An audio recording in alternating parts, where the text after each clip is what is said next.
She was still a young little girl after all, wasn't she? As her older siblings, they would not allow their little sister to feel so dejected. After we retrieve the aqua spirit grass, why don't we get Xiao Chu to summon Raleigh out to give you a great big hug? Hua Yao suggested, playing on Jun Wu Xie's big weakness. Just as expected, the mere mention of Raleigh's name made Jun Wu Xie's eyes light up. She lifted her head and nodded firmly, agreeing to Hua Yao's suggestion happily. Hua Yao was speechless as he led Jun Wu Xie to join up with the rest of the group. The group moved, with sounds of boisterous laughter frequently erupting. But someone was intent on coming in to spoil the party, to throw a wet blanket on that celebratory and happy mood. Lu Weijie and his team had remained at the spot after Ning Xian had left, waiting for the windfall that he expected to fall into his lap. He waited for a while longer after the roars from the spirit beast had died down before he gathered up his courage to move out towards the spot they had led the spirit beast to attack the men from the Ruelin army. But he suddenly found himself faced with Jun Wu Xie and her group when he arrived at the Spirit Moon Lake. "Senior Lu, it's them." A sharp-eyed disciple saw with one glance that the group was Long Qi and his men. With that single glance, the disciple also caught sight of Fan Jin and a few other disciples wearing the Zephyr Academy's uniform. Lu Weijie froze. He had not expected that Long Qi and his men would come out of that battle alive. Having faced off with a guardian-grade spirit beast, the only result could only be inevitable doom. Long Qi and his men might have sustained injuries, but the wounds did not look to be too serious, and they looked to be in good spirits. That was a scene that Lu Weijie would never expect himself to see. "Damned wretches! You still dare to show your face before us?" The tempers of the Ruelin army soldiers that had almost lost their lives to the guardian-grade spirit beast flared when they spotted the scoundrels who had led the spirit beast onto them. If they had not fallen prey to their insidious scheme, they would not have fallen to such a wretched state now. That angry shout turned Lu Weijie's blood to ice immediately. Long Qi and his men were still alive, and their ploy to get them killed by the guardian-grade spirit beast would be made known to everyone. What was he supposed to do next? Run! Lu Weijie did not dare to remain at his spot a moment longer. It suddenly dawned on him why Ning Xian and Yin Yen had withdrawn from the spirit hunt so suddenly. It had not been by accident, and they must have found out that Long Qi and his men had survived and escaped by announcing their withdrawal. Long Qi's skills and power were way above theirs, and his men were no meek mice either. When the Ruelin army come after them to settle scores, it would only spell the end for all of them. When those thoughts came into his mind, Lu Weijie cursed colorfully at Ning Xian and Yin Yen, who had safely escaped on their own. They had obviously known that Long Qi and his men had survived, but they had not told them a single word about it and allowed them to think they could still gain the loot easily. They had remained there to wait senselessly and were now caught red-handed by Long Qi and his men. Lu Weijie picked up his legs and ran mindlessly. All his teammates followed, running for their lives. Long Qi's eyes narrowed dangerously. As the head of an army of battle-hardened men, he had allowed himself to be tricked by these young youths, and he felt deeply ashamed of having led his men into such danger. Run? Not so easy! Long Qi shouted, and the 5 other Ruelin army soldiers who had sustained lighter injuries split immediately as they moved without a word. The years spent on the battlefield, wading through hordes of enemies, gave the men speed and determination that the young disciples of the Zephyr Academy could not hope to match. Even with the wounds on their tired bodies, the men easily caught up with the youths. The youths were running in all directions, and they were picked up and caught one by one, roughly thrown onto the hard ground. Lu Weijie used all his spiritual power to make a straight beeline, trying his best to pull away from Long Qi and his men. Alas, Long Qi had his eye on him and went straight after him. Lu Weijie turned his head and wanted to strike out with his spiritual power, but before he could even see where Long Qi had disappeared to, he found Long Qi's foot driven straight into his abdomen, and before he knew it, he found himself sailing a long way up into the air. Everything happened in a flash. Lu Weijie was slammed into a thick tree, and he vomited out a mouthful of blood. Before he could even recover from the shock, Long Qi had already picked him up by his collar and thrown him together with the rest of the disciples captured by the other soldiers. Lu Weijie had always been worshipped and placed upon a high pedestal due to his exceptional spiritual power among the Zephyr Academy's disciples. But he found himself now lying on the dirty ground in a hapless heap, not daring to raise a single word in protest. The few Rui Lin army soldiers surrounded the 20-odd Zephyr Academy disciples and drew out their razor-sharp swords from their hips.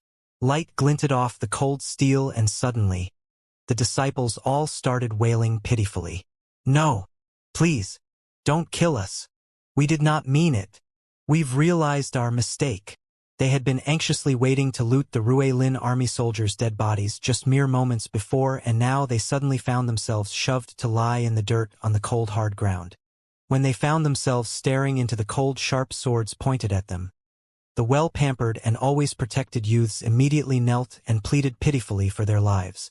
A few of the more timid ones had already wet themselves, a dark embarrassing wet patch staining the dirt below what they sat.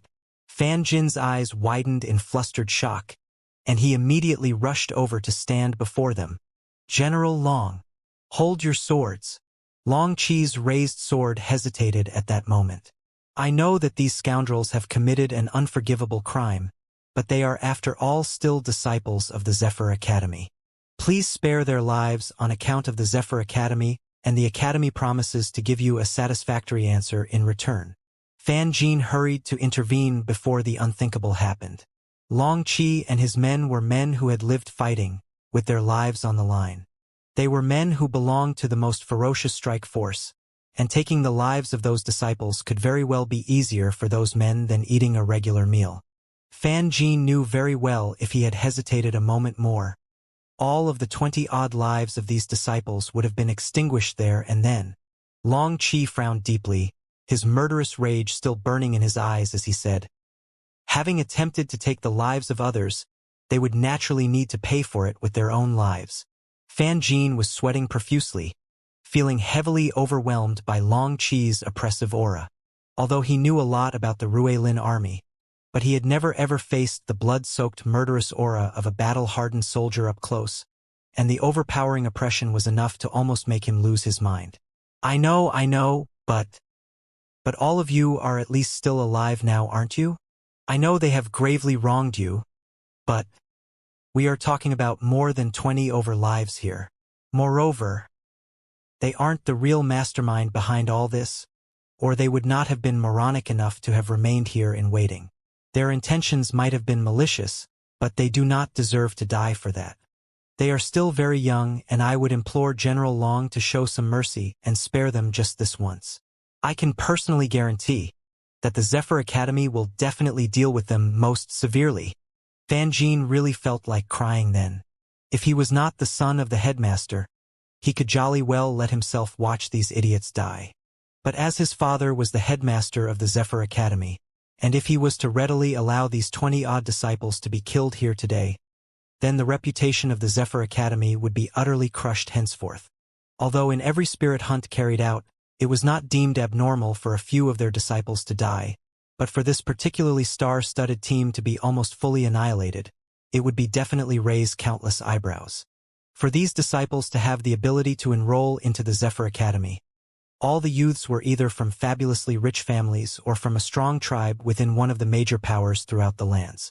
If over 20 of them were to lose their lives at the same time here, and all their families were to come knocking on the gates of the Zephyr Academy demanding answers, the Zephyr Academy might not be able to answer to them. Fan Jin's sweat would not stop flowing, and his heart pounded against his ribs. He greatly feared that Long Qi would ignore his plea and carry out his slaughter as he intended. Long Qi was silent, his face in a deep frown.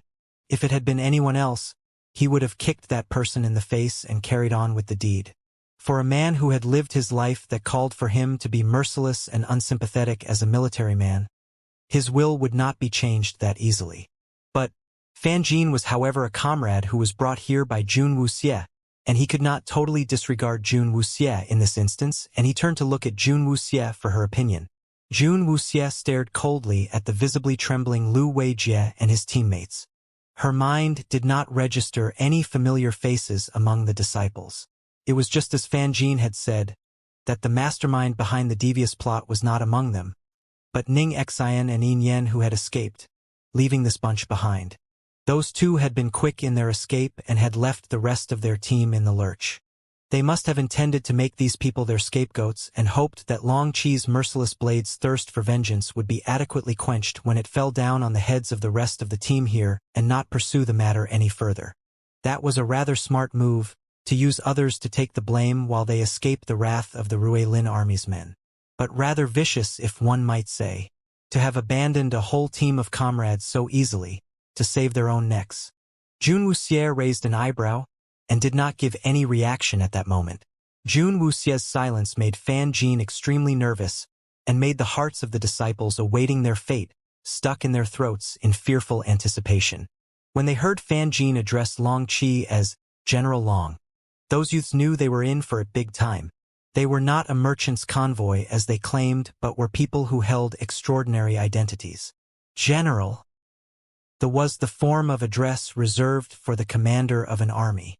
Lu Weijie, who was suffering under the agony from the kick that Long Chi had given him, stared with fear-filled eyes at Long Chi. He had known that the identities of Long Chi and his men were more than what they presented themselves to be, but he had not thought that they were men from a military background. No matter which country these military men belonged to, a commander from any of the armies would have more than enough reason to take their lives there and then. Having plotted to kill a commander from a country, that was a crime that not even the prestigious Zephyr Academy would dare to try to cover up. At that terrifying moment, Lu Weijie wished for nothing more than to capture Ning Xian and drag her back here and give her 2 tight slaps. If Ning Xian had not been constantly tempting and coaxing him all this time, he would not have fallen prey to her alluring suggestions and gotten himself into this big mess. And when things took a bad turn, she had just quietly run away on her own, leaving him in the lurch to be captured by these merciless men. As he stared at the brightly gleaming swords before him, an urge to kill Ning Xian started to blossom in the heart of Lu Weijie. Fortunately, Fan Jin had intervened in time, but looking at General Long's look of disapproval on his face, Lu Weijie did not dare hold much hope. But then, he noticed that General Long had suddenly turned his head to look at an inconspicuous little youth, his eyes seemingly asking for approval, to seek the opinion of the youth. Lu Weijie turned his head to follow Long Chi's line of sight, and he was totally shocked by what he saw. He had seen the youth once before. It was just before they entered the Battle Spirit's forest when Ning Xian had secretly pointed the tiny youth out to him, telling him that that was the youth that had attracted all kinds of curses and utter contempt from all the disciples in the Zephyr Academy. As the second in rank in the last spirit battle tournament, Lu Weijie had considered the insignificant disciple's minuscule presence to be beneath his notice. As for the curses directed at Jun Xie, he had heard a little about it, but he had brushed it off, not wanting to be bothered with it. But Ning Xian's persistence in making a big issue out of it had finally drawn out a sense of contempt and hatred in him for Jun Xie, a person he had never even met, for his rumored despicable deeds in the Zephyr Academy. And Lu Weijie would never ever have expected that his fate, whether he would live or die, would finally fall into the hands of that very same inconspicuous youth that he had grown to despise. As he watched Long Chi's eyes, he realized that it would only take a slight nod from Jun Xie, and his head would immediately be separated from his body. Lu Weijie could not fathom the reason why such a powerful and resolute man addressed as General Long would seek the opinion of such a tiny and inconspicuous-looking youth. But he saw vividly that his life lay in the hands of Jun Xie at that moment. He had lost all his arrogance and his usual sense of entitlement, and he could not afford to care about the pain and agony that wrecked at his body. He pushed himself to sit upright, and his eyes were filled with terror and anxiety as he looked at Jun Wuxie to plead. "Jun Xie, you are Jun Xie, aren't you? I beg you, let them spare us this one time. I guarantee that I will make up for all of this. This incident was not what we wanted. It was Ning Xian. It really was Ning Xian, that slut. She planned all of it. She gave instructions for Yin Yen to lure that guardian-grade spirit beast here. Only she had the map of these regions. We couldn't possibly have known where the guardian-grade spirit beasts roam." In order to save himself and to exact his revenge on Ning Xian, Lu Weijie was anxious to spill the beans and tell them everything he knew. Why would she want to do that? Long Qi was still frowning deeply. He did not understand how an agreement to cooperate could possibly turn out to like this. And why did that unlikable young lady seek their deaths? Lu Weijie saw an opportunity to exploit and said hurriedly, "For someone like Ning Exin, who had been so pampered and used to having everything her way all her life, thinks that the whole world must succumb to her seductive charms. Only she was allowed to lose her temper and throw her tantrums, but no one can go against her wishes. She saw that you and your men possessed great power and were even able to take down a high-grade spirit beast easily. That was when she intended to win your favor and rope you over her side. However, you repeatedly ignored her advances and she felt extremely humiliated. When she decided that it was impossible to win you over, she plotted. Plotted. Plotted what? Plotted to lure a guardian-grade spirit beast to kill all of you. That would on one hand quell her anger, and after the guardian-grade spirit beast left, the team would be able to loot your bodies. She had said that mysterious men who were so highly skilled and powerful would definitely carry fine and precious items on them.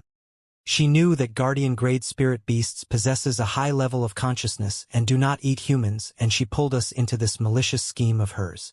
Lu Weijie observed Long Qi's expression as his heart pounded loudly. He was deeply fearful that one wrong word here would ultimately bring doom upon him. Long Qi did nor reply but turned to look at Jun Wuxie. Jun Wuxie raised her head and her eyes glanced at the deathly pale Fan Jin. Every word that Lu Weijie said peeled off at the layers of pretense that Ning Exin put up before everybody. The mask that Ning Exin wore, the facade that she was not involved in any conflicts, had shattered and crumbled before Lu Weijie's shocking revelations. The ugly, undeniable truth now stood clearly revealed before Fan Jin. No matter how much he refused to believe it, the truth stood before him like a sore thumb. "Did you hear that clearly?" Jun Wuxie asked coldly. Fan Jin shivered at that question and he raised his head. There was no color in his face, and he stood there frozen for a long while before he nodded his head helplessly. Jun Wuxie turned her eyes back. It might be good to force Fan Jin to realize that Ning Exin was no longer the same obedient and sensible little sister he knew in his heart when they were younger. That would save her the trouble of having to deal with Fan Jin's soft-hearted nature, which might make her revenge difficult when they got back to the Zephyr Academy. Jun Wuxie did not wish to see a situation similar to what happened to Mo Chen Yuan to fall onto Fan Jin, due to their tendency for clemency. Fan Jin might also be righteous, but he was more resolute. "General Long, since these are the disciples of the Zephyr Academy, maybe you should leave it to the Zephyr Academy to deal with them. I believe that the Zephyr Academy would give you a satisfactory answer in regards to this matter." Jun Wuxie changed her tune and said to Long Qi in all seriousness. Long Qi was surprised. He saw the looks that the disciples from the Zephyr Academy were giving him from the corner of his eye, and he suddenly realized Jun Wuxie's intentions. It seemed that the young miss still did not intend to reveal her identity here. If that is the case, it is decided to be thus. But the matter cannot be carelessly handled and muddled over. We expect the Zephyr Academy to give us a fully satisfactory answer. Having served under Jun Wuxie for a period, Long Qi was able to easily pick up from Jun Wuxie's words the unspoken intentions of his young miss. The young miss must still have some use for these people, and sparing their lives now did not mean they were letting the disciples off scot-free. Their punishment, when due, would be unavoidable. "It will be done." Fan Jin heaved a big sigh of relief, giving his guarantee. "Then, right at this spot, summon your teachers here. I know that all of you are disciples of the Zephyr Academy taking part in the spirit hunt, and all of you carry distress signal flares with you." Long Qi said, his face dark. Fan Jin nodded, and he turned to look at Lu Weijie, whose face had turned completely white from fear. Lu Weijie did not dare hesitate a single moment, and he retrieved his distress signal flare at his hip and released it immediately.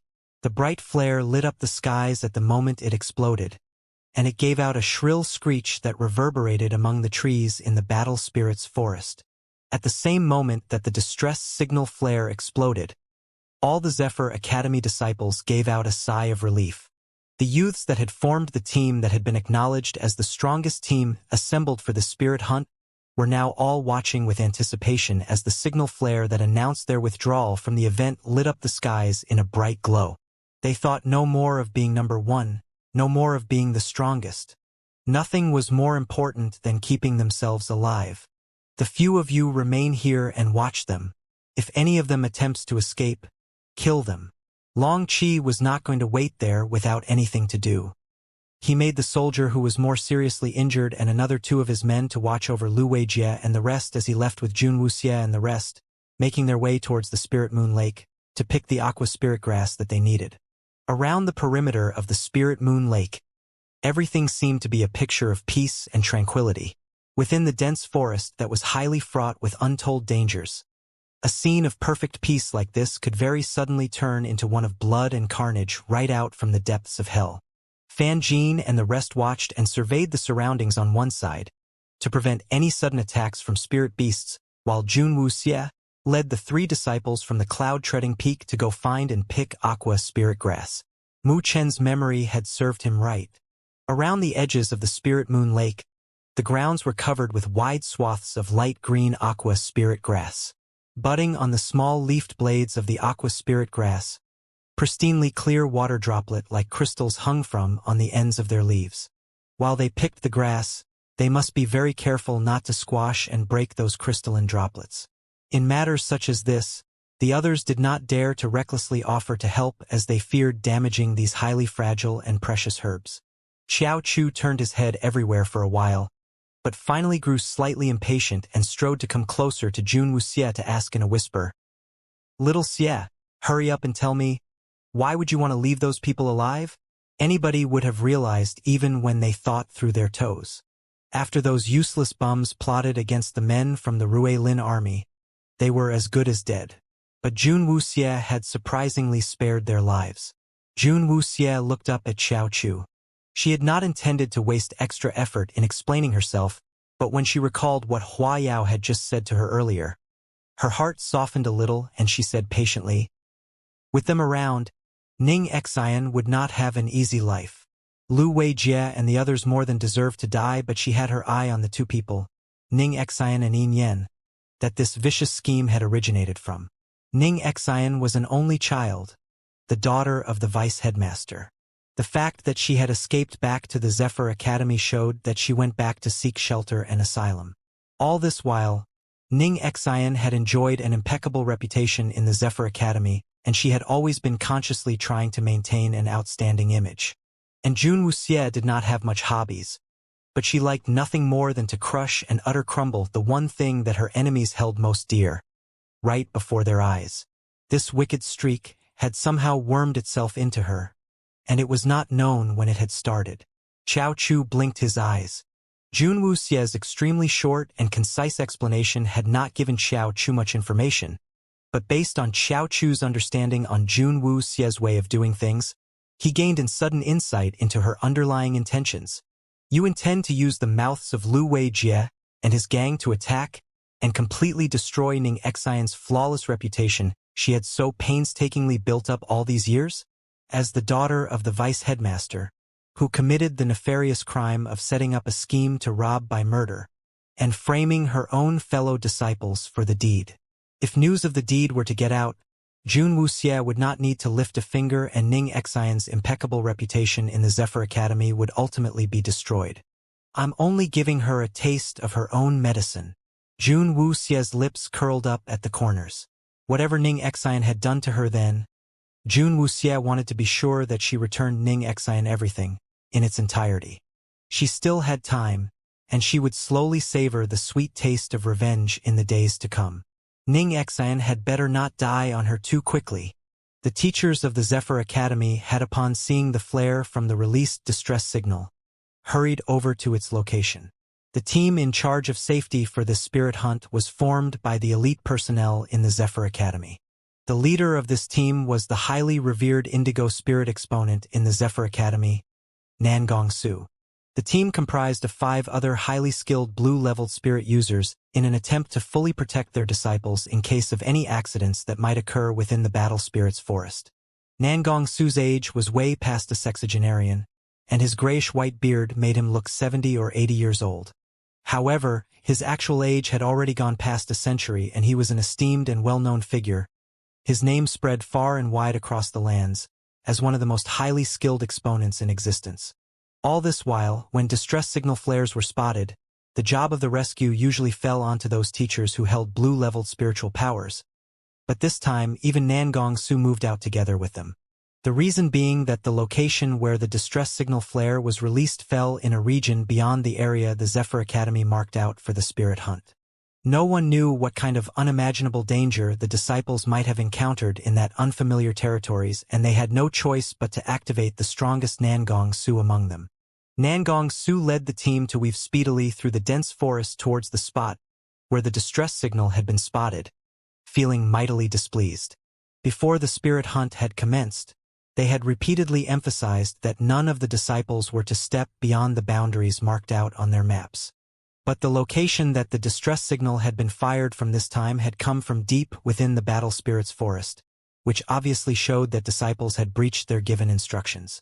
However, when Nangong Su and his team reached their destination, they were completely shocked by what they found. They saw more than 20 disciples of the Zephyr Academy sitting upon the ground with their faces all pale, huddled closely together. Several tall and well-built men stood around them with their sharp swords drawn in guard. "Who are you people? How dare you abduct our disciples of the Zephyr Academy?" Nangong Su's face quickly twisted up in rage. The Zephyr Academy's name was widely recognized throughout the lands, and the Zephyr Academy's uniform was well known to all the countries and the various powers. It was known that no one would dare risk incurring the enmity of the Zephyr Academy by mistreating their disciples. But what he saw before his eyes today went way beyond any of Nangong Su's expectations. The few soldiers from the Rue Lin army who were guarding Lu Weijie and his teammates frowned, and before they could say a word, the teachers standing behind Nangong Su had actually swooped in to attack them.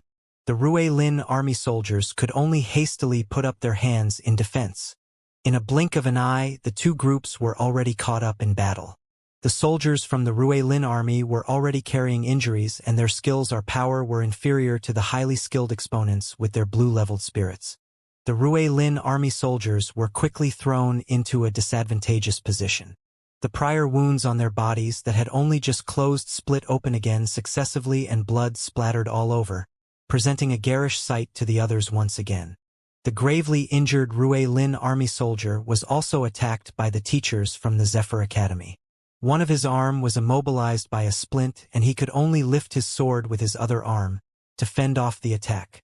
Lu Weijie and his teammates had been anxiously anticipating the arrival of their teachers, and they were greatly startled by the messy battle that had broken out before their eyes. The delight that had just sparked when the teachers arrived had not even taken root in their hearts when the sight of the blood splattering out from the wounds on the bodies of the Rue Lin army soldiers exploded before them, and their faces immediately became aghast. "Teacher Nangong! Stop! Stop fighting!"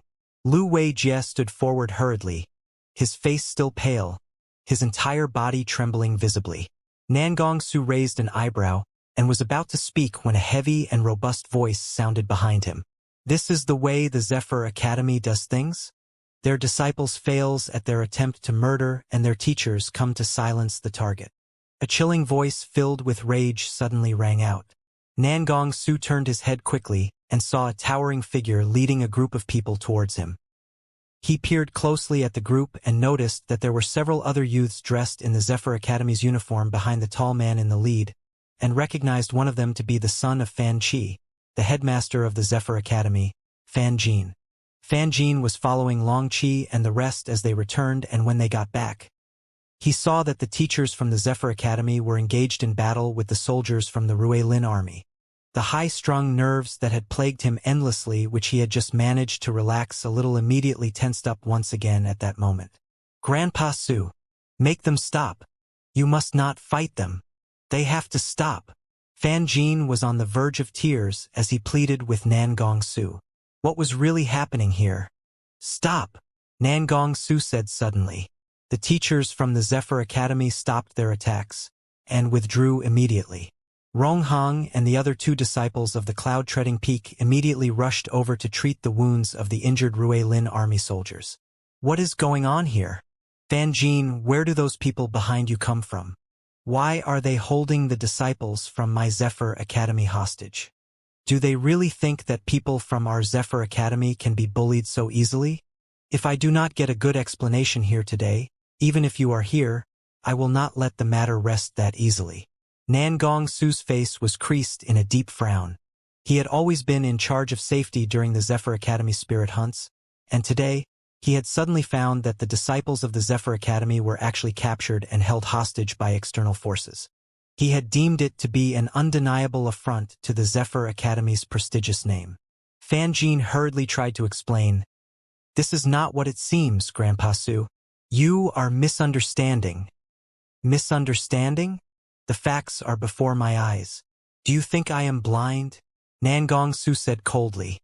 Long Chi's stalwart face boiled with a silent rage beneath. He gave Jun Wuxie a discreet glance, and when he saw Jun Wuxie gave him a slight nod, he allowed his rage to show and released it without suppression. I would assume you to be blind. You chose only to see the Zephyr Academy's disciples held here. But did you ever bother to think why they are held? Long Chi replied with a cold laugh, his impression of the Zephyr Academy growing from bad to worse. Why? Nan Gongsu challenged. Let them tell you that themselves. Long Chi retorted. Nan Gongsu turned to stare at the disciples. Lu Weijie, who had been the first to speak up to stop the teachers, now shivered as Nan Gongsu's stern gaze fell upon them. They all knew that although Nan Gongsu was highly protective of the Zephyr Academy, but he possessed a very straightforward personality. He was a man of his word, always righteous and impartial. If any of the disciples committed a wrong, he would mete out the same punishment even if it was Fan Jin or Ning Xian. Lu Weijie, speak. What really happened? Nan Gongsu's voice was cold. Just speak your mind. If anybody dares to bully any disciples from my Zephyr Academy, I will fight for your justice even if it costs me this old set of bones. Thinking that Lu Weijie might be holding back due to his fear of Long Chi, Nan Gongsu prodded him on encouragingly. Upon hearing Nan Gongsu's words, Lu Weijie started to tremble even more. It's not what you see. Teacher Nan Gong. Actually, we attempted to plot against General Long and his men, and they caught us. Lu Weijie finally managed with a badly shaking voice, stuttering as he went on. With that confession of guilt, Nan Gongsu suddenly found himself at a loss for words for a moment. His air of arrogance dissipated into the air, disappearing into the wind. What? What did you say? Plot against them? How lightly you are putting it. He was still tending to the wounds on the soldiers of the Ruilin army when Rongheng suddenly could not hold himself back and spat out these words. Why didn't you tell your teachers that you intentionally provoked and led a guardian-grade spirit beast to us with the intention to get us all killed? If we had not fortunately managed to escape, we would already be homeless souls within this dark forest now, with no way to redress the injustice. What? Nan Gongsu was outraged. Rongheng's words were like cold, hard stones. Everyone struck him upon his heart as those words fell into his ears. He turned his head anxiously to look at Lu Weijie. When he saw Lu Weijie lower his head guiltily, his face was suddenly overcome with panic. Lu Weijie's reaction had given him the answer and no more words were needed. The Zephyr Academy is reputed to be among the famed top 3 academies, but it seems that they are not above employing underhanded methods just the same. Their disciples plot murder in order to rob, and their teachers bully the weak and invalids. What kind of disgrace are they bringing to their name? Aren't you guys ashamed of yourselves? Rongheng spat those words out, holding nothing but utter contempt for the Zephyr Academy. He had once belonged to the mightiest and most revered Qingyun clan after all, and before the Qingyun clan had been obliterated, they had not cared to be bothered much even when the Zephyr Academy's headmaster himself had come right to their gates asking for an audience. Moreover, to a mere Nan Gongsu? So what if he was an indigo spirit exponent? Their invited resident mercenaries then had no lack of indigo spirit experts as well.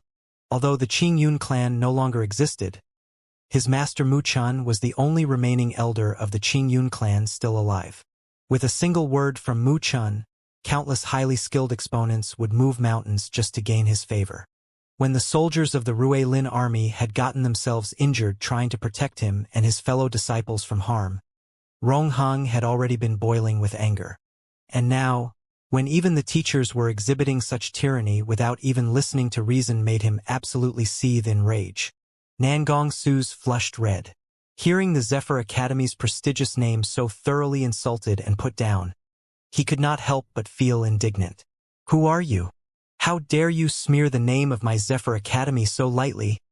Rong Hong snorted and laughed coldly to say, I'm from the cloud-treading peak, a disciple of Elder Mu Chan. Rong Hong. The indignation faded completely from Nangong Su's face at that moment, and in its place was an expression of utter shock. Cloud-treading peak. It wasn't too long ago that the cloud-treading peak had not enjoyed such fame. But after the whole Qing Yun clan suddenly disappeared, those three words had in tandem with Mu Chen's name, suddenly rang shrilly and loudly, reaching every corner throughout the lands. The Qing Yun clan's only surviving elder, and the last bunch of disciples of his. Presently, after the Qing Yun clan ceased to exist, Mu Chun had in turn become the Qing Yun clan. The true meaning behind those two words had exceeded anyone's expectations. Nangong Su would never have dreamed that Lu Weijie and his team would get tangled up with the cloud-treading peak. Not just Nangong Su, but even Lu Weijie had not ever thought of it.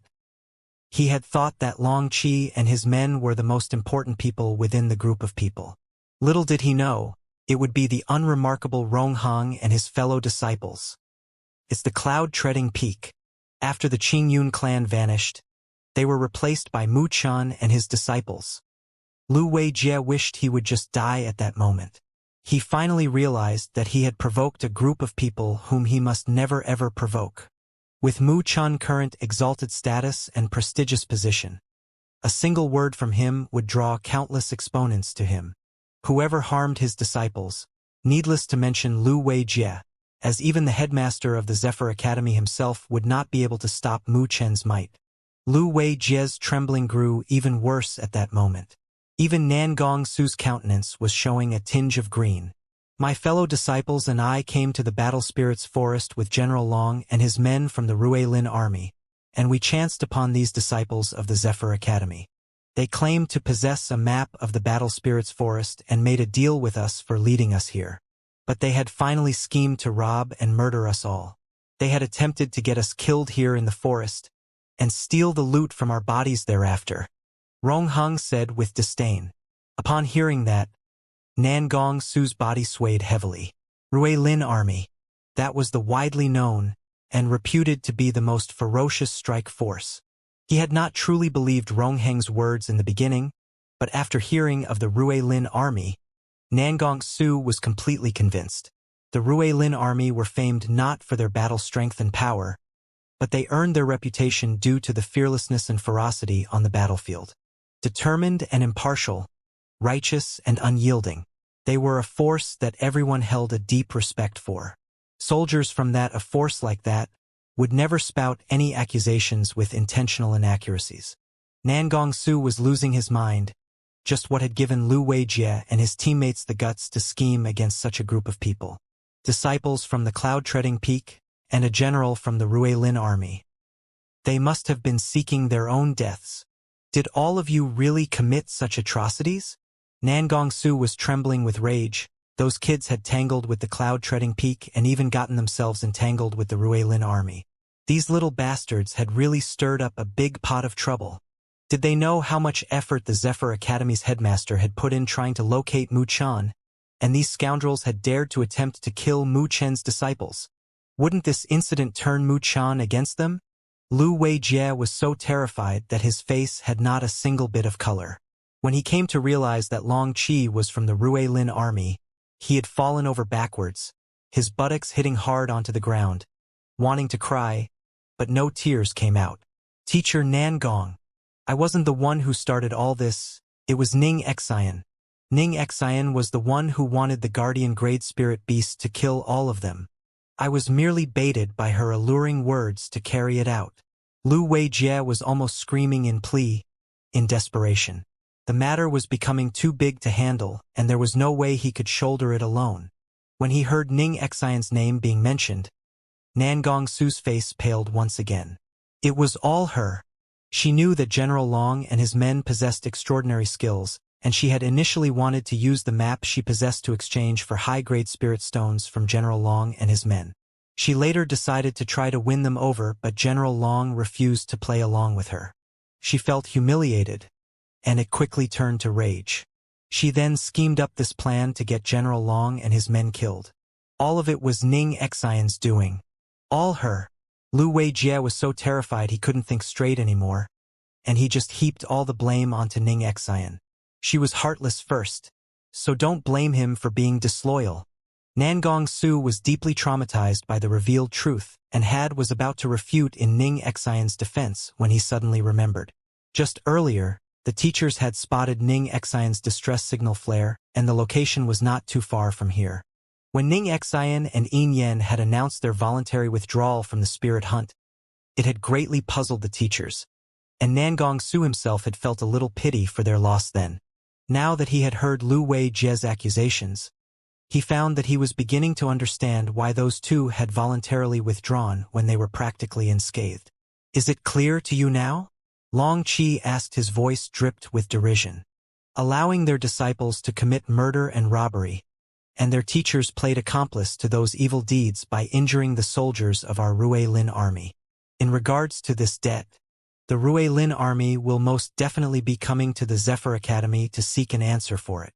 Rong Hung added, "This incident will be reported to my master when I get back, and I'll let our master demand for justice for us." Nangong Su was feeling rather weak in both of his legs. The esteemed Rui Lin army and the highly revered Mu Chun. They were in for it for real this time. Even though the Rui Lin army would not deploy their military might against the Zephyr Academy. But when news of this incident spread from the mouths of the Rui Lin army and Mu Chun, it would not be long before the whole world would know the Zephyr Academy as a place which housed a bunch of petty thieves who would commit despicable murder to loot. The prestigious and sanctimonious reputation of the Zephyr Academy would be crushed to pieces, without a trace left. I plead for the two gentlemen to hold your anger. This incident was caused by the Zephyr Academy's inadequacies in the discipline of our disciples. I would implore that you would take into account of the Zephyr Academy's name and grant us some time. The Zephyr Academy will surely give you men a satisfactory answer. The Zephyr Academy does not tolerate such atrocities. To protect the prestigious name of the Zephyr Academy, Nangong Su had no choice but to hurriedly speak out in assurance. He could not allow the incident to blow up any further. If this matter was not properly handled, the century-old long-standing renown the Zephyr Academy had built up would be completely destroyed. All right, we shall await the Zephyr Academy to give us a suitable reply in regards to this incident. But if the matter is not well handled, we shall employ our own methods to demand justice for this. I would ask that the Zephyr Academy do not disappoint us. Long Qi retorted coldly. Yes, yes. Nangong Su cowered, as he wiped off the cold sweat upon his brow.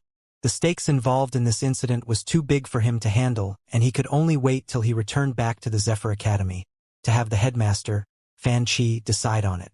And these disciples, Nangong Su started to say as he stared at Lu Weijie and the others. You can bring them back. Long Qi said curtly. Thank you. Nangong Su was feeling very much ashamed, and he hastily retrieved the disciples before he apologized to Rong Hung and Long Qi profusely, reassuring them that he would handle the matter with utmost severity before leaving hastily.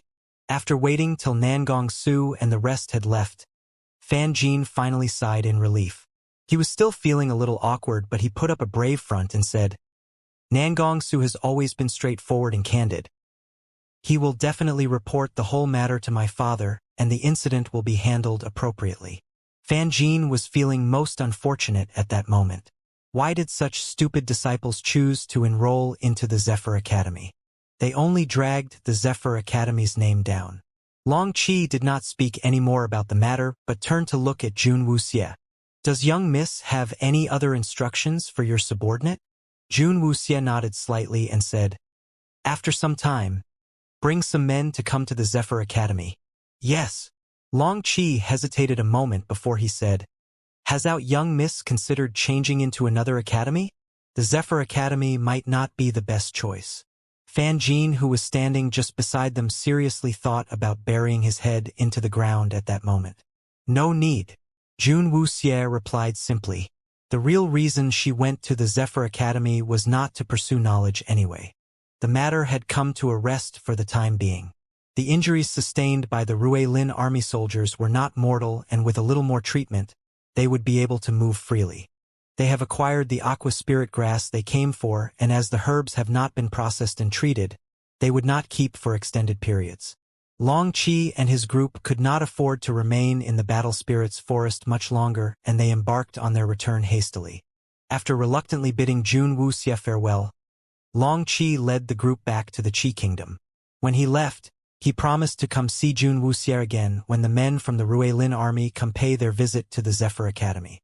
After watching Long Qi and his group as they disappeared in the distance, Jun Wuxie finally turned her gaze back after a long while. Seeing Long Qi had reminded her of her uncle Jun Qing, making her feel as if she was still living in the Lin Palace, like she had never left. "What do we do now? Continue?"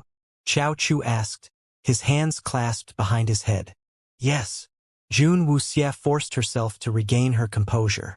She still had a long road ahead of her, the path towards strength and power, the path that would ultimately lead her home. And Jun Wuxie and her team embarked on their next leg of their hunt on the spirit beast.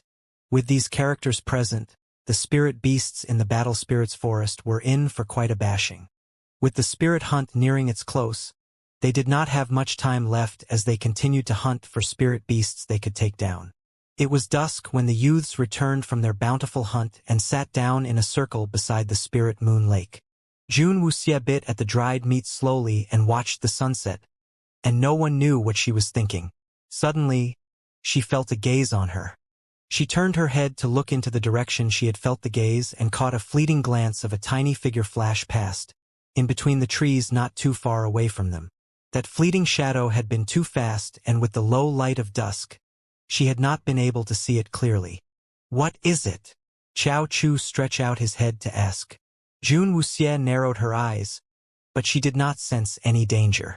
"Something's close by." That shadowy figure had been tiny, and did not seem to be human. "A spirit beast?" "The spirit moon lake is where the spirit beasts around here come to drink. With us sitting here at its edge, many spirit beasts might just be sharpening their fangs." Chao Chu said with a big evil laugh. "You should sleep by the lake tonight. When we wake up tomorrow, Brother Hua can come pick up your bones to make a tool out of them. Your bones are tough. The tool might just be of some use," Fei Yan said, smiling wickedly at Chao Chu. Chao Chu pouted and shifted his buttocks to come closer to Hua Yao. "My tiny bones are not fully grown yet. When I reach beyond 100, I'll willingly present my bones to Brother Hua." Hua Yao shot Chao Chu a depreciating look that would translate to, "Are you an idiot?" Fei Yan literally rolled his eyes at Chao Chu's shamelessness and continued to tease. "By that time, who would want your old brittle bones? They would have become useless. Brother Hua will love to have it, right?" "Brother Hua?" Chao Chu asked, fawning coyly at Hua Yao with a pitiful puppy-eyed look on his face. Hua Yao refused to even look at him.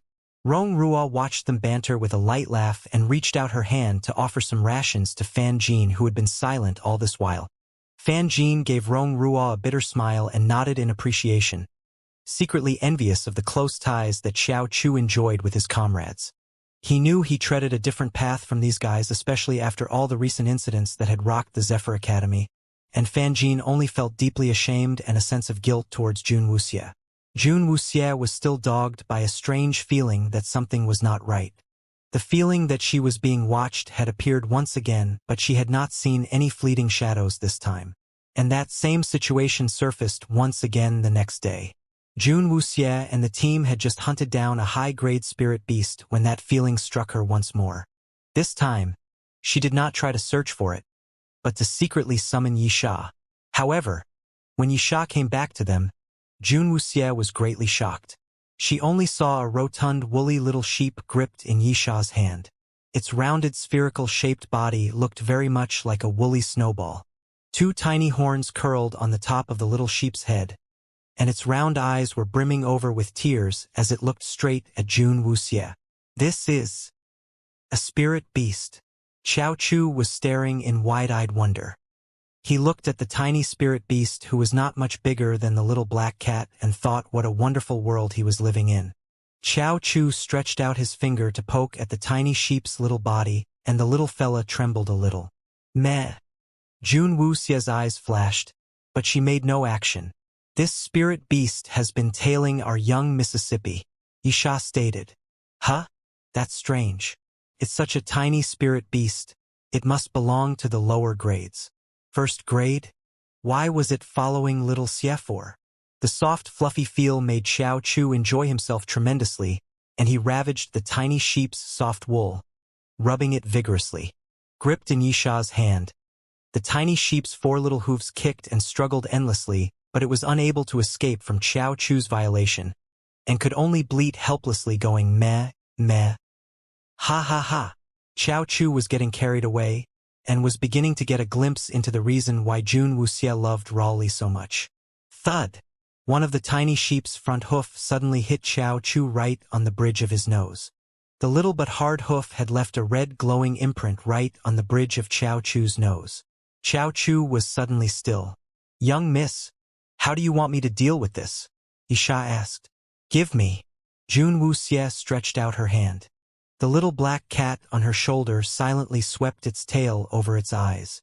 When the tiny sheep was in Jun Wuxie's arms, it turned itself over completely, and they saw that even its underbelly was covered in soft, fluffy white wool, and it really closely resembled a white spherical ball.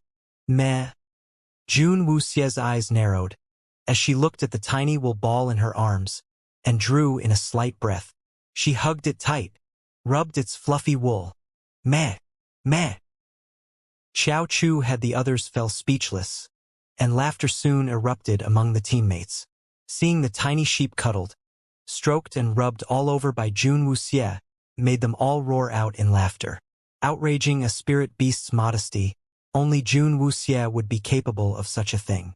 After Jun Wuxie was satiated, she squatted down and put the tiny sheep on the ground.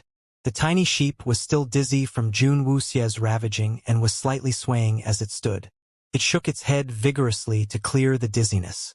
After it cleared its mind, it tried to turn its head to look behind itself but found its view obstructed by its own fluffed-up and abundant wool on its body and could not see anything else. It finally decided that it had no other choice, and it started to raise its four little hooves up one at a time and turned itself slowly around before it raised its head to look at Jun Wuxie. Meh. Jun Wuxie's eyebrow raised slightly. The tiny sheep suddenly lowered its head and opened its tiny mouth and started to chew on the green grass around Jun Wuxie's feet, seemingly savoring it exceptionally. This spirit beast isn't afraid of humans? Is it because its grading is beyond low? Xiao Chu said, laughing with tears in his eyes. This was the first time he had seen such a bumbling and foolish spirit beast. When other low-grade spirit beasts sensed that humans were nearby, they would have ran and disappeared immediately without leaving a trace. But as for this little fella here, even after being repeatedly violated by them, it was still not afraid and still hanging around them. And it was even feeding itself happily in enjoyment. Wasn't it afraid that they might kill it? Judging based on its size, it looks to be still an infant born not too long ago and still not too conscious of its surroundings, totally oblivious to danger. Rong Ruo said, finding the tiny sheep rather lovable. Have you ever seen a sheep that was just born possessing such a thick layer of wool? Xiao Chu challenged with an eyebrow raised, and Rong Ruo could not answer. The tiny sheep seemed not to have heard Xiao Chu and just continued to chomp, chomp, chomp, not even raising its tiny head once. Jun Wuxie shifted her feet a little to the side to allow the tiny sheep a little more room to carrying on with its feeding, but she had not expected to see after she had barely shifted 2 steps that the tiny sheep followed right behind her, its little hooves tapping on the ground. Jun Wuxie stopped her gait and the tiny sheep halted as well, and lowered its head and continued to chomp on the grass. Does that mean the little fella likes little Xie? I know birds go through a nestling stage, but sheep, Do that too? Xiao Chu asked, scratching at his head. No, they don't. Hua Yao affirmed confidently. Light was starting to fade gradually and the temperature around the Spirit Moon Lake was dropping. Jun Wuxie and her team had had a long day and they needed to rest. They repeated the same old trick and scrambled up high into the trees. The tiny sheep that had been feeding on the grass around Jun Wuxie's feet saw that Jun Wuxie was suddenly moving, and it gave up on its feeding and trotted after her. Alas! The tiny sheep looked up into the trees that looked sky-high from its perspective and stared after Jun Wuxie as she shot herself up quickly into the canopies. As despair filled the tiny sheep's teary eyes. Meh, meh. Wanna bring it up? Xiao Chu looked down now almost negligible white speck at the bottom of the tall tree, thinking that tiny sheep was really persistent. No need, Jun Wuxie said coldly. As she pulled her clothes tightly around her to lie down, she let a porcelain bottle that contained the medicine that could keep spirit beasts away slip from her hand to fall down beside the tree. The tiny sheep was startled and it hopped aside in surprise. When it did not see any other reaction, it bravely walked over and lowered its tiny head to sniff warily at it before nudging the bottle a few times with its nose. You are afraid that it would be eaten up by other spirit beasts? Xiao Chu had spotted Jun Wuxie's actions and he asked with a wide smile on his face. She had asked him to not bother with the little fella, but she had soft-heartedly dropped that bottle herself. But there was one thing. Xiao Chu deeply suspected that, with that dumb little sheep's low intellect, would it know that that bottle would be its life savior when things got nasty? Sleep. Jun Wuxie turned her body and closed her eyes to rest. Xiao Chu and the others kept their thoughts to themselves and went to sleep, with mirth on their faces. At the bottom of the tree, the persistent tiny sheep was still bleating softly. After some time, night fell and darkness enveloped them. The tiny sheep at the bottom of the tree seemed to have grown tired and its bleating stopped. It trotted around on its little hooves and leaned up against the roots of the tree to rest. After it laid itself down, it did not forget to take a bite of the green grass on the ground. Only this time, it did not swallow and its tiny face creased up in disgust, and it hurriedly spat out all the grass it had just put into its mouth. Meh! Not nice at all. The mournful tiny sheep grumbled in its mind, as it closed its eyes, falling asleep while feeling aggrieved. A crystalline tear lightly sparkled hanging from the corner of its eye. It was early the next day when Jun Wuxie and her teammates awoke. The tiny sheep was still sleeping and Jun Wuxie gestured for all of them to remain silent. Xiao Chu and all the rest of the gang slipped soundlessly down the tree and ran away without a whisper. It wasn't until the tiny sheep awoke and raised its little head to peer into the treetops that all the wool on its woolly body suddenly almost jumped out of its body in fright. Meh! Where did they go? Bwah ha ha ha! You're really killing me. If you don't want that little fella following us, just throw him somewhere further away. But you made us all sneak off silently. Ha ha ha! I can't. My stomach hurts. Brother Hua. Save me. Xiao Chu had been laughing hysterically throughout the journey. Even the high-grade spirit beasts were not a match for this group, but they had been forced to escape sneakily from a persistent tiny sheep. This was absolutely hilarious. Moron. Scram.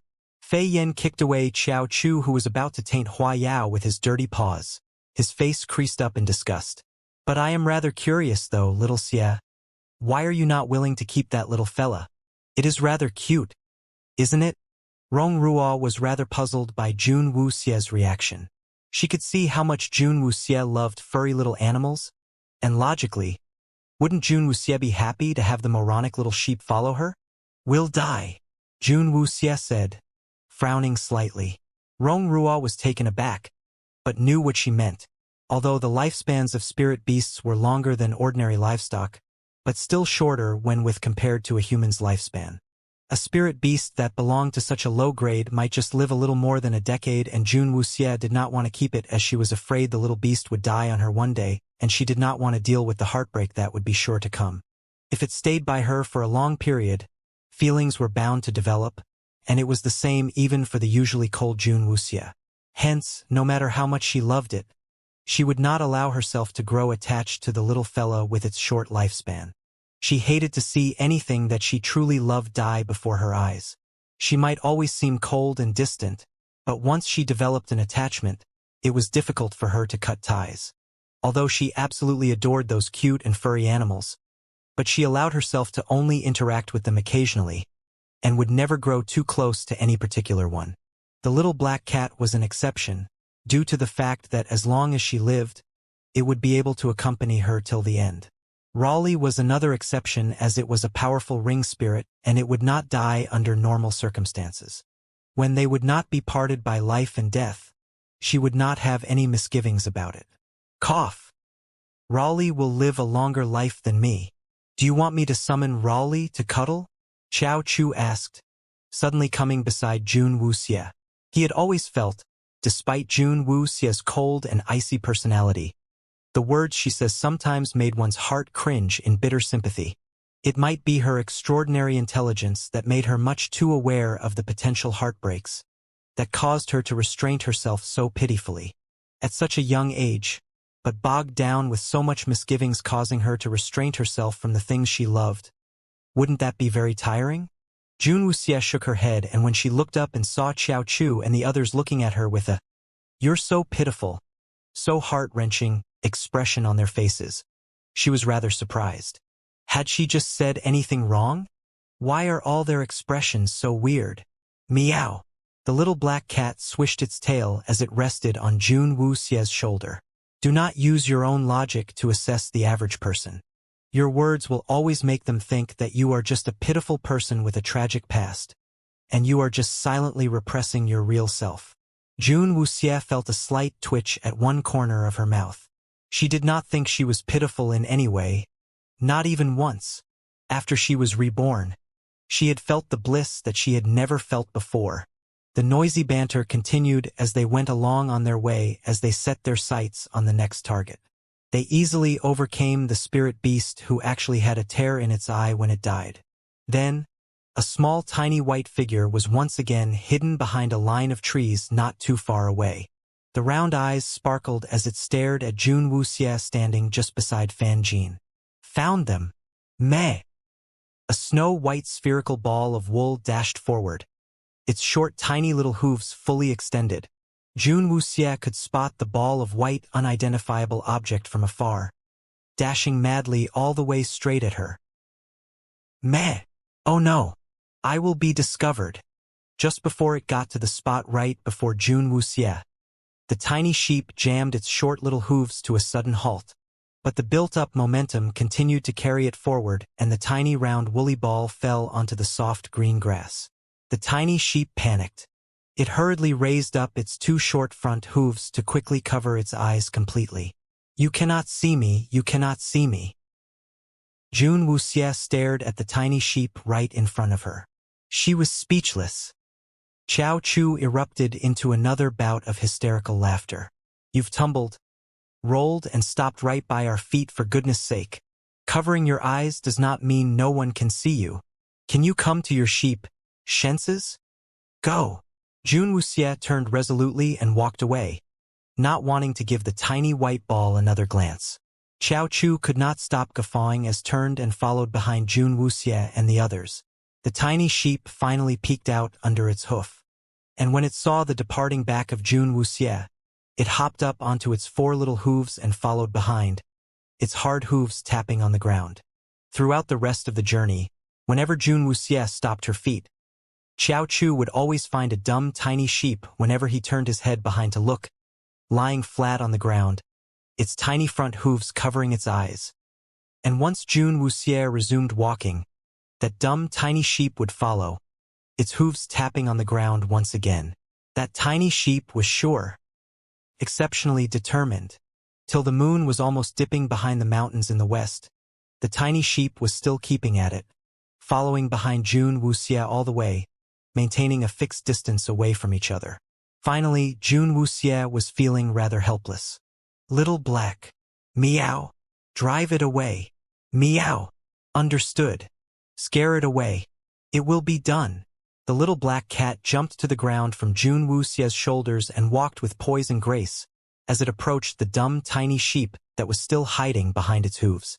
Xiao Chu and the others watched on with interest, trying their hardest to suppress the mirth and laughter threatening to burst forth in their chests. Meow! Little Black stood before the dumb sheep, its stance incorrigibly arrogant, its eyes looking down in contempt. Meh!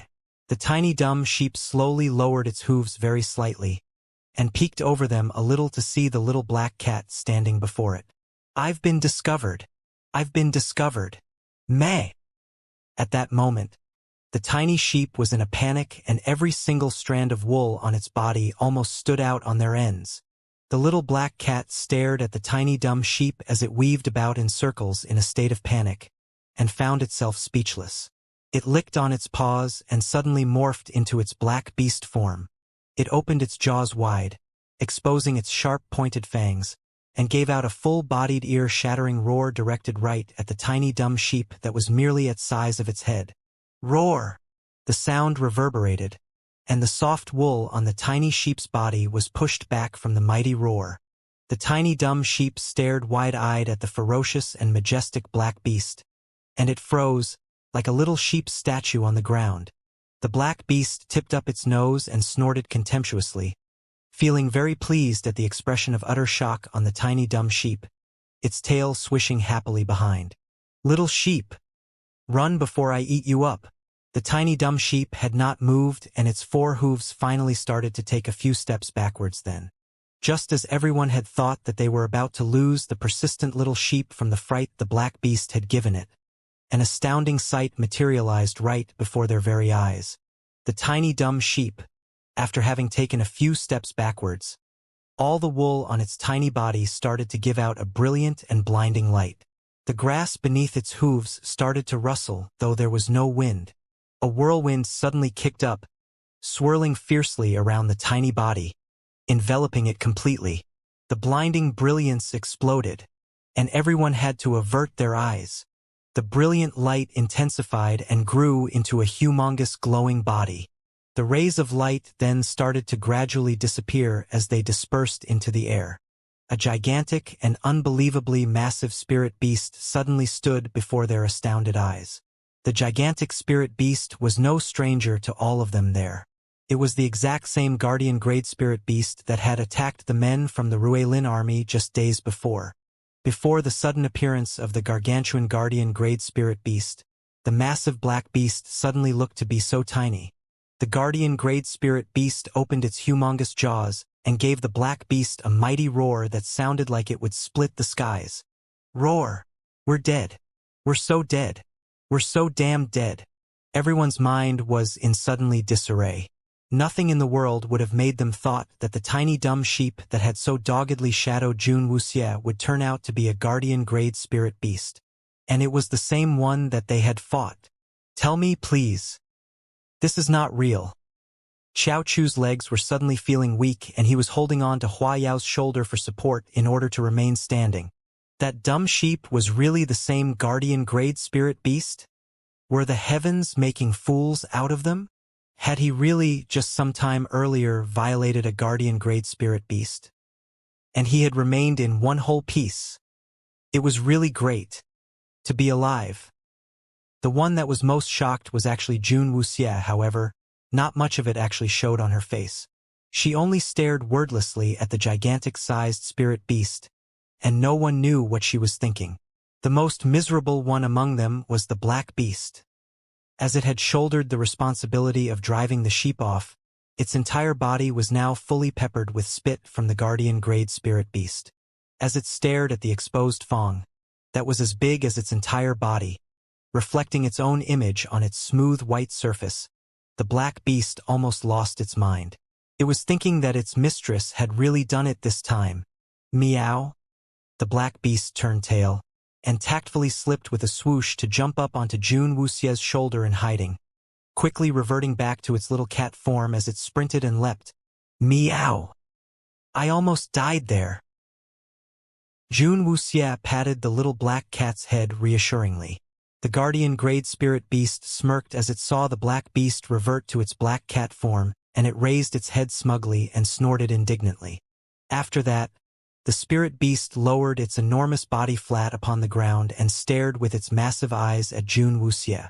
9 long tails swished happily behind it, and they gradually began to fold back onto its body, wrapping and twisting, and the entire body of the spirit beast started to visibly shrink and decrease in size, until it turned into the mini sheep that had been tailing them, before it stopped. Xiao Chu's mouth was badly twisted. Fei Yan's eyes were like saucers, as she gulped noisily. Hua Yao and Rong Rua exchanged glances and attempted to smile bitterly at each other. Fan Jin had not recovered and made like a statue. Tap, tap, tap. The incredibly powerful dumb sheep trotted upon its short little hooves to come stand before Jun Wuxie, a seemingly proud expression upon its upturned face, as it stretched its short hooves fully straight, attempting to stand as tall as it could. "Why are you following me?" Jun Wuxie finally realized the dumb sheep's real identity. It was not a low-grade spirit beast that did not possess any consciousness. It was actually guardian-grade spirit beast, capable of intelligence. It would understand what she said. The dumb sheep trotted closer and walked one circle around Jun Wuxie's feet. It lowered its head and chomped on a mouthful of fresh green grass and raised its head to allow Jun Wuxie to see it chew and finally swallow the green grass in its mouth. "Meh. The grass around you is delicious? Meh likes it." Jun Wuxie did not understand sheep, and fortunately, the little black cat seemed to know what the dumb sheep meant and translated it for Jun Wuxie. Jun Wuxie finally understood why a dumb-looking tiny sheep, which in actual fact was an all-powerful guardian-grade spirit beast, would keep following her. As her ring spirit was a plant spirit, although people would not feel it, all plants around her would be able to sense little lotus essence, and under its influence, undergo a subtle change. And this guardian-grade spirit beast here had, in the process of battling Jun Wuxie, detected the scent from her, and been hence attracted by it. Think, what kind of a lure would more delicious and tastier green grass bring to a dumb sheep? The choice is unthinkably obvious. The fact that the snow lotus would give out such an effect was something that even Jun Wuxie had not thought of. Xiao Chu and the rest did not understand what the dumb sheep had said, and neither did they know what the little black cat had said. So they only stared at Jun Wuxie blankly, waiting for her to explain. Jun Wuxie had no choice but to briefly explain the dumb sheep's bleating to them. "So that means when it ran off suddenly when it battled us before, it was all because of little Xie?" Xiao Chu asked as he rubbed at his chin. He had wondered at that time why such a powerful guardian-grade spirit beast would beat a retreat that quickly. The dumb sheep possessed a high level of spirit consciousness and had understood what Xiao Chu said. It lowered its head sheepishly, as if slightly ashamed, one of its front hooves pawing at the grass on the ground. Actually, at that time, it had run away just because it was terribly afraid of pain. But that would remain a secret. No matter what, it would not tell this to them. Humph! Not one word. Meh, meh. The dumb sheep raised its head and looked at Jun Wuxie, its eyes unusually determined. "I want to stick to you for now onwards." The little black cat's mouth was twitching as it did its best to fully translate the dumb sheep's words for Jun Wuxie. Jun Wuxie remained silent, but did not choose to reject either. She stared at the dumb sheep, looking as though she was contemplating whether to accept or reject. The dumb sheep blinked its eyes innocently at Jun Wuxie, and suddenly, it seemed to have remembered something. It tipped its rotund spherical body and fell to the ground on its side. It continued to struggle and kick, and finally managed to flip itself on its back, exposing its little belly all covered in wool, while it straightened all 4 of its short hooves outwards. The dumb sheep's compromised position looked so comical Xiao Chu immediately doubled over in laughter, clutching at his tummy. "What is this? And coming from a guardian-grade spirit beast at that. Ha ha ha. This is just too funny." Xiao Chu was wiping the tears flowing down his face. The dumb sheep ignored Xiao Chu totally and remained in its position, not moving an inch. Humph! Stupid humans. Its ingenuity would never be understood by common humans like that guy there. Jun Wuxie suddenly squatted down on the ground and stretched out her hand to rub the dumb sheep's belly. That incredibly soft and fluffy touch on her fingers made Jun Wuxie close her eyes in satisfaction in an instant. You can come with me, but you will have to listen to everything that I say. Jun Wuxie said as she continued to rub on the dumb sheep's belly. Meh. It just knew that its ingenuity was unparalleled. Meh. The dumb sheep had actually not so dumbly remembered that Jun Wuxie had seemed to be very interested in the wool upon his body when she had carried it in her arms earlier. It had suddenly been struck with this ingenious idea to sacrifice its chastity to win Jun Wuxie's acceptance. After having tasted the grass nourished by the snow lotus essence once, it had not been able to forget the sweet succulent taste and did not want to eat normal grass anymore. If it was not able to follow Jun Wuxie, it might very well turn to skin and bones soon without tasting that unforgettable divine taste again. Name? Jun Wuxie asked. Meh meh. That did not need translating, and the little black cat was spared the task. Meh meh, she asked, an eyebrow raised. Meh, meh, it's Lord Meh meh, the little black cat translated, its whiskers quivering. Lord Meh meh, meh. Xiao Chu and the rest of the team stared wordlessly as they watched a human and sheep converse. The conversation was interspersed with the little black cat's meowing, and all of the people watching were terribly confused.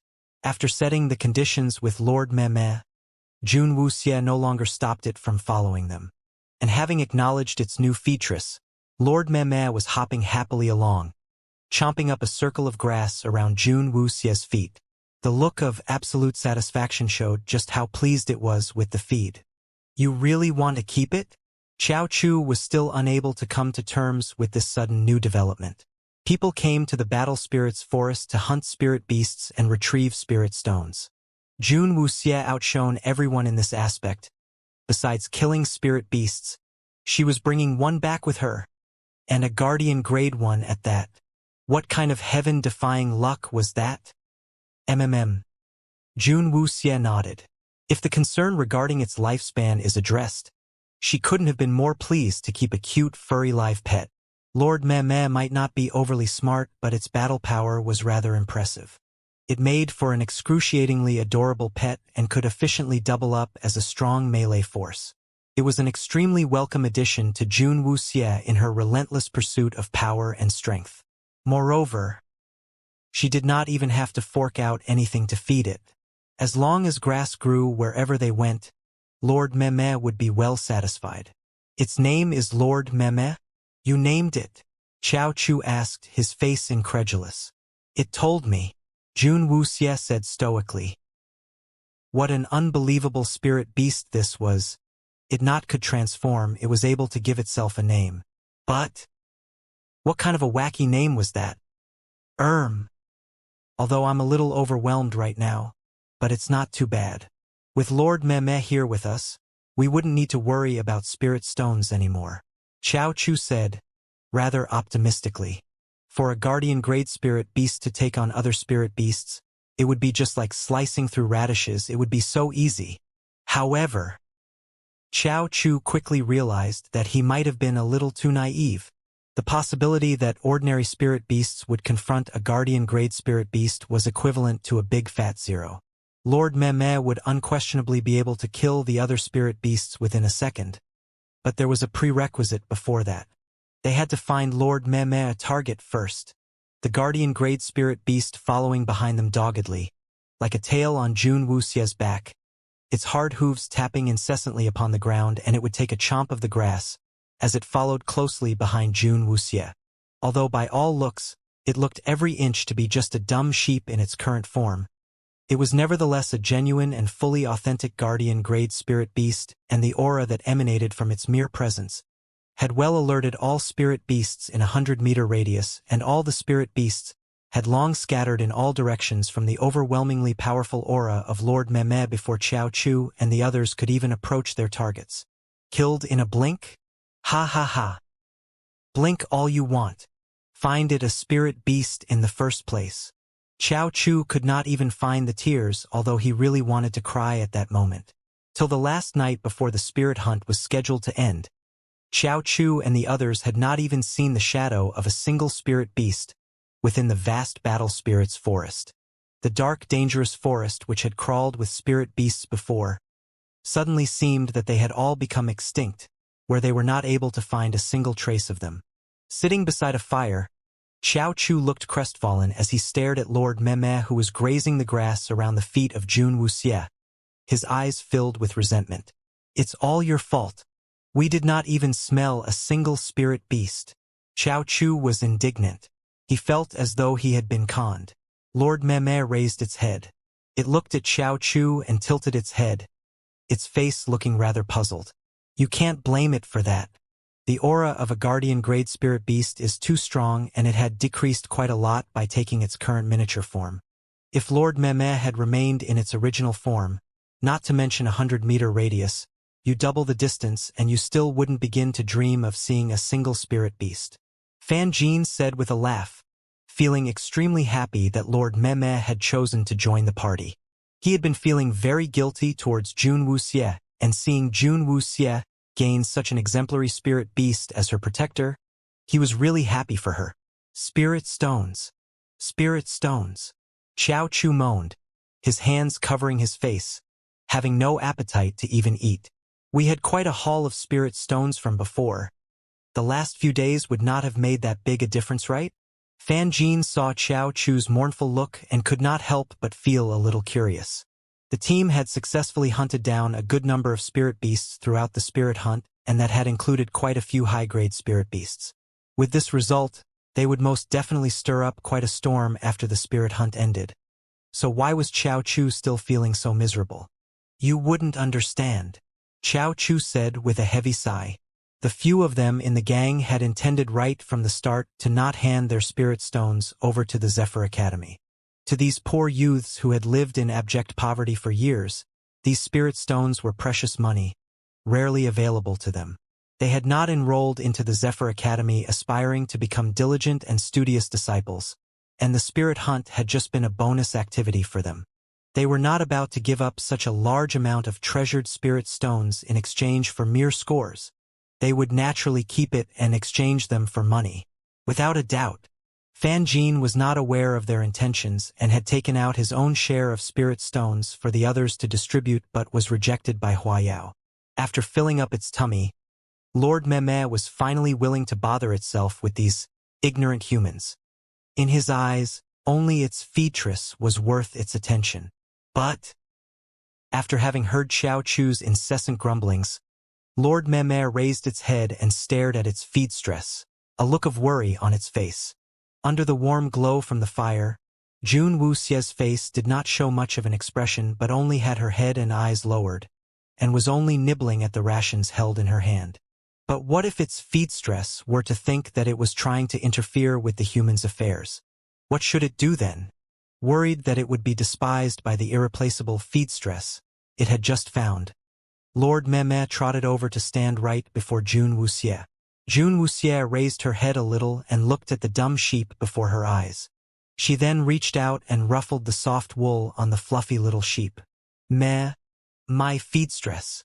I will prove that I can contribute too." Jun Wuxie was rather puzzled.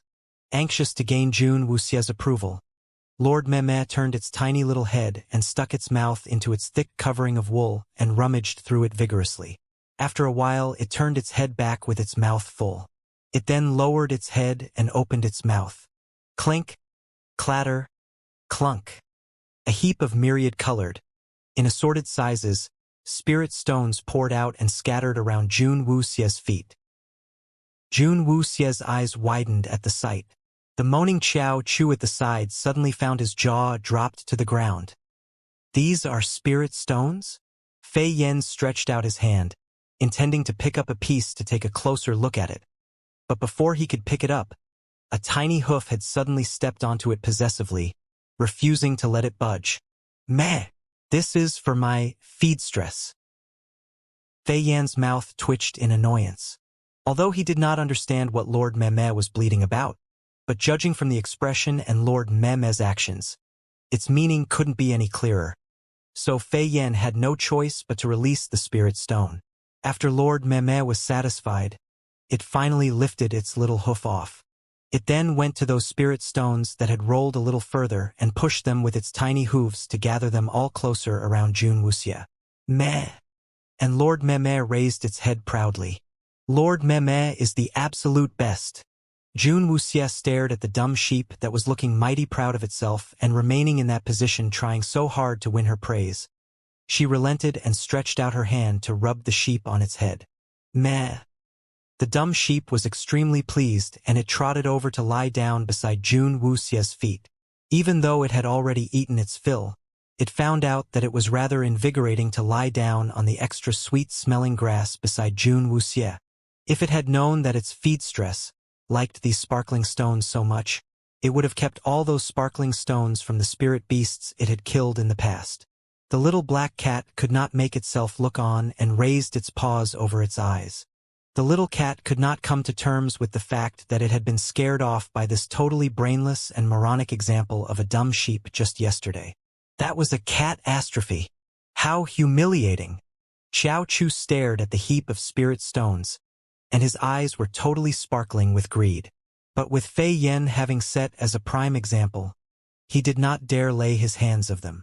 But, little Xie, when we get back, what do you say we make a trip to the auction house? The heap of spirit stones before him sparkled just like a mountain of gold. And based on his observation, all those spirit stones were not too small in size, looking to have been retrieved from a medium-grade spirit beast at least, and mixed within that mesmerizing pile, he could see quite a number of high-grade spirit stones as well. Just that one mouthful from Lord Meme had far surpassed what they had managed to slowly gather from days of fighting spirit beasts. Sure. Jun Wuxie nodded. She had almost depleted the banknotes she had with her, and she intended to keep a portion of the spirit stones and wait till Long Qi and his men arrive at the Zephyr Academy to demand for an appropriate answer for the prior incident and have them bring them back to the Qi Kingdom. As for the rest, using them to beef up their financial resources would not be a bad idea. The amount of money they had needed to raise to enroll into the Zephyr Academy had gradually made Jun Wuxie aware that it was a necessity to have some money on them all the time. With the dumb sheep with them, Jun Wuxie and her team decided to give up on hunting any spirit beasts. All of them were set to return early the next morning, and that would mark the end of the spirit hunt. This spirit hunt meant differently for different disciples. To some, it might be just the same as all the previous spirit hunts, and to others it might have been an unforgettable experience. But to another group of disciples, their lives had ended there, within the dark depths of the battle spirit's forest. Groups of disciples started to return, wave after wave. Some came back happy while some came back sad and miserable. Quite a number of them came in carrying wounds on their exhausted bodies, and carried by their teammates. The weary youths who had toiled through the entirety of the spirit hunt were ecstatic to finally be leaving the battle spirit's forest.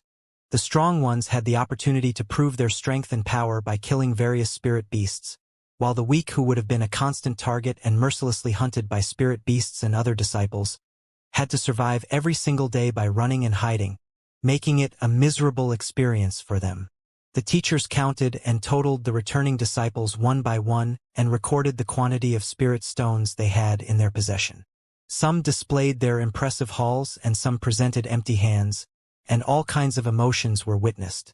Jun Wuxie and her team returned at a time that was neither too early nor too late. When they walked into the camp, the place was already filled with other disciples who had returned before them. For most of them, their nerves had constantly been on edge for the past 7 days, and they were finally able to relax. The disciples huddled closely together, sharing their exploits and harrowing experiences, using what they had witnessed in the battle spirit's forest as fodder, albeit with much exaggeration. But no one would bother to point out any contradictions or delve deep into their stories and tales of valor at that time, as they all just needed some entertainment, as they rested their weary hearts and bodies.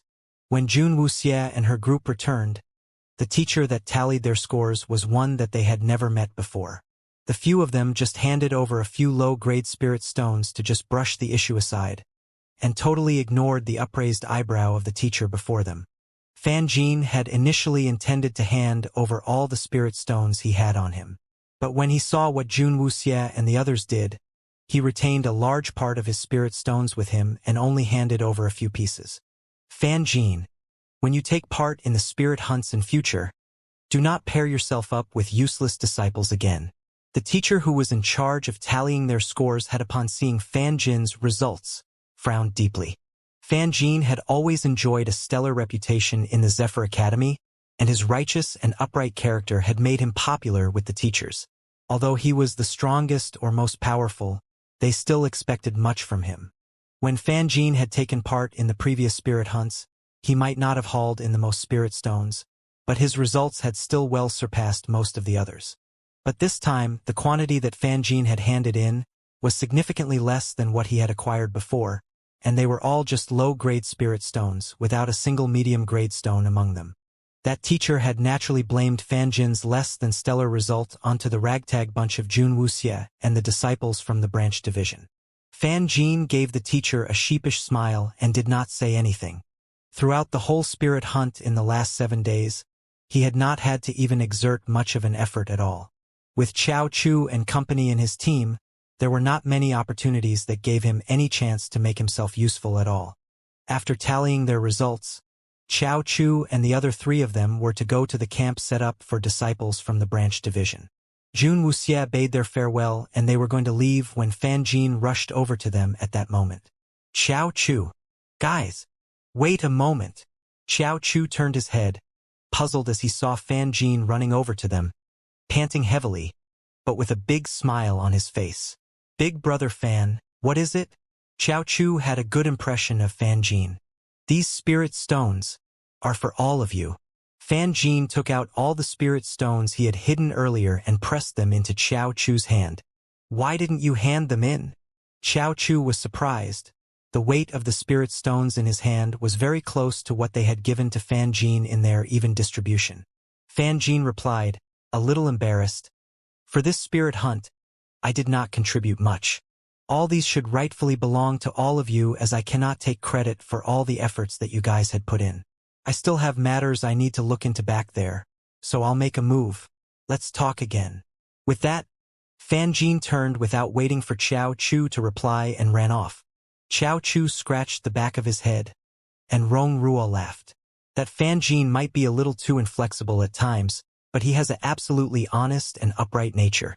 He is definitely a good guy. Within the noisy and bustling campgrounds, a single figure attracted many eyes to turn. The youths who had been huddled together chatting away suddenly turned and fixated their gaze on the figure that had attracted all their eyes. Jun Wuxie walked slowly into the campgrounds. The black cat rested lazily on her shoulders. But what had made all those pairs of eyes to stare at them was actually the tiny Lord Meme trotting closely behind Jun Wuxie. The weak-looking tiny lamb trotted, shadowing Jun Wuxie like a little tail on Jun Wuxie's back. Its tiny form and fluffy looks attracted quite a few fond gazes from the girls, but most of the male disciples snorted derisively as their eyes fell onto that scene. The battle spirits forest was filled with all kinds of spirit beasts. They ranged from the strongest guardian-grade spirit beasts to the weakest and lowliest low-grade spirit beasts. Some of the low-grade spirit beasts were not even equipped to perform any attacks and were the prime targets of many of the disciples. They usually possessed qualities just like Lord Meme, small and tiny in size, looking incredibly innocent and harmless, and people could tell with one look that they were low-grade spirit beasts. Jun Wuxie's face was already infamous and was almost a celebrity in the Zephyr Academy, and all the other disciples recognized her identity with a single glance. Having gone into the battle spirits forest and actually bringing a low-grade spirit beast out with him made the other disciples look at him as some kind of a joke. With his powers, I doubt he would be able to even kill that low-grade spirit beast following behind him. If not, why would he want to have such a weak spirit beast dogging his every step? A youth who had always detested Jun Xie could not help himself but grumble to his companion in a malicious tone. He might not be very strong, but no one can match up to him when it comes to shamelessness. Having latched onto Fan Jin, he would definitely make it through the spirit hunt safe and sound even if he could not achieve any outstanding results. You must have realized that disciples from the branch division had always suffered heavy casualties, and if not for Fan Jin's protection, that little brat might very well not even make it back here alive. I saw it very clearly earlier. Senior Fan did not achieve good results this time round. He must have been dragged down by those leeches. If not for them, Senior Fan would never have produced such dismal results with his spirit stones. Several youths gathered together to further criticize and condemn Jun Wuxie, and a youth who happened past them suddenly stopped and stared at them with a frown on his face. Junxie is nothing like the kind of person you guys are making him out to be. The youths who had been happily caught up with their condemnations and insults suddenly stopped and turned their eyes to look. They saw that it was a senior from the Beast Spirit faculty. That senior had not really been outstanding, but everyone knew of him now all because of one reason alone. That he was mentoring a new disciple this year, and that disciple was the only one admitted into the Spirit Healer faculty, Li Zimu. Li Zimu's mentor was actually speaking out for Junxie? Not a single one among them would have ever expected that to happen. That youth nagged a little and left with his own companions. After they have walked a distance, his companions asked, "Why are you suddenly defending Junxie? Weren't you really angry that he had tried to steal Li Zimu's?" The youth replied with a self-deprecating laugh. "I had been too blind to see, and accused Junxie of stealing from Li Zimu. But even if you kill me now, I will never believe a word of it." The youth had looked at Junxie with great disapproval. But in the Battle Spirit's forest, after he had protected Li Zimu from getting hurt, Li Zimu had not only showed himself to be ungrateful, but had even pleaded and begged to be accepted into Fan Jin's team instead, which had really infuriated him. However, it was instead Junxie, whom he secretly despised, that left them with a variety of medicine without a word. And it was all thanks to those medicine that had allowed his team to recover quickly and to fully complete the spirit hunt. If not for Junxie's kind gesture, he would expect that at least half of his team would have died in the Battle Spirit's forest. After that ordeal, he finally understood that rumors were not to be believed. The team that Li Zimu had initially been with were greatly helped by Junxie in the Battle Spirit's forest, and after returning back to the campgrounds, they began to consciously and unconsciously defend Junxie's reputation. They were betrayed by Li Zimu and had almost lost their lives in the dense forest. Junxie's kind gesture had saved them, and they were extremely grateful to him. But they had also fallen victim to Li Zimu's exaggerated lies and had previously been party to criticizing Junxie as well and had condemned him. Hence, although they were feeling grateful in their hearts, they were too ashamed to face Junxie, as the guilt gnawed at their hearts. The news that Junxie had brought back a low-grade spirit beast back soon spread throughout the campgrounds. But this piece of news had not even stirred up much attention when another piece of news shocked the entire camp. The team reputed to be the strongest with Lu Weijie and the others had surprisingly announced their withdrawal before the spirit hunt had ended, and no a single member of the team remained. They had all been escorted back to the Zephyr Academy by Nangong Su personally. That alarming piece of news shocked all the disciples present and endless speculations and debates ensued. It must be known that the first ranked in the previous spirit tournament had suddenly disappeared that year and had not been seen in the Zephyr Academy for quite some time, and Lu Weijie was the current most powerful disciple in the Zephyr Academy. After the top-ranked disciple was no longer around, everyone had subconsciously presumed Lu Weijie to be the strongest one among them, and his team this time had not only included him, but also the third-ranked Ning Xian from the previous spirit tournament in addition to the 9th and 10th ranked as well. The team had also managed to rope in Yin Yen from the Spirit Healer faculty, and the rest of the team members were all above average. Despite all that most glamorous and star-studded team announced their withdrawal from the Spirit Hunt midway through and led back to the Zephyr Academy by Nangong Su himself. All the other disciples found the situation rather puzzling.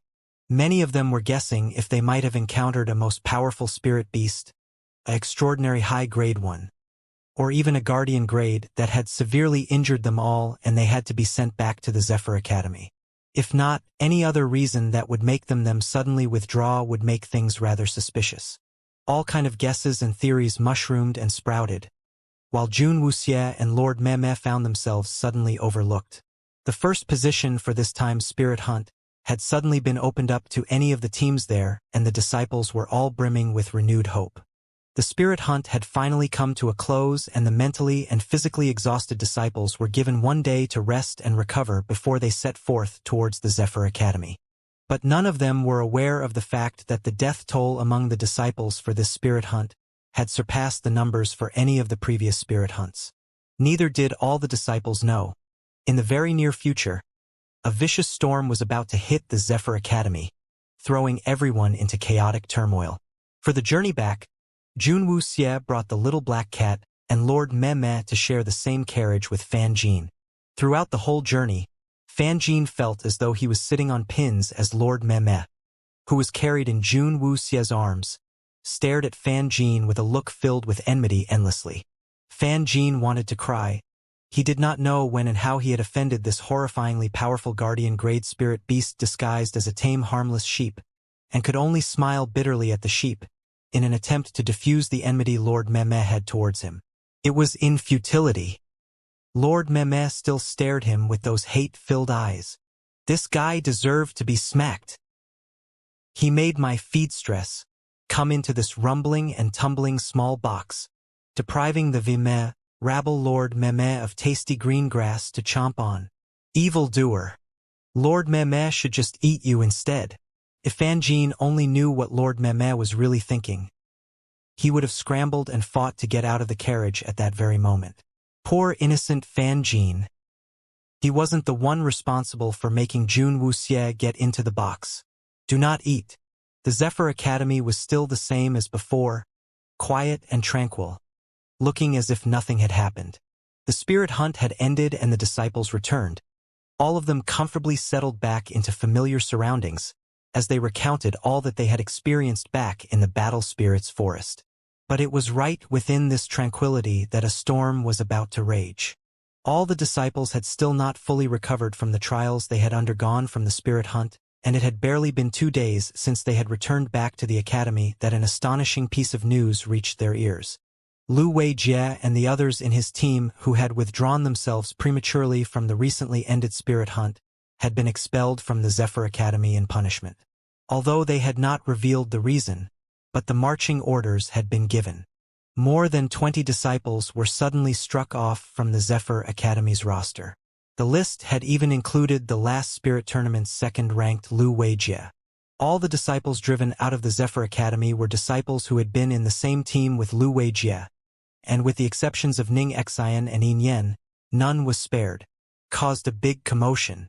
Even when the Zephyr Academy tried to hide it, the astounding news could not be suppressed. All the other disciples were shocked by the revelation. Lu Weijie's sudden withdrawal from the spirit hunt with his team had already sparked off much debate and arguments. And now that all of them were suddenly expelled, the voices raised and questions reached new heights. In the vice headmaster's office, Ning Rui's face was dark as he looked at the pale-faced Ning Xian. His eyes narrowed in admonishment. In regards to this matter, I have already cleared it with the headmaster. Lu Weijie and the others will assume the responsibilities for it. Just make sure you stay within the office during this period and do not go anywhere. And only after the matter dies down will make other plans. Ning Rui's mood could not get any worse at the moment. He had thought that, after the recent spirit hunt, he would be rid of Fan Jin, one of the biggest thorns in his side. Never had he expected that Ning Xian would stir up such a big mess, failing in her mission, and even offended such powerful people. The disciples of Mu Chun from the cloud-treading peak and the most ferocious strike force, the Rui Lin army. When Nangong Su had just brought Ning Xian and Lu Weijie back and reported the news to him, Ning Rui had almost exploded in rage.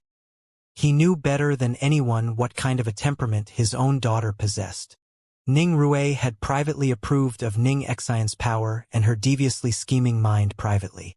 She had always been cautious and dependable when carrying out her schemes, and when he found out that she had stirred up so much trouble with such dire consequences this time, Ning Rui had been rather shocked.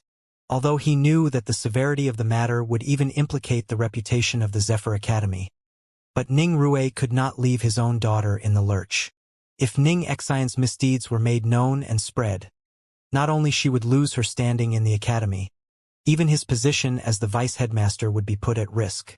Hence, Ning Rui had had no choice but to lower himself before Fan Chi this once, and pleaded with tears in his eyes.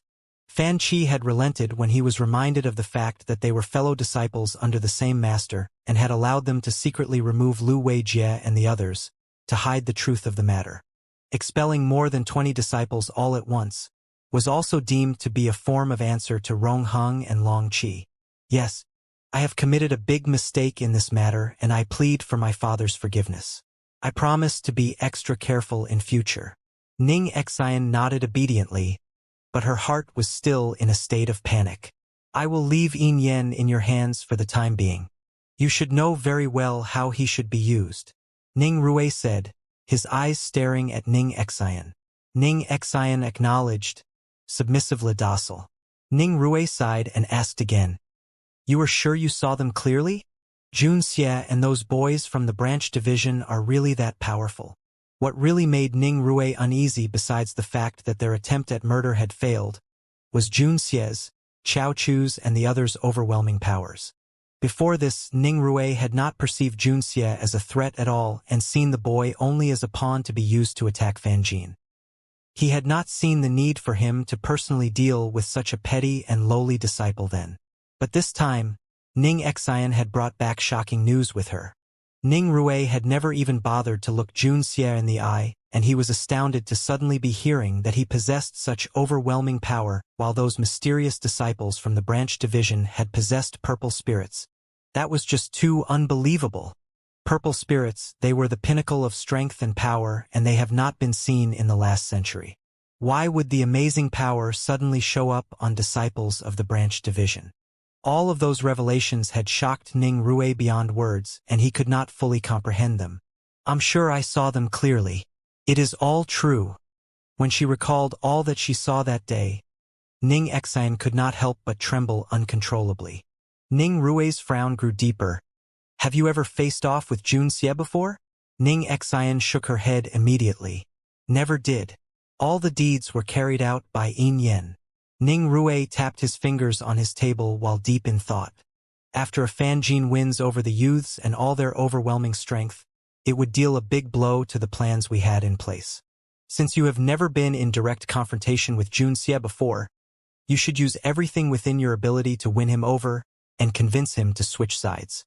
He never believed in eternal enmities, and neither in eternal friendships. Ning Rui was able to size up the situation rather quickly. When Jun Xie had still been perceived as trash, he had been happy to see his daughter use him as a pawn. But when the pawn was found to possess such great power, it would not be wise to leave him at the enemy's side. Ning Xian was aghast. Father, Jun Xie might have turned out more powerful than we expected him to be. But he is still rather young and I don't think we need to. What do you know? Ning Rui chided sternly. Ning Xian trembled. Where did you think those few purple spirits had suddenly sprouted out from? I have thoroughly checked on all the people around Fan Jin. Even if we don't mention him as he is still a young youth. But not even his well-respected father will be able to win the favor of any purple spirit exponents. If Fan Jin was really that capable, he would not have been so badly toyed by your schemes. Those few purple spirit users must be linked to Jun Xie. If we manage to win Jun Xie over to our side, we won't just be winning over one person, but also the powerful exponents behind him. Ning Rui said with a chilling laugh, and based on Ning Xian's observations, Jun Xie had broken through to the yellow spirit level. A 14-year-old who had broken through to the yellow spirit level. What kind of an unbelievable gift was that? And added to that, he had a rather powerful ring spirit as well, which made Jun Xie an excellent target. But most importantly, it was what the inconceivable purple spirit exponents behind him would bring. If he was able to successfully convince those few purple spirit users to come over on his side, and everything that was happening now would no longer pose to be a problem anymore. Ning Xian gasped loudly, as she realized how important it was to win Jun Xie over. But I have mentored Yin Yen all this while, whereas things between him and Jun Xie. Ning Xian's voice trailed off as she bit on her lip. The fact that Yin Yen had been able to still remain in the Zephyr Academy was never her father's intention, but it was all due to his own position in the academy. The disciples of the Spirit Healer faculty had always been independently controlled by Gu Lishang himself, and not even the headmaster was able to interfere with him. And the incident in the Battle Spirits Forest was known only to the few people Nangong Su, Fan Qi, and Ning Rui. In order to protect the Zephyr Academy's reputation, not a single one among them dared to leak a word of it to anybody. Gu Lishang was hence unaware of the matter and would naturally not drive Yin Yen out. Yin Yen had served as Ning Xian's ward for a rather long time, and clever as she was, Ning Xian knew how Yin Yen felt towards her, but his position and his obedience had made Ning Xian find him useful and easy to manipulate. But if it came to threatening her own interests, there wasn't much that Ning Xian would hesitate to sacrifice. The truth of the matter was that Li Zimu was the one who started the whole farce, and Yin Yen was inexorably duped into playing along with it. Ning Rui said with a meaningful glance to Ning Xian. Ning Xian's eyes lit up and a smile grew on her lips. What father means is for Yin Yen to go apologize to Jun Xie. Ning Rui nodded, satisfied. This time, do not fail me again, or I will really be utterly disappointed with you. Ning Rui's steely gaze fell on Ning Xian, suddenly felt the chill from those eyes. Even though they were linked in blood, Ning Xian was still extremely fearful of her own father. I won't. Ning Xian gulped, as she hurriedly reassured. However, things did not turn out the way as what Ning Xian and Ning Rui had planned. Ning Rui had intended for Lu Weijie and the other over 20 disciples to become scapegoats for the disaster his daughter had caused, and thought that the fact that Lu Weijie had a soft spot for Ning Xian all this while would make Lu Weijie be willing to hide the real truth behind the matter for her. But Ning Rui did not know that Ning Xian had hidden part of the truth from him. In order to save herself, Ning Xian had quickly only brought Yin Yen back with her and left Lu Weijie and the rest of the team in the lurch, which had almost caused all of them to lose their lives. In view of the circumstances, there was no way Lu Weijie would hide the truth for Ning Xian, especially when they got to know that he and the other over 20 disciples were to be driven out of the Zephyr Academy, while Ning Xian and Yin Yen did not suffer any form of punishment in the least. Lu Weijie was absolutely outraged. At the main gates of the Zephyr Academy, more than 20 disciples who had been expelled from the Zephyr Academy stood, their faces in tears, all dressed in civilian clothing after they were made to change out of the Zephyr Academy's uniforms, staring forlornly at the academy they had grown to become so familiar with, their hearts heavy. They thought back to the day they had first come here, inspired to achieve their lofty goals, having stood out among the sea of applicants fighting to enroll, and had dreamed of the day that they would one day shoot up the societal ranks. But now they had nothing left. They had not completed their studies, and they had been thrown out by the Zephyr Academy. All their dreams and aspirations were suddenly shattered, and the pieces lay crumbled upon the ground before them. Senior Lu, what are we supposed to do in future? A disciple among the group asked as he looked sadly at Lu Weijie. Before the gates, many disciples had congregated, here to watch the miserable worms who had been abandoned. Lu Weijie's face was ashen as he stared at the whispering disciples grouped together within the Zephyr Academy, and the rage within his chest reached an inferno. What to do? Since the Zephyr Academy is not giving us any other way out, then we need not observe or consider any sense of propriety for the Academy as well. We can just bring them down with us. I will no longer hold this dump of an academy dear to my heart. Lu Weijie shouted angrily. The Zephyr Academy had, after driving them out of the academy gates, said that those disciples possessed dubious characters and were despicable in their deeds. That critique from the academy had inadvertently also killed the futures of all those disciples. With such a testimonial coming from the Zephyr Academy, which other respectable academy would be willing to take them in? Lu Weijie was almost exploding with rage. The prospects for his future had been shining bright. As the second in rank in the last spirit tournament, he had everything he wanted going for him. But he had been bewitched by a slut and had committed a huge wrong, which finally destroyed his own future, and the whole responsibility for it had been thrown onto him. But the one person from whom the whole scheme had originated from had used her father's powerful position as the vice-headmaster to escape unscathed. She had not only not been expelled by the Zephyr Academy, but was still enjoying her unchanged status as the senior Ning that all the disciples respected. Based on what? A slut like that, a shameless girl like that, why should he allow her to achieve the great future that was denied to all of them? Lu Weijie's expression became grim as his rage and the sense of injustice in his heart grew.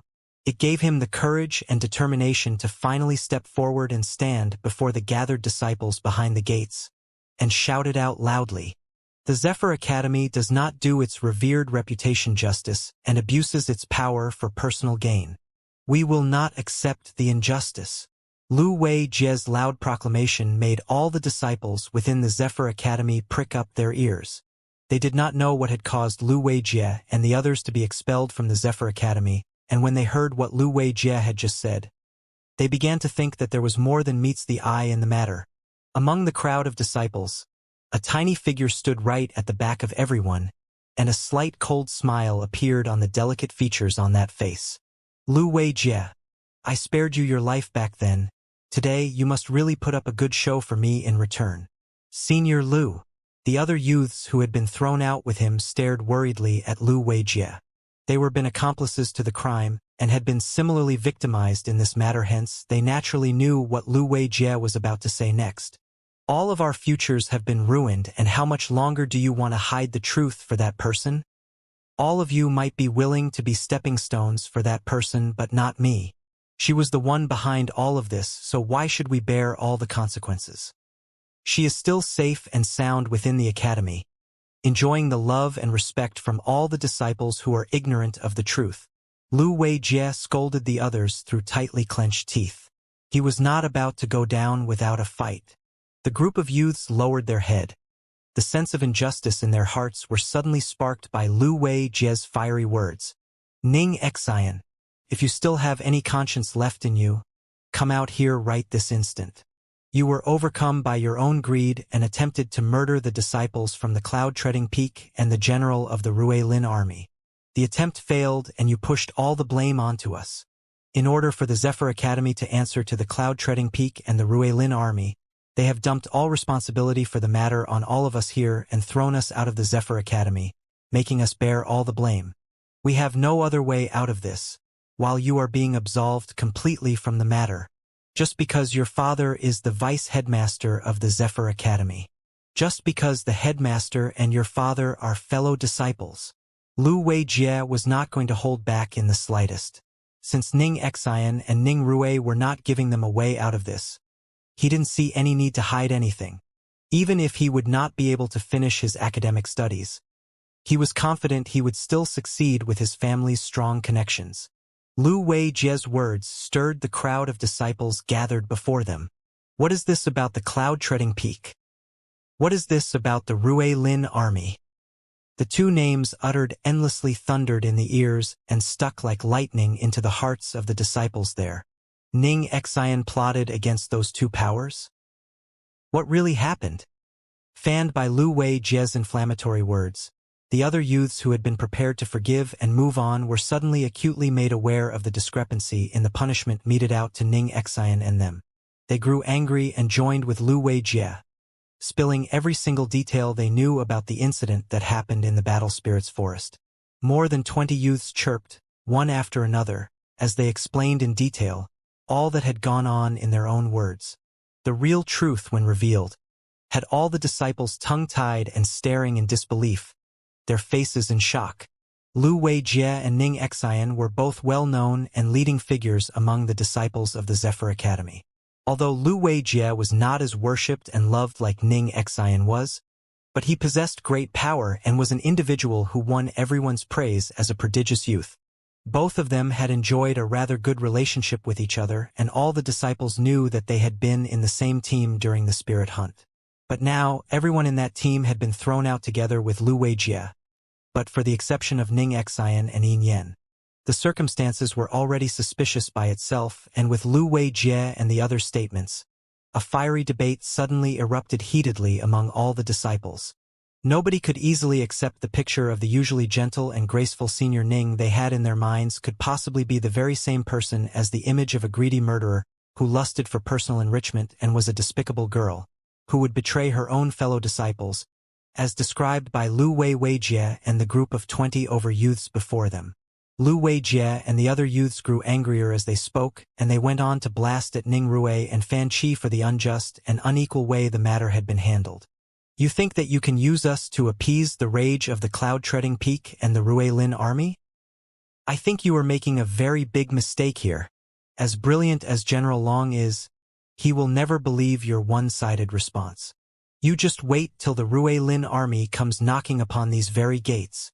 Lu Weijie had told Long Qi every single detail of the truth of the matter, and if Ning Rue intended to use the fact that they had expelled more than 20 disciples to brush the whole matter aside, they would have to see if Long Qi believed them at all. I will state today that I, and the brothers with me here today, hereby cut all ties with the Zephyr Academy. With an academy that practices such fraud and cronyism. I, Lu Weijie, refuses to dance according to their whims. Today, I declare that it is not the case that the Zephyr Academy has thrown me and my brothers in arms here out, but that we choose not to remain in this place of filth and contamination. Lu Weijie said resolutely, and after he finished, he turned to leave without looking back once, refusing to look at the place for another moment. All the other youths who had been expelled from the Zephyr Academy followed suit and left behind them countless questions and conjectures to rise within the disciples of the Zephyr Academy. At that moment, the simmering pot that was the Zephyr Academy suddenly exploded as everyone started throwing their own versions and opinions on the matter into the overflowing pot, while the tiny figure at the back slipped away unnoticed, carrying her little black cat in her arms. It seemed that Lu Weijie wasn't that dense after all. Instead of allowing the Zephyr Academy to fully pin the unequivocal blame of the matter onto him, he had chosen to reveal everything and left in an indignant rage of righteousness, cleansing off the accusations pinned on his back. In that way, he might still have a sliver of a chance for his future with that gamble. At least he understood what he stood to lose. Jun Wuxie faded away among the crowd as she left. She knew after today's events, not matter what heaven-defying abilities Ning Xian possessed, she would not be able to erase all the doubts and malicious guesses from the hearts of the disciples in the Zephyr Academy, as it was a fact that she still remained there, while Lu Weijie and the other youths had been forced to leave. The show was just beginning. Would Ning Xian be able to withstand what was about to come? Very soon, the speech that Lu Weijie had given just before he left reached the ears of Ning Xian. She almost exploded with rage, but she realized that Lu Weijie's actions was his last gamble, and a form of revenge against Ning Xian herself. The rumors currently pervading the hallowed halls of the Zephyr Academy was that Ning Xian attempted to rob by murder, and when it failed, she persecuted fellow disciples to escape. Suddenly, Ning Xian's reputation fell from the clouds and was quickly trampled in mud. Ning Xian did not even dare to leave her room then. She had already been deeply worried that Long Qi would not let the matter rest so easily, and now Lu Weijie had stabbed her so badly, causing the voices in the academy to rise in dissent. Many of the youths who had previously adored and worshipped her have now been turned by those swirling rumors and despised her to be a beautiful and vicious witch. Ning Rue had wanted to help salvage Ning Xian's tattered reputation and got several disciples to spread rumors saying that Lu Weijie had failed in winning the heart of Ning Xian in his pursuit and had harbored hatred after being spurned. And when he was expelled for committing those heinous crimes, he had acted on that hatred and tried to smear Ning Xian as he left. Those false rumors might have dampened the heat a little and led some easily manipulated disciples to believe them. But the majority of the disciples were still doubtful and suspicious, and even when they did not debate the issue openly, the discussions that went on in private, however, did not abate in the slightest. Ning Xian was not able to maintain her image as the perfect senior among the disciples anymore this time. The glories of her past faded into oblivion, and if she dared to appear before the disciples of the Zephyr Academy, she would no longer be greeted by the looks of adulation and worship, but faced with eyes filled with mistrust and suspicion. Although she had not been confronted with accusing fingers, but being forced to face such treatment was hell for someone who was so used to having her every whim catered for. She sought endlessly for a way to get herself out of the predicament, but she could not think up any suitable plans. She could only force herself to put on a facade of calm and bury all the accusatory voices deep in her heart. But in private, she had smashed countless scores of ceramics and porcelains and shredded embroideries and tapestries in vent. Lu Weijie, you've got guts. Ning Xian clenched her jaws. She was unable to stop all the rumors, and she still had to carry out the next step in their plans. Early that morning, Ning Xian had painstakingly dressed herself up and hurried over to come to the quiet and tranquil little bamboo grove. After meticulously checking over her looks outside the doors, she finally knocked upon the main doors leading into the little bamboo grove. When Fanjua opened the main doors in front of the yard, He was surprised a moment as he looked at the beautiful girl standing outside. His eyes flashed briefly with an unidentifiable emotion, but it quickly disappeared. Little Xian? Fanjua looked puzzled, as his eyes fell on Ning Xian, a person he had not seen for a long time. Although the two of them were betrothed to each other in marriage, Fanjua's declining health by the day had soon stopped anyone from bringing the topic up. In order for him to have a proper place to recuperate, Fanjua had moved into the little bamboo grove, and Ning Xian was seldom seen to appear at this place. He remembered the last time Ning Xian came here was more than a year ago. Big Brother Zhua. Ning Xian's face lit up in an innocent, sweet smile, looking like the pure and naive little girl next door, that made people warm up to her easily. Big Brother Zhua, little Xian has not come to see you in a rather long while. Are you angry with little Xian? Fanjua smiled gently and said, Not at all. Ning Xian looked apologetically at Fanjua. Her eyes lowered, her face filled with anguish. I was actually missing Big Brother Zhua quite a lot, but father reminded me repeatedly that Big Brother Zhua needed to rest and did not allow me to come disturb your rest. Hence, little Xian had been holding herself back for so long and not come visit Big Brother Zhua. Big Brother Zhua, would you please forgive little Xian? Fanjua gave out a light laugh and shook his head good-naturedly. The joyous smile quickly returned to Ning Xian's face, and as she looked at Fanjua, she made herself say meekly, Little Xian prepared some glutinous rice cake for Big Brother Zhua to eat. I remember that Big Brother Zhua loved to eat it when we were younger. As she said those words, Ning Xian raised up her hand and shook the small, intricate lunchbox she held in her hand. Fanjua's eyes lowered slightly just a brief moment, and he raised his head back up quickly to look at Ning Xian and say gently, Little Xian is so thoughtful. The sun out here is too strong. Come in and have a cup of tea and rest a little. Ning Xian nodded her head with a smile and followed Fanjua into the little dwelling within the bamboo grove. The look of pure innocence and shy manners of a little girl had all disappeared completely the moment Fanjua had turned his back as she stared at Fanjua's thin and skinny back. Her eyes dangerously narrowed. Fanjua actually possessed outstanding looks, and his character was just as exceptional. His failing was his ill health that did not allow him to achieve anything significant. If Fanjua was in good health, Ning Xian would be only too happy to be joined in conjugal union with such an outstanding young man. But Fanjua's weak constitution had dragged him down, and he had seemed to be always on his last breaths, and who knew how soon his last breath would come. And if Fanjua was dead, the Zephyr Academy's ownership would most probably fall into the hands of Fanjin, and by that time, she had her father would not stand a chance anymore. But Ning Xian curled up the corners of her mouth. Fanjua had his own usefulness as well. His pure heart that was free from worldly desires made him easy to manipulate.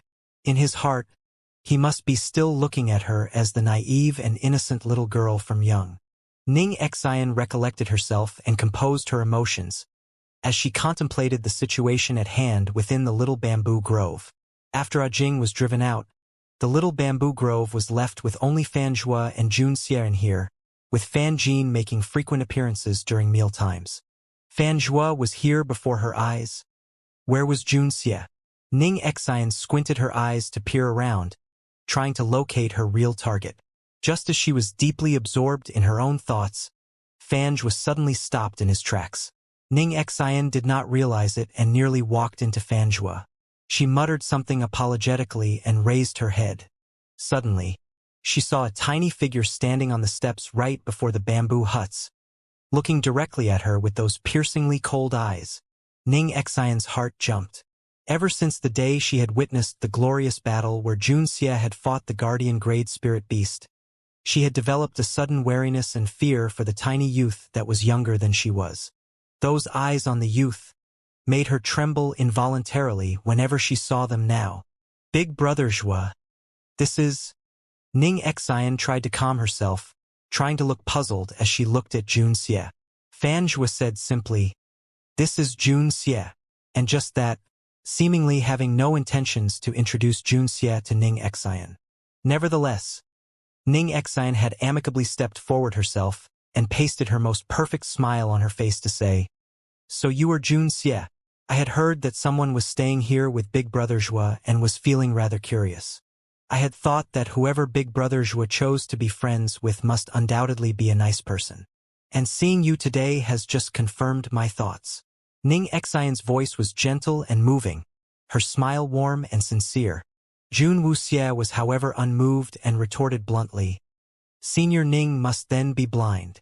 She had a nice personality? Yelp. The smile on Ning Xian's face froze.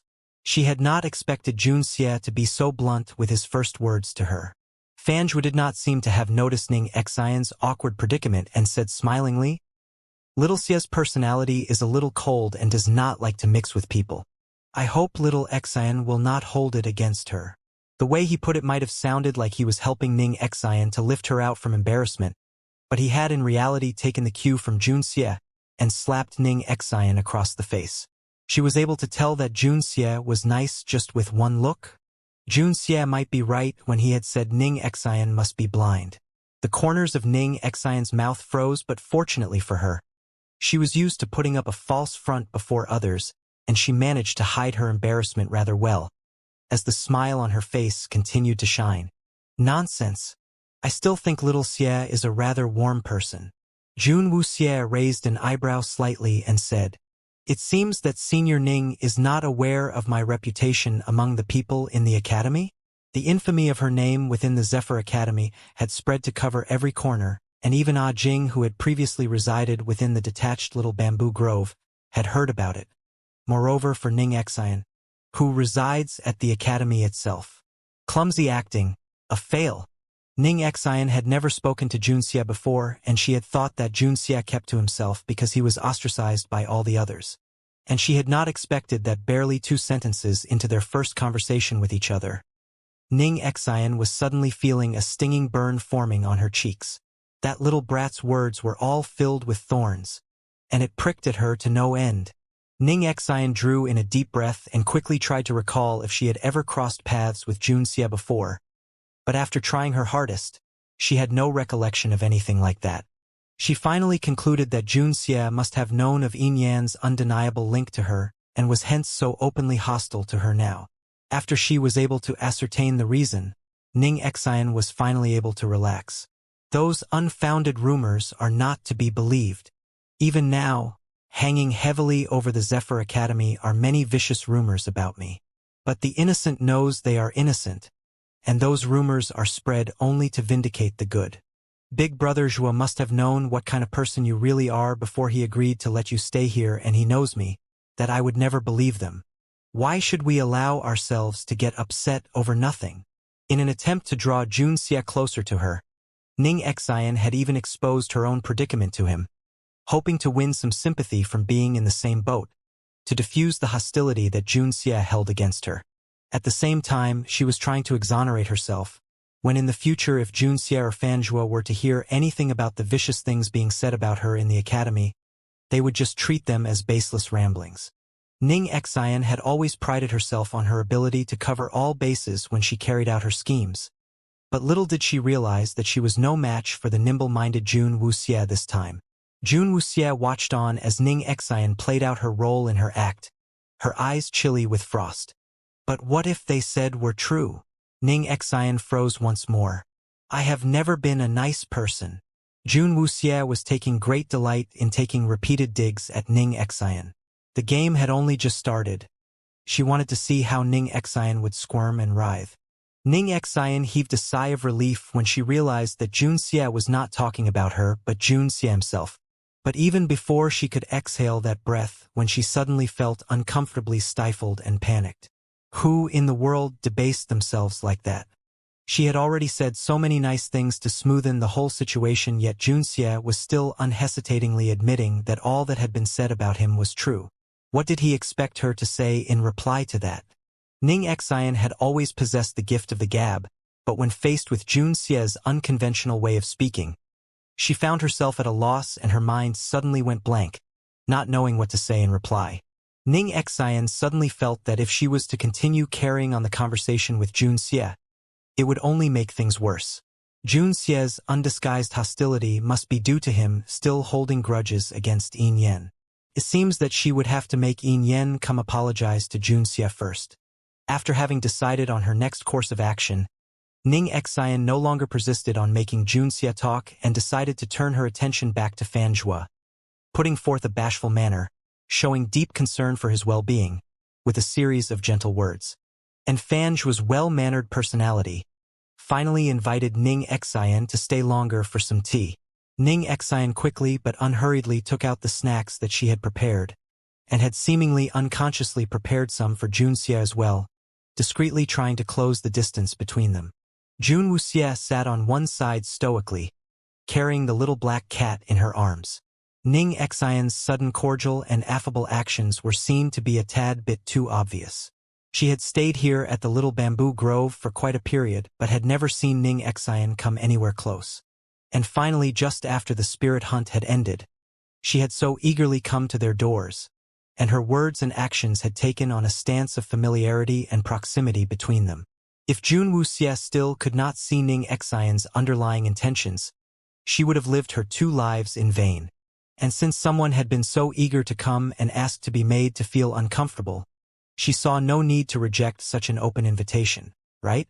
Jun Wuxia picked up the snack and bit at it indifferently. When Ning Xian saw Junxia eat the snack, she allowed herself to relax a little.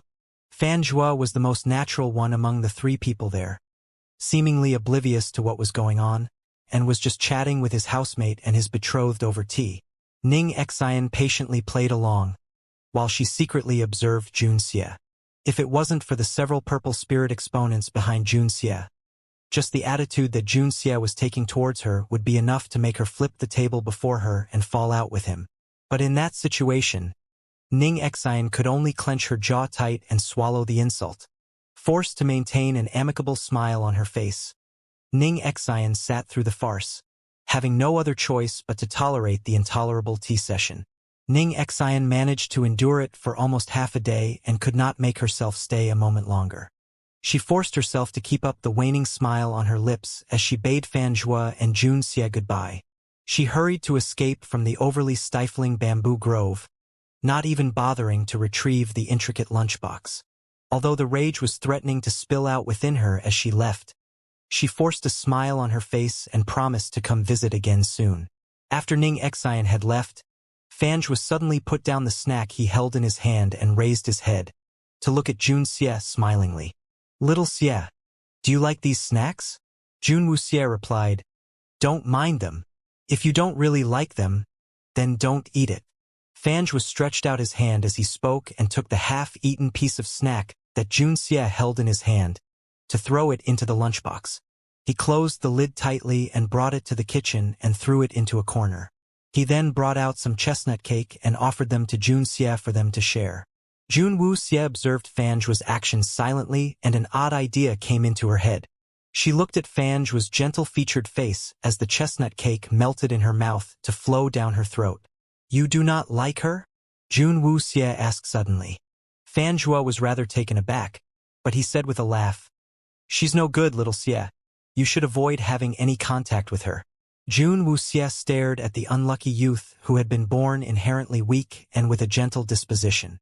She stared for a long while, and when saw that the gentle smile on Fan Zhuo's face still did not fade, she finally turned back, but still did not give Fan Zhuo a reply. That same evening, as the dark night fell, Fan Zhuo got up. Dressed in his inner robe, he came to the kitchen and lit up the fire in the stove, before he threw the lunchbox into the roaring fire. Within the flames, a crisp crackling sounded, and the red glow from the fire reflected off Fan Zhuo's handsome countenance. The face bathed in the fire's light did not show a single trace of its usual gentleness or amicable smile. In that pair of clear eyes, a malicious cold chill shone brilliantly against the warm glow from the fire. What? Ning Xian came to visit. In the afternoon the next day, Fan Jin had appeared once again to sponge off a meal, and he heard from Fan Zhuo that Ning Xian had dropped in to visit him. The sudden news had given Fan Jin quite a rude shock. If it had been before the spirit hunt that Ning Xian had come to see Fan Zhuo, Fan Jin would have fully welcomed the kind gesture without a moment's hesitation. But after all that had happened, Fan Jin's heart was now filled with deep distrust for Ning Xian. When Nangong Su got back to the Zephyr Academy, he had reported everything he knew to Fan Qi. But Fan Jin had hidden the details of the assassination attempt on his life completely from him. For no other reason than the fact that telling his father about the incident would be equivalent to cutting off all ties with Ning Xian. They had grown up together after all, and Fan Jin took it as the last time that he would tolerate Ning Xian. Yup, little Xian even brought me my favorite glutinous rice cakes. Fan Zhua said with a laugh. Fan Jin's expression grew grave. Little Xie, how is little Zhua's condition recently? When he recalled the attempt made on his life, Fan Jin asked, his face frowning in worry. Jun Wuxie glanced at Fan Jin, and carrying both Lord Meme and the little black cat, she said softly, "Good." Fan Jin gave a big heavy sigh of relief. Big brother, did you guys happen to meet with any odd or novel encounters in the Battle Spirits Forest? Fan Zhua asked with a smile, his eyes fixed on the two tiny furballs in Jun Wuxie's arms. Unlike the little black cat, Lord Meme totally ignored Fan Zhua. Even when Fan Zhua coaxed endlessly and tried everything he could to win its favor, he always still ended up facing into the furry buttocks, failing miserably. Fan Jin was caught by surprise at the question, and he averted his eyes before bringing up something inconsequential. Fan Jin never shared those tiresome matters with Fan Zhua, as he always wanted Fan Zhua to be able to recuperate in peace. If I manage to recover properly, I will love to go to the Battle Spirits Academy to take a look. Fan Zhua was feeling a little wistful. Due to his ill health, he had almost never stepped out of the Zephyr Academy before, and he longed achingly to see the world beyond the academy. Now, under Jun Xie's meticulous nursing, his health had gradually improved day by day. The sights that he had never dared dream to see started to tug and pull at his heartstrings. The majestic mountains, the meandering rivers, the wonders of nature. He yearned to be free to see those sights.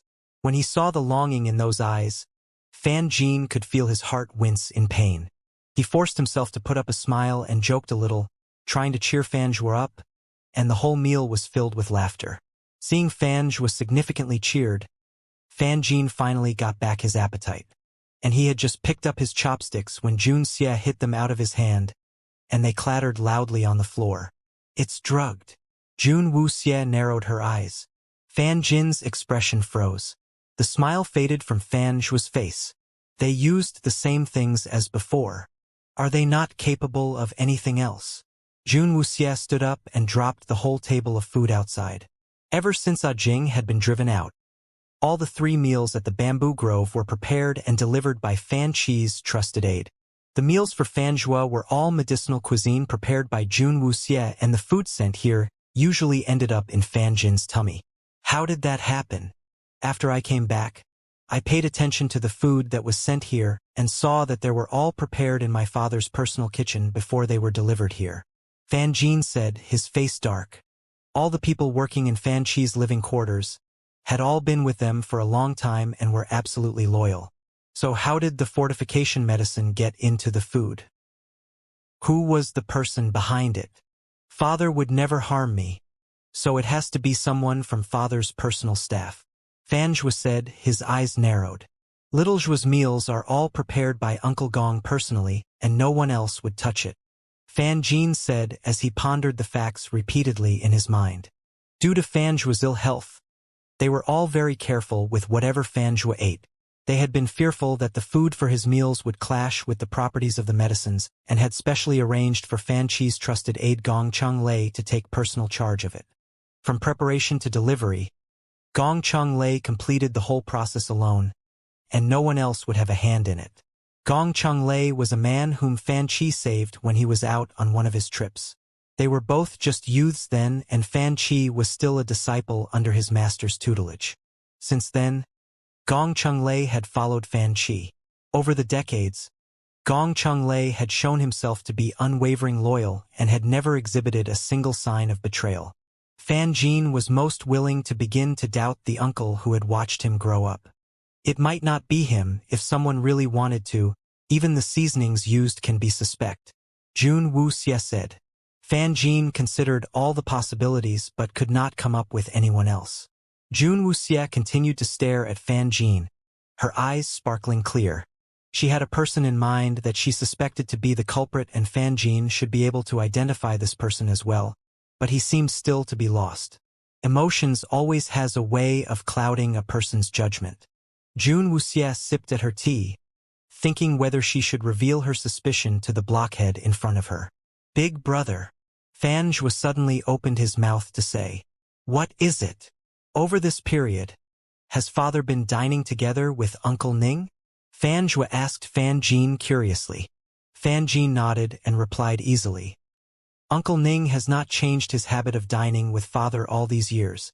Father has always said that they had been doing that since they had been fellow disciples under their master. It must be said that the relationship between them is rather close, and father is always thinking of drawing the two families closer by. As he went on further exhorting on their close relations, Fan Jin suddenly stopped and clamped his mouth shut. His eyes widened and he turned to stare at Fan Jua, flabbergasted. Jun Wuxie lowered her eyes then, and the corners of her mouth curled up. It seemed that Fan Jua was a little bit more intelligent than his brother. I forgot I have something I needed to do. You guys carry on. Fan Jin suddenly stood up. Fan Jua's words had struck him like a lightning bolt and cleared up the fog that had so badly clouded his mind. He had always thought of the culprit as someone who held grudges against the Fan family. But he suddenly realized that that might not be the case. In the Battle Spirit's forest, when Ning Xian had tried to kill him, it had planted a seed of uneasiness in him. And Fan Jua's words had suddenly caused that seed to sprout. There were not many people who were allowed access into Fan Chi's living quarters. And even less people were able to go into his personal kitchen. Besides Gong Chunglei and Fan Jin, the only other possibility was the person who ate with Fan Chi. Only Ning Rui could possibly have done it. Since Ning Xian had attempted to get him killed, would Ning Rui be doing it to Fan Jua? Fan Jin did not dare carry on further with that line of thought. He needed to go find Gong Chunglei and clarify a few things in detail, to gather a few more clues before he could be sure. Fan Jin left the bamboo grove in a big hurry, his face ominously darkened. There wasn't a moment more to lose. For Ning Xian's attempt on his life, he had been willing to forget it and scrub the slate clean. But if the father and daughter pair had their sights on doing the same thing to Fan Jua, he would never let them off.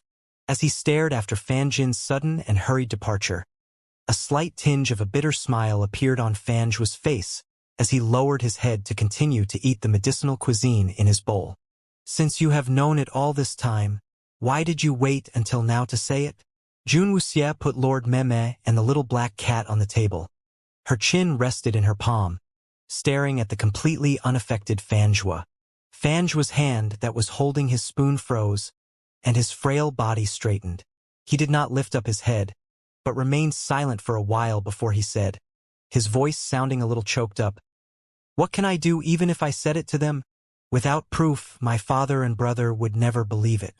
And if word reached that person's ears, it would only result in that person becoming more anxious to get rid of me. Wouldn't it be better if I keep myself alive a little longer and await a miracle to happen?" Fan Jua's tone of voice was not as carefree as he usually sounded.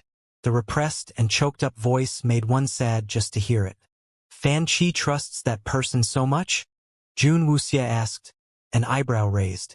That person saved his life once, and my father had always put that person's interest before his own ever since. I knew from long ago that someone was trying to get rid of me, but I did not know where it was coming from. There were no signs and no proof. Father would not believe it just based on my words alone. Fan Jua finally raised his head. His handsome features did not show his usual gentle smile. In its place was a chilly countenance, his eyes cold and sharp, with a glint like light on cold hard blades. If he was not confident of defeating his enemy in one stroke, he would not make his move, to not alert his enemy whereby he might be quickly silenced. Why then, are you making your move now? Jun Wuxie asked. Fan Jua stared at Jun Xie, as his dark countenance suddenly brightened to burst into a gentle and brilliant smile. Because I have little Xie here. Jun Wuxie blinked. From the moment little Xie came into contact with my brother, you have been used as a pawn to smear and damage my brother's reputation. With your character, you would never allow the culprits to get away with it. I knew you would retaliate one day, and the day you make your move will also be the day that I would be freed. Fanjua's smile was shining brilliantly. The appearance of Jun Wuxie had allowed him to see a glimmer of hope that one day, he would no longer need to live by hiding. You are more intelligent than your brother. Jun Wuxie stared at Fanjua. She did not believe that Fanjua would just await his death all this while. He must have something up his sleeve. But his plan must have needed a long time to prepare for, and her appearance had just brought everything forward. My brother is too kind and a little naive. He always tried to see the good in people. If he does not witness it for himself, he would never believe it, and just brush it off as a misunderstanding. Fanjua shrugged his shoulders. His brother's character, he only knew it too well. If Ning Xian knows that you stand a chance to fully recover, perhaps she might no longer seek your death. Jun Wuxie said calmly. What the Ning father and daughter seeked, they would be able to receive from Fanjua. Fanjua's smile did not change a single bit. And if I am not the real heir? Jun Wuxie was shocked. Fanjua stood up, pushing the medicinal cuisine that had turned cold away from him. If my real identity was a case of planting the dove in the magpie's nest, and Fanjin is actually from the Fan family's bloodline, would they still think the same? Jun Wuxie's eyebrow raised up high. She was hearing some interesting news. Fanjua's eyes were still on Jun Wuxie, and the smile in his eyes were deepening. Father and big brother are both very good people. Without them, I would no longer exist in this world. Planting the dove in the magpie's nest was solely in return for a favor they received. After the matter with the Ning family is fully resolved, this privileged identity of being the legitimate son of the headmasters must naturally be returned. Hence, that fact that he would put up with everything in silence was in consideration for the feelings of the Fan father and son, in repayment for their selfless act of benevolence. Jun Wuxie tilted her head and stared at Fanjua. It would seem that before Fanjua met her, he had already given up all hope of surviving through it. He must have known his body would not be able to drag on much longer, and was trying his best to come up with ways to let the Fan father and son detect the malicious intentions of the Ning father and daughter, using his own limited lifespan in repayment for bringing him up. This youth was rather interesting. Fan Jin found Gong Chung lay very quickly, and the answers he got from him left him in a state of shock. He gathered that Ning Rui had been helping Fan Qi to source out tonics suitable for recuperation for many years, and Ning Rui had frequently visited Fan Qi's personal kitchen. When he thought back to Jun Wuxie's guess, Fan Jin had to seriously consider that possibility no matter how much he hated to. Ning Xian had masterminded an attempt on his life, and her father could very possibly be the very culprit to have drugged Fanjua's meals to kill him. Fan Jin was greatly shocked and heavily devastated. He could not make himself imagine that the two people he had trusted so much all this time and treated almost like family members would deliberately plot to kill him and Fanjua. With a numbed and heavy heart, Fan Jin brought and shared his findings with Jun Xie and Fanjua before he left with heavy steps. He needed time to digest all that he had found out today. The shock must have hit my brother quite hard this time. Fanjua sighed and lamented as he saw the downcast figure of his brother as he walked away into the distance. Jun Wuxie was sitting off one end of the bamboo bench in the yard of the bamboo grove, and Lord Meme was happily chomping up the fresh green grass around her feet. A time will always come when you have to wake up from your dream, Jun Wuxie said, cradling the little black cat in her arms. Fan Jin's character had always been like this. He tended to beautify everything around him. And because of that, he was always brimming with enthusiasm, and even when all the rumors about Jun Xie had dragged his name into the mud, he had not cared a whittle and still fiercely defended Jun Xie. That character trait was both good to have and bad to possess. In days of peace, people like that would be greatly revered, but when faced in situations when one was surrounded by danger, they were most easily killed. What should my brother do from here on? My father's character is exactly the same as his. Unless he is convinced himself of the suspicions, even if my brother and I tell it to him, he would not suspect his own fellow disciple. Fanjua found a spot under the shade to sit down, feeling rather helpless on how to handle the Fan father and son. If not for their overly trusting nature, they would have discovered the Ning father and daughter scheme much earlier. We wait and see. Jun Wuxie did not intend to interfere much. It did not matter to her how the fan father and son reacted. She decided as long as she knew what she needed to do, that was enough. Fanjua smiled, and as he stared at the hot noon sun, his heart warmed. When Ning Xian appeared once again at the little bamboo grove, the smile was still on Fanjua's face, as his smiling eyes fell on the figure of a youth standing behind Ning Xian. Big brother Zhua. This is Yin Yen from the Spirit Healer faculty. He was roommates with Little Xie previously, and he sort of misses Little Xie after having not seen him for such a long period, and so I brought him along with me. Hope we are not imposing on you much. Ning Xian exclaimed, smiling extra sweetly. After being snubbed the last time, she had needed 2 days to recover before she was able to make herself come here once again. This time, she had brought along Yin Yen, and she was very clear what she wanted to achieve here today. Fanjua smiled good-naturedly, but Yin Yan's face took on a rather dark expression as his eyes stared piercingly at Fanjua, the enmity in them obvious. Ning Xian betrothal to Fanjua had happened quite some time ago, and word of it had leaked into the Zephyr Academy. But as Ning Xian had very rarely interacted with Fanjua, the matter of the betrothal had slowly faded and almost forgotten. Yin Yan had admired Ning Xian for a long time now and had been earnestly hoping to win the beauty's heart. But now, he had actually been brought all the way here to see Fanjua, which tore at his heart mercilessly, and he really could not find it within himself to smile at the person before him. His eyes surveyed Fanjua up and down, and a mocking laugh sounded in his heart. So what is he? Is the son of the headmaster. He is still a piece of useless trash that already has a foot in death's door. A guy who is about to die any time cannot be worthy of Ning Xian in any way. He completely disregarded Fanjua in his heart, and his face did not show much respect either. His disdain showed outwardly undisguised, and he deemed Fanjua to be beneath his notice. Fanjua was just as cordial as he always was, as if he was totally oblivious to Yin Yan's uncivil behavior, and he courteously invited the two of them in for tea.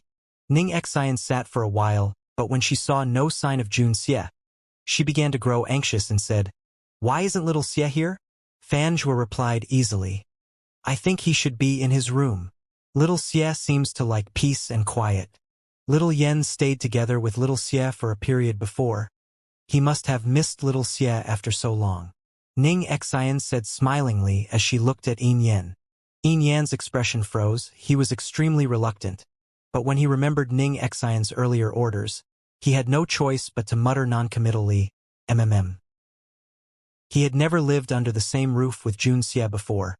The first night that Jun Xie was admitted into the academy, Yin Yan had not gone back to the dorms. And when he got back, Jun Xie had already moved out. It could be said besides the first time they met, Yin Yan had never seen Jun Xie in the dormitory again. Fanjua only laughed and did not say anything in reply. Ning Xian tried all ways and means in various attempts to make Fanjua invite Jun Xie over, but Fanjua didn't seem to get the hint and only smiled at her and spoke about everything else except for Jun Xie. Ning Xian was getting more and more anxious, but she did not dare make her intentions too clear and abrupt. It was even more infuriating for Yin Yan. He was forced to witness Ning Xian defer gently to Fanjua and spoke in a soft, demure voice, in an intimate manner, which shattered Yin Yan's heart to pieces. It was only after many hours that Jun Wuxie finally appeared, and Ning Xian and Yin Yan felt a sudden wave of relief wash over them. Little Xie. Once Ning Xian saw Jun Xie, she immediately put on her best smile and discreetly prodded Yin Yan on his arm. Yin Yan's expression was rather stony when he saw Jun Xie. His mind was suddenly filled with the scene that he witnessed in the Battle Spirit's forest that day, and his mouth felt to have been sealed tight, his lips turning purple. Jun Wuxie glanced once at Ning Xian very briefly and proceeded to walk over to a chair on one side to take a seat. Lord Meme's hoofs tapped on the ground as it followed obediently behind her, and when it saw Ning Xian and Yin Yan, its tiny body suddenly stopped. It remembered that youth it had disturbed its rest just the other day. Meh!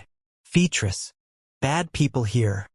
Yin Yan's face darkened as he looked at the tiny sheep staring angrily at him, and a twitch started to tug at a corner of his mouth.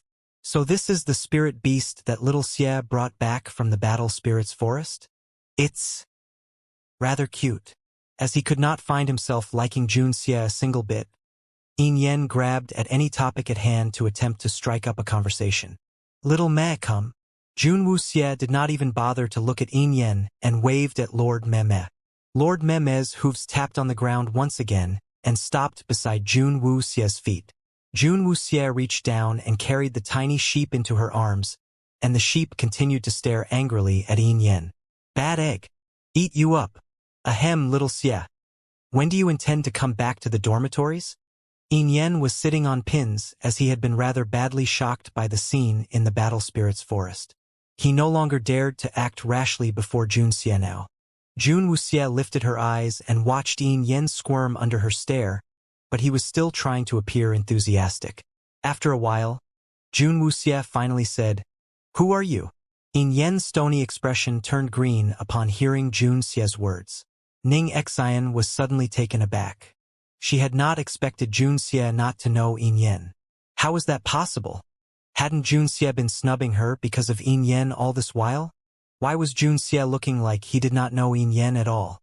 Little Xie, don't you recognize Yin Yen? He shared the same room with you in the dormitories before you know. Ning Xian prompted gently with a smile, as she carefully observed Jun Xie's reaction. Little Xie, don't you remember Yin Yen? The two of you had lived under the same roof before. Ning Xian said with an uncomfortable laugh, carefully observing Jun Xie's reaction. No, Jun Wu Xie replied, without even lifting her head. Yin Yen felt his a burning sensation forming on his cheeks. Ning Xian had just been telling Fanjua how close he was to Jun Xie, and in just the next moment, Jun Xie was saying he did not even know him. The slap that came with that snub immediately crushed the courage that Yin Yen had worked so hard to summon up to come here. At that moment, Yin Yen and Ning Xian wished the floor would just swallow them up. They had been so sure that Jun Xie's hostility towards them had been because of Yin Yen, but from the way things were looking, that was not the case at all. And Yin Yen had been trying so hard to convince himself that he must realize and submit himself to the circumstances and bow down to Jun Xie for the moment. However, he had not expected himself to be so far beneath Jun Xie's notice and was a person he did not even remember. Silence suddenly pervaded the bamboo hut. Yin Yan's head hung low in humiliation, and the smile on Ning Xian's face was frozen as the two of them squirmed under the deafening silence. Fanjua was sitting on the side, and he did not seem to have noticed the predicament the two visitors were in as he asked in perplexed consternation. You don't recognize him? That couldn't be. Ning Xian was telling me that you and Yin Yen enjoy a rather close relationship, and he came all the way here to see you as he missed you terribly. Little Xie, you must really think hard, and do not dismiss it so trivially. Fanjua's voice was gentle, his expression concerned and caring. However, both Ning Xian and Yin Yen would rather he not say anything at that moment. If Fanjua had not said all that, Jun Xie would not have known about their intentions. But since Fanjua had said it, Jun Xie would naturally realize that the two of them had shamelessly come trying to establish a relationship with him and failed miserably, getting themselves badly snubbed. At that moment, all traces of her smile disappeared from Ning Xian's face. She saw that Jun Xie was staring at her with a gaze that made her feel extremely uncomfortable, and under that gaze, she felt as if her pretenses were being peeled off layer by layer, making her feel rather unsettled. The seat under her grew uncomfortable, and all the words she had prepared so carefully died within her. Jun Xie's single cold no had thrown all her plans into disarray. She didn't know how to carry on with the act. To make things worse, Fanjua had brought the matter up which had made Ning Xian greatly humiliated. This time, Ning Xian could not stay seated there a moment longer. Her back stiffened and she suddenly stood up, her face a pale mask as she hurriedly bade farewell and took her leave, hastening her way out. She did not even bother to say anything about seeing them again this time. Yin Yen followed quickly behind her without a word, running out of the bamboo hut as if chased by a ferocious beast. Only after the two had left, Fanjua suddenly broke out into laughter, unable to hold himself back anymore. Ning Xian must be getting anxious. She doesn't seem to be able to hold back anymore. I would have thought that she would be struggling a little while more, but she seems to have reached her limit today. Fanj swirled the tea in his teacup, as his smile began to reach his eyes. As they had grown up together from a young age, he naturally knew Ning Xian's character only too well. She might seem gentle and adorable on the outside, but on the inside she possessed a very high sense of self-esteem and was extremely self-absorbed. Jun Xie's repeated and unrestrained slaps to her face must really have driven Ning Xian almost to madness. Jun Wuxie raised an eyebrow. She did not feel that she had said anything harsh. Since they came to us asking for torment, shouldn't I grant them their wish? She had not even made her move, and Ning Xian had been so eager to come to their door asking to be tormented. Why should she refuse them? Fanjua laughed lightly and rested his chin in his palm as he stared at Jun Xie with his head tilted. I am getting really curious what really happened in the Battle Spirit's forest that it can make such a conceited and self-centered person to discard her pride and come try win you over. I could sense the extremely strong hatred she had for you, but she suppressed and hid her rage as she put on an amicable smile in front of you. I am guessing there is something she needs from you. Jun Wuxie stared at Fanjua, and she had to admit that Fanjua had a brain that was much more intelligent than his blockhead of a brother's. He had not needed any prompting to be able to see and understand the whole situation clearly. But she isn't that dense either, after having been snubbed so unceremoniously 2 times in a row by you. I'm sure she would have understood by now that she would not be getting what she is seeking from you. Fanjua said as if talking to himself, but having gotten used to Jun Xie's usual silence, he wasn't feeling too bothered about it. She might just be a little intelligent, but do not forget that she still has an old and crafty father. If they are not able to gain what they seek from the target, they will plot to get rid of it altogether. Please be a bit more careful of everything around you. I know. Jun Wuxie nodded slightly. She wasn't fearful that Ning Rui would make his move, but she was afraid that he would hold back, and that would make it a lot less fun. My body has been feeling much better recently, and if little Xie doesn't have too much on his hands to do in the academy, would you accompany me out on a short trip? Fanjua asked, pushing the other issues away from his mind. Where? Auction house. Jun Wuxie raised an eyebrow. She had intended to make a trip to the auction house. When they had been in the Battle Spirit's forest, she had amassed quite a load of spirit stones with Chao Chu and the others and had been looking for an opportunity to go to the auction house to sell them, but had not found a chance to do it. Fanjua's suggestion had suddenly reminded her about it. I have something I need to buy. Would you accompany me? You should know, with my body in this condition, my father and brother would not readily allow me to go out alone. And if we allow them to arrange for escorts, they will surely be overprotective and make it meaningless for me by having a whole bunch of people to watch my every move. But if you are with me, father and my brother would be a lot less worried. Fanjua gave Jun Xie an extremely gentle smile. Over this period, after seeing that he had shown great improvements in his recuperation, Fan Qi had been left more assured, or he would have arranged for another person to come look after Fanjua after Jing was driven away.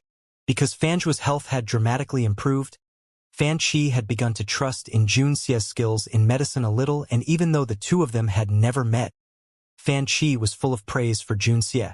For your trip, having me alone with you might not be adequate. Jun Wuxie did not immediately give Fanjua a straight answer. Although the Fan father and son believed that Jun Xie could completely heal Fanjua, they still would allow him to bring Fanjua out gallivanting alone. It might be easy to convince Fan Jin as he had witnessed Jun Wuxie's powers in the Battle Spirit's forest and might not be too worried, but Fan Qi would surely be a lot harder to convince. Just as Fanjua was thinking that Jun Xie was about to reject him, Jun Wuxie suddenly said, I have a few companions. If we invite them along, it should then be all right. The smile on Fanjua's face widened. Little Xie has companions here? If they are willing, it would naturally be for the best. Fanjua was feeling a tad bit curious what kind of people the companions that Jun Xie was talking about were. Over this period where they had interacted with each other here in the bamboo grove, he knew Jun Xie had a very cold personality and seldom initiated contact with anyone. Jun Xie would only speak a little more to the 2 Fan brothers within the whole Zephyr Academy, and for anyone else who might have tried, they would have ended up in a situation not too different from Ning Xian and Yin Yen. They will be willing. Jun Wuxie replied calmly. If her memory served her correctly, Xiao Chu was the one who had pestered her to go to the auction house to net them some gold, and this would seem like the perfect opportunity. Fan Zhua was discussing with Jun Wuxie on their plan to go to the auction house here, while on the other side, Ning Xian's face was thunderously dark as she hurried out of the little bamboo grove, and Yin Yan, who was following obediently behind her, was so frightened by the look on Ning Xian's face that he did not dare utter a single sound. When they reached a place where there was nobody around, Ning Xian could contain her rage no longer. That arrogant scoundrel! If he did not have those purple spirit exponents behind him, he would be nothing before me. That arrogant scoundrel! If he did not have those purple spirit exponents behind him, he would be nothing before me. Ning Xian was on the verge of exploding in rage. If she had not seen with her own eyes that had the support of those purple spirit-leveled exponents, she would never condescended herself to come try to win the favor of such a nobody like Jun Xie. And what infuriated her further was that Jun Xie was not only not showing humble gratitude, but was not even reciprocating the generous gesture. She had not once, but twice rebuffed her, totally embarrassing and humiliating her. It had left the highly arrogant Ning Xian visibly trembling with rage. Yin Yan was surprised to see it, and he hurried forward to appease her. Senior Ning, you need not be bothered by such an imbecile who doesn't know what's good for him. I see him as a weirdo and he acts peculiarly, making people extremely uncomfortable around him. Since he doesn't know a good thing when he sees it, Senior Ning shouldn't go look him up anymore. To be honest, Yin Yan was afraid of Jun Xie. Whenever he thought back to the scene in the Battle Spirits Forest, he would still shiver in fright. If Ning Xian had not asked, he would never want to associate himself with Jun Xie ever again. Now that Jun Xie had embarrassed Ning Xian repeatedly, Yin Yan jumped at the chance to attempt to kill any other intentions Ning Xian might still be holding against Jun Xie and distance himself from the cold and callous Jun Xie. Ning Xian clenched her jaw. You think I like doing it? It was all for my father. If we leave Jun Xie alone, he would only be further entrenched in his support for Fan Jin. And at this moment, the slander against me within the academy is still increasing. If it is allowed to go on, Fan Jin would not have to lift a finger and everyone will begin to despise me and forget everything about him in the past. His reputation will once again rise to become the senior fan that everyone respects and adores. All the efforts that we have put in will have been in vain. The hatred in her heart made her wish she could crush Jun Xie's bones and scatter his ashes, but she knew she had no choice but to swallow all the humiliation thrown upon her. If not for those purple spirit exponents, she wouldn't have to bother herself with such trash. Like Jun Xie. Yin Yan gulped. When Fan Jin's name was brought up, the hatred that had been forgotten with his fear suddenly rushed back up to the surface. Ning Xian drew in a deep breath, trying to diffuse the malice showing on her face. If he chose to reject the olive branch offered to him, he must be prepared to suffer my wrath. Since Jun Xie does not know what's good for him, I will soon make him realize how advantageous it would be for him to have me, Ning Xian, as a friend. At that time, he will finally know the right choice to make when choosing friends. Winning Jun Xie over was a mission that she must complete. No matter how much Ning Xian hated him, she had no choice but to put up with it. And after she has established a link with the purple spirit exponents through Jun Xie, she did not believe, with her respected identity and intelligent mind, she would not be able to win the exponents over. If Jun Xie, with his unlikable personality, was able to win the support of that group of exponents, she would naturally be able to do better. Senior Ning, what do you plan to do? Yin Yan asked cautiously. Ning Xian gave him a cold laugh. Recently, because of Lu Weijie and his band, the Zephyr Academy was caught up in another storm, making everyone forget about Jun Xie's misdeeds. People are always so forgetful, and it is time someone reminded all the disciples of Jun Xie's various past misdeeds. If I am not wrong, Li Zimu had lost his life in the Battle Spirits Forest in the recent spirit hunt, and the senior that had accompanied him had said that before Li Zimu died, he had defected to Fan Jin's team. You tell me, Fan Jin had been able to protect Jun Xie and even those disciples from the branch division so well, why had Li Zimu been the only one to lose his life? I fear that Jun Xie had acted on his hatred and it had resulted in such a tragedy. Don't you think so? Ha ha ha. Ning Exine shared her scheme with her hand over her mouth, and she broke out into malicious laughter as her eyes narrowed, shining in sinister conspiracy. When he is overwhelmed and crushed down by the mountain of curses and insults, that will be the time I reach out my hand, offering to save him from the inescapable predicament. Won't he be eternally grateful to me then? Junxie, since you have so bluntly snubbed me, do not blame me for the harsh treatment then. Fange was seeked Fanjin out and told him that he would be going out on a trip with Junxie. Fanjin had remained silent a moment, and after his moment of hesitation, Junxie said something that freed Fanjin of all his worries. For the trip, it won't only be Fanjue and Junxie, but they would also be accompanied by Chao Chu and his gang. Having seen for himself the astounding powers of Chao Chu and his companions, Fanjin was undoubtedly assured of their protection. But the branch division was still a distance away from the main division, and it would pose a bit of difficulty for Junxie to pass the word to Chao Chu and the others. The task had inevitably fallen onto Fanjin to carry it out. As the son of the headmaster, it would be easy for him to go to the branch division and request for a few disciples from them. That task was done that very afternoon, and he even arranged for horse-drawn carriages for them, reminding them to be careful on their trip. The nearest auction house from the Zephyr Academy was a half-day's journey away. Coinciding with the end of the month, after the disciples of the Zephyr Academy had survived through the exhausting trials in the Battle Spirits Forest, they were rewarded with 5 days off. During that period, some of the disciples might choose to recuperate and recover themselves by staying in the academy, while others would choose to gather in groups, making their way to the towns close to the Zephyr Academy for some rest and relaxation. The most prosperous town, bustling with activity, in the vicinity of the Zephyr Academy was Chanlin Town.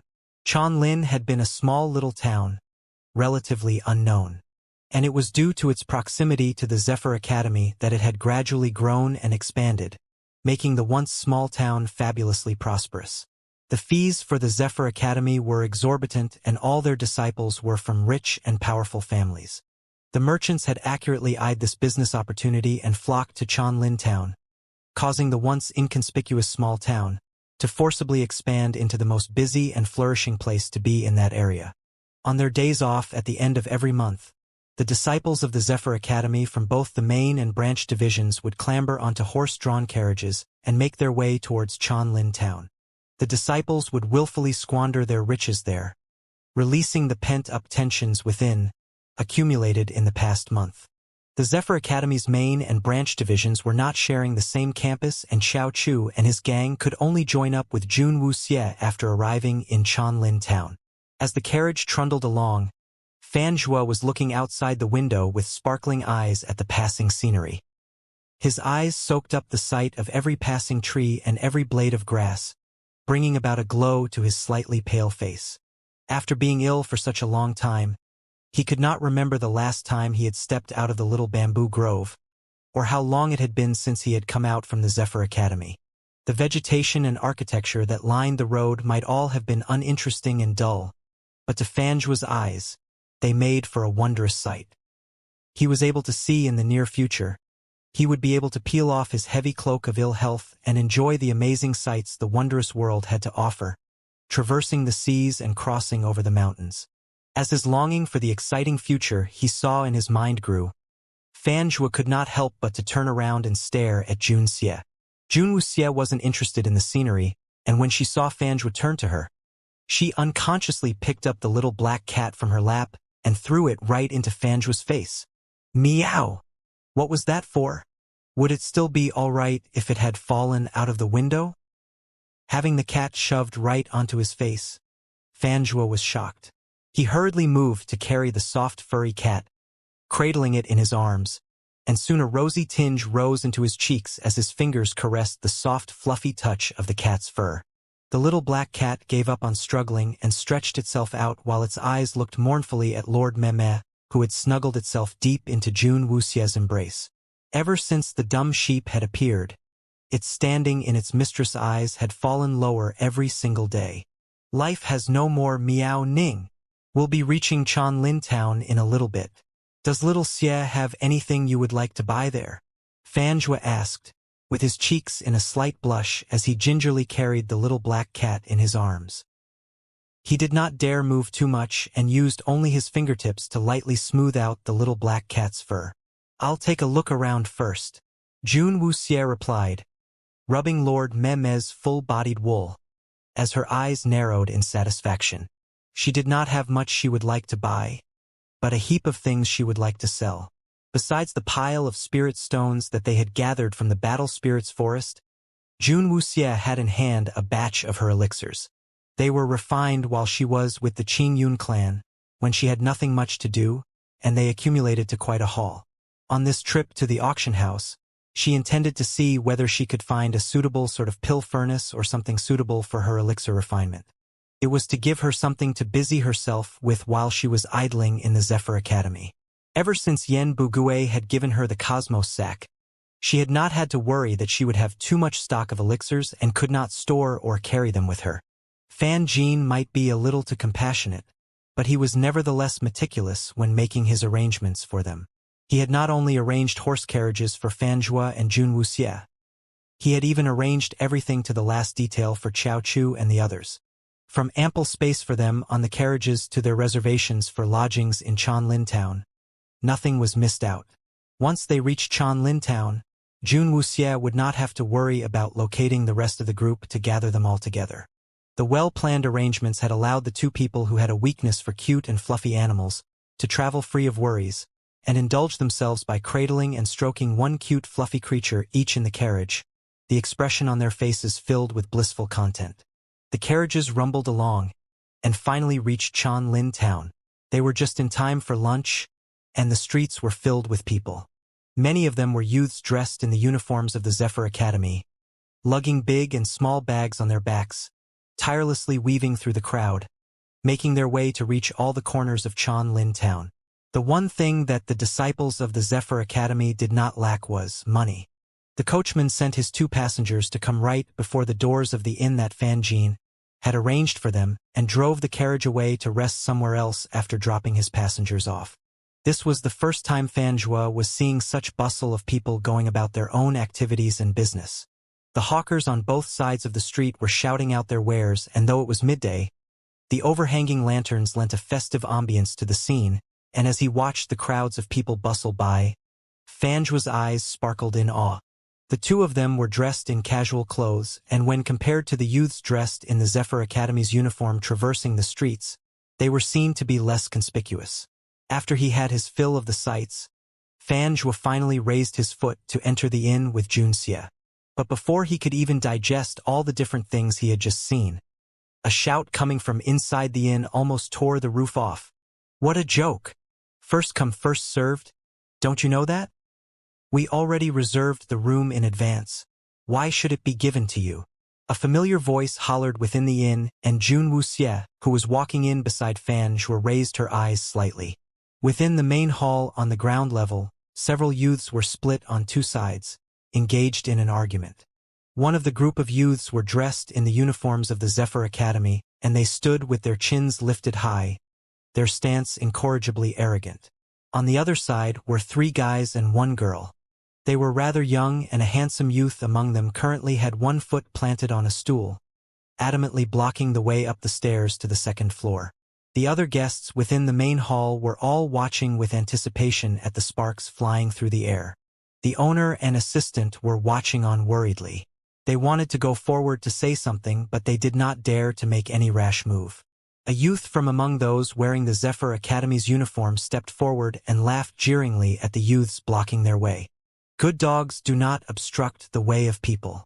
First come first served is just nonsense. The inn is a place of business, and they would naturally let the room to whoever is able to pay. If you think that is unfair, you can jolly well outbid us. If you cannot, then go to your barking someplace else. About that I would like to ask, the room has already been reserved. Is it reasonable for someone to just pay more and be able to lay claim and assume priority over its use?" The youth blocking the stairway scoffed. "It's not up to you to say whether that is reasonable. But who in the world would reject more money? If there is more money to be made, the innkeeper would be stupid not to accept it," the youth from the Zephyr Academy said. Seeing that the two groups of youths were about to engage into a brawl, Jun Wuxie suddenly walked over to them. Reservations? Can be changed? Jun Wuxie asked of the stunned innkeeper. The innkeeper stared blankly at her for a moment and he shook his head. Our humble establishment never did have such a rule. But these few days happen to be the rest days for the Zephyr Academy's disciples and many of them have come to the town, causing a room crunch everywhere, resulting in... The innkeeper was at a loss. His inn was considered one of the most popular inns in Chanlin Town, and even though their prices were high, the disciples from the Zephyr Academy never had a lack of money to splurge, and hence, this inn had become the most popular inn among the disciples of the Zephyr Academy. But the inn had limited rooms, and just a few days ago, someone had made a reservation for several of their rooms. The innkeeper had already accepted the money in payment for those rooms and had not expected such a tricky situation to occur. Several other disciples from the Zephyr Academy had suddenly come in and saw that there were several rooms still vacant upstairs and had insisted on taking them by paying more money. At that same moment, the guests who had made the reservations came in, and when the two parties met, the situation turned out to become like this. The innkeeper was having a major headache and did not know what to do. He was reluctant to offend the disciples from the Zephyr Academy, and neither did he want to contravene the rules set in the inn. Jun Wuxie listened to the innkeeper's explanation without a word, and then turned to walk up towards the arrogant youths from the Zephyr Academy. The tiny figure suddenly flashed into a brilliant yellow streak of light, and before the youths even realized what was happening, they were suddenly swept up within a powerful force, and with a whirlwind of screams, the youths found themselves involuntarily thrown out the door of the inn's wide doors. The whole inn fell into absolute silence. All eyes were fixed on the small tiny figure who had suddenly thrown out such a forceful attack. The youths outside were thrown into complete disarray, and they saw stars under the midday sky. It wasn't for a long while before they recovered themselves adequately to shout back, "Who are you? You dare to lay your hands on us? You must be tired of living." They shook their heads to clear the dizziness from their heads. Their eyes fell on the tiny figure standing at the doors of the inn. The eyes on that face with its delicate features stared coldly at them, and fell on every single one of them in turn. "Didn't all of you hear what the innkeeper said?" Jun Wuxie said, her chilly gaze beginning to turn frosty. Jun Xie. One of the youths among them stammered, recognizing the infamous character among the disciples of the Zephyr Academy. He had found himself suddenly frozen when his eyes saw the tiny figure before his eyes, whereas the youths in the other group that had been caught in the confrontation had paused when they saw the tiny figure and broke out in smiles a moment after. "Little Xie, you're here at last." Xiao Chu put his foot back down and walked up with his face beaming. Jun Wuxie glanced at him a brief moment and turned back to face the disciples dressed in the Zephyr Academy's uniform. She lifted a tiny hand and rested it upon a marble pillar by the main doors of the inn. A loud crack split through the air, and the cold hard stone beneath her hand crumbled into dust under the power of her concentrated spiritual power in her palm. The youths outside the inn shivered at the sight. "Scram!" Jun Wuxie said softly. The youths scrambled to quickly get away from there. Jun Xie had a notorious reputation in the Zephyr Academy, and those rumors had carried with them on her great spiritual powers. All the disciples knew that she had broken through to the orange spirit level at the young age of 14, but they never would have dreamed it possible. But they saw with their own eyes that the glow surrounding Jun Xie was brilliantly yellow. That was the glow of a yellow-leveled spirit. Not only the youths dressed in the Zephyr Academy's uniform were frightened into running away, but even the other guests in the inn had stared in wide-eyed horror and disbelief at the slowly dissipating yellow light from Jun Wuxie's hand. A 14-year-old yellow spirit. Once news of this spread, it was sure to leave many people shocked. If they had not seen it for themselves, they would never believe it no matter how many people told them about it. Having gotten rid of the pesky flies, Jun Wuxie returned back into the inn and threw out an ingot of silver to the innkeeper. The flustered innkeeper hurried forward to catch the ingot, his forehead covered in a sheen of sweat. "Compensation," Jun Wuxie said simply. The innkeeper nodded eagerly and did not say another word. Towards a youth who was so prodigiously gifted, the innkeeper would never dare to say a single word against him. Moreover, the youth was extremely generous and the compensation given was enough for him to purchase 5 of those marble pillars. Little Xie, your methods are a little vicious. Xiao Chu slunk up to come beside Jun Wuxie. The other group of people involved in the confrontation with the Zephyr Academy's disciples had been him, Hua Yao, and company. Why should I waste my breath? Jun Wuxie asked, an eyebrow raised. Xiao Chu grinned like a fool. Little Xie, these are your companions? A slender figure stepped out from the crowd, carrying the little black cat and Lord Meme in his arms, a wide smile beaming on his face. His gentle and friendly gaze swept over the group of youths standing beside Jun Xie. Jun Wuxie nodded. And this is? Hua Yao asked, a quizzical look on his face. Fanjua said with a laugh. My name is Fanjua, and I came here with little Xie. Hua Yao was surprised and Xiao Chu and the rest had a queer expression on their faces. They had heard Fan Jin mention about his own little brother before, and now that Xiao Chu was seeing the person in the flesh, Xiao Chu's face could not help but take on a look of sympathy. Fanjua was looking rather puzzled, not knowing why Xiao Chu and the others were looking at him so weirdly. It made him feel that Xiao Chu was pitying him. So you are Fanjua, you're so pitiful, my brother. Xiao Chu exclaimed with a sigh and patted Fanjua on the shoulder, as if he couldn't be any more obvious. So, this is the poor guy who is the fiancé of that black widow of a woman. What a poor guy. Fanjua didn't know how to react to Xiao Chu's melancholy greeting, thinking that Xiao Chu was pitying him for his weak body and could only manage a weak smile as he said, I'm feeling much better now, all thanks to little Xie. But the pitiful look on Xiao Chu's face did not diminish in the slightest. Fanjua was even more puzzled.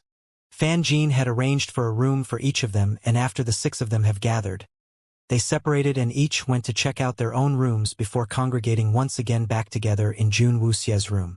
Fortunately, the room was big enough or they would have a hard time squeezing so many people in. Come, come, come. Hand over your spirit stones. Xiao Chu sat down at the table and threw out all the spirit stones he had, scattering them on the table. The pile of spirit stones grew, a myriad of colors, as Fanjua stared at them with his mouth agape. Within the pile of spirit stones, there were quite a few of them that belonged to high-grade spirit beasts, and those were so precious that no amount of money could buy them. But Xiao Chu had so nonchalantly thrown so many of them onto the table, and that had shocked Fanjua quite a bit. But Fanjua was in for quite a bit more of a shock as following Xiao Chu's lead, Hua Yao, Fei Yen and Rong Ruo followed suit and took out their share of spirit stones as well. Even Jun Xie took out a bunch, and they all heaped upon the table. As he watched the pile getting higher, Fanjua's eyes grew wider. These are all from the spirit hunt in the Battle Spirits Forest. Fanjua asked in amazement, looking at Xiao Chu and the others. Just a small part. Most of it was contributed by Lord Meme. Xiao Chu replied with an easy laugh, not forgetting to flatter Lord Meme lying flat with its hooves splayed out by Jun Wuxie's feet, throwing the sheep a look of adulation. Lord Meme immediately stuck its chin up arrogantly, its little woolly ball of a tail wagging in approval. Lord Meme? Fanjua was getting more and more confused. Wait, Jun Wuxie said suddenly, after she took out her share of the spirit stones. Under the eyes of Xiao Chu and the others, she reached out and picks out several high-grade spirit stones. These I want. High-grade spirit stones were rare and Jun Wuxie did not intend to go exchange them for money. The spirit stones would be better used if they were used to forge new rings for their ring spirits, or even brought back to be given to the Rui Lin army. Not a single one among the group in the room protested Jun Wuxie's actions in the slightest. They allowed Jun Wuxie to slowly pick from the pile and even helped to pick out a few to place them before Jun Wuxie. None of them even bothered to ask Jun Wuxie what she intended to use those precious spirit stones for. Jun Wuxie selected a few out from the high-grade spirit stones they had picked out from the pile and handed the rest to Xiao Chu and the others. Xiao Chu blinked in confusion at Jun Wuxie's queer actions and asked confused, Little Xie, what are you doing? Didn't she just pick them out? Why was she returning them back to him? Rings, Jun Wuxie said, looking at the ring on Xiao Chu's finger. linking him to his ring spirit. It finally dawned on Xiao Chu. Although the spirit rings they wore on their fingers were formed from the ring spirits themselves, there existed a special method where one could enhance them. And the most critical part of the process was to set a spirit stone onto their spirit rings, whereby it would increase the ring spirit's powers. This method was handed down through the ages. To reforge a spirit ring, besides picking out a suitable spirit stone, a highly skilled craftsman was needed to carry out the forging process to fully amplify the ring spirit's power from the spirit stone's enhancements. Forging a spirit ring was commonly carried out by ordinary jewelers, and even though they did not possess the highest skills, the effects were nevertheless already outstanding. It wasn't that Xiao Chu and his gang had not thought of doing that before, but they had lived being embarrassingly short on money, and before they met Miss Moneybags Jun Wuxie, they could not even afford to buy clothes for themselves, not to mention even thinking of forging spirit rings. They might be able to find a way to hunt for the spirit stones, but the cost of setting them in spirit rings were impossibly high and beyond their means. Hence, when they got their hands on these spirit stones, the first thought that entered their minds was to sell them all for money and did not for a moment think of using it on themselves. Their line of thought had become habitual and they had neglected to consider their own needs. But the idea had not escaped Jun Wuxie. Needless to say, with their current depleted financial situation, the money needed for the forging of the rings would have to be paid by Jun Wuxie once again. Should we use this period of time to find someone to forge the rings for us? Xiao Chu was deeply grateful, but seeing how close they all have gotten, he was feeling slightly too awkward, afraid that he would seem a little soft to outright express his gratitude. Jun Wuxie nodded. The strength that the high-grade spirit stones would provide was extremely high, and there was never enough of a supply in the market. But not being able to find a guardian-grade spirit stone was Jun Wuxie's main regret. The power a guardian-grade spirit stone would give them would make the enhancements a high-grade spirit stone gave absolutely insignificant. If you need someone to forge spirit rings, maybe I can help. Fan Zhua, who had been silent all this while, suddenly spoke up, a wide smile beaming on his face. Huh? Little Zhua, you know of a way? Xiao Chu said, looking at Fan Zhua with eager anticipation. Fan Zhua smiled gently at him and nodded. If Olive can trust me, I can forge the spirit rings for all of you. What do you say? Once Fan Zhua finished with his statement, Xiao Chu and the others suddenly stared at him in wide-eyed wonder. Did he just say he will forge our spirit rings himself and did not mean that he would be getting someone else to do it? Little Zhua, you know how to forge spirit rings? Xiao Chu asked with a loud gulp, as he surveyed Fan Zhua's slender and thin frame. That skinny arm and stick-thin legs are capable of lifting a hammer? Fan Zhua replied, beaming brightly, I know a little. Then we'll leave it all to you. Without another word, Xiao Chu handed the spirit stone allocated to him to Fan Zhua. Fan Zhua was surprised. He had thought that Xiao Chu and the others would ask him more on it before they would be properly assured to leave the forging to him, as forging a spirit ring was no small matter, and if the ringsmith had any ulterior motives and employed a little trickery in the forging process, it would cause great harm to their ring spirits. But Xiao Chu and his gang had simply asked whether he knew how to do it and had fully entrusted the highly important task to him. That had been beyond Fan Zhua's expectations. Following right after, Hua Yao and the others handed their spirit stones over to Fan Zhua as well, without a moment's hesitation. I trust little Xie's judgment of people, Xiao Chu told him with a laugh. Their little companion was extremely sharp and astute, and if she did not trust this person, she would not have brought him along on the trip. Fan Zhua laughed, the laughter shining in his eyes. I will not disappoint you guys, but to forge your spirit rings, I will need a few more things. I'll see if they have anything suitable at the auction. Fan Zhua didn't want to explain too much.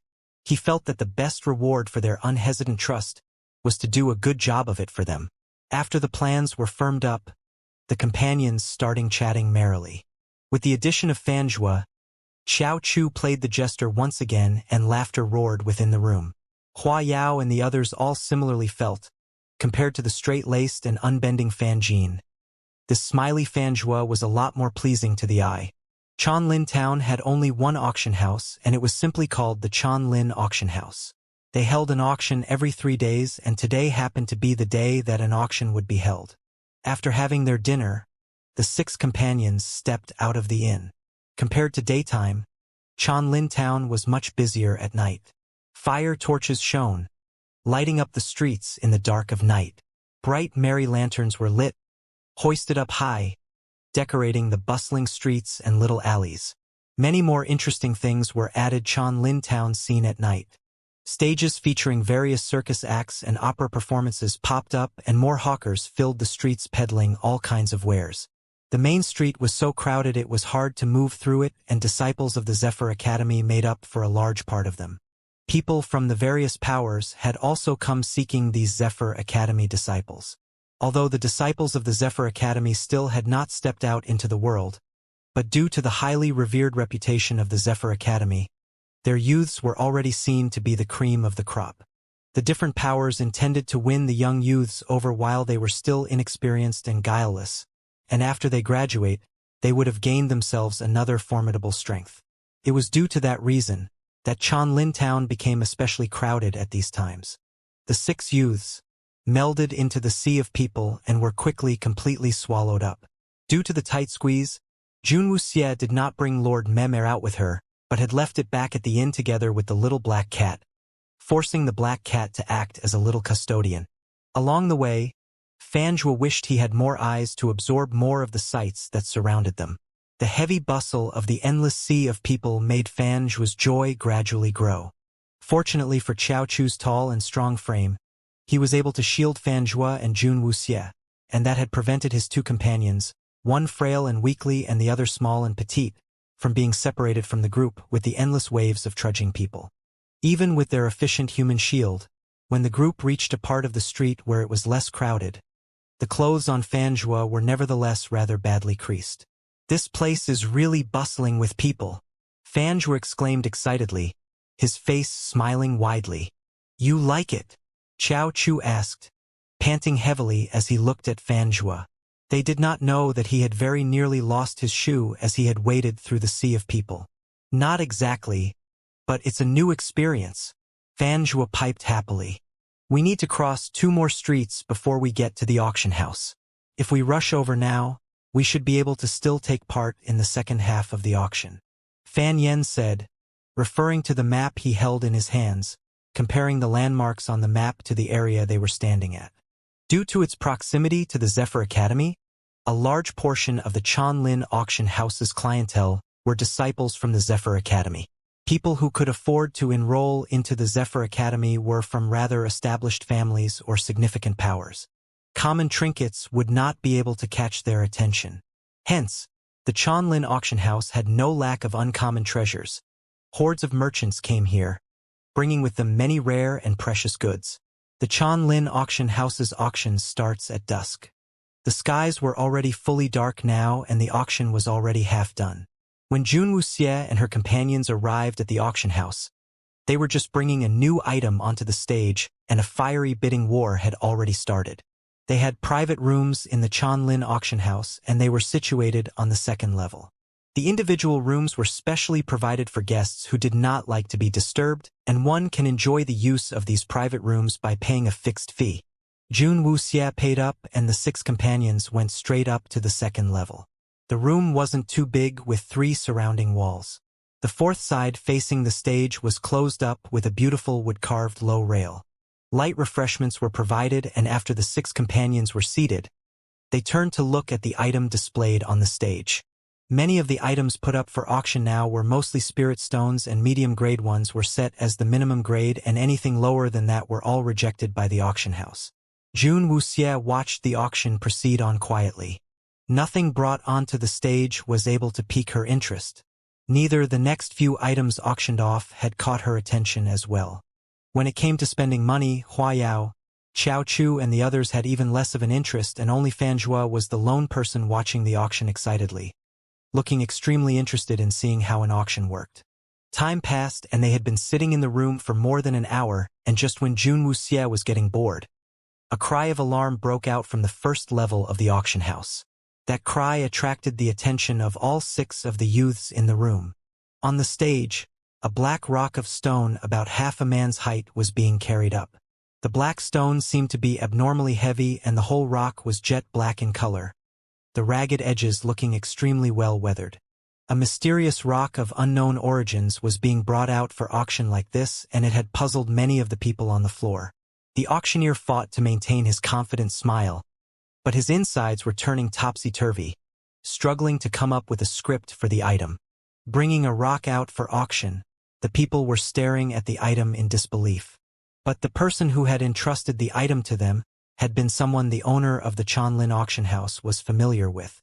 That person had repeatedly assured the owner that the item was rare and precious before the auction house had reluctantly accepted it. Just as expected, the item had just been brought onto the stage, and it had created sure a furor. The people seated on the floor were all craning their necks and peering curiously at the mysterious rock of unknown origins, patiently waiting for the auctioneer to give them an introduction of it.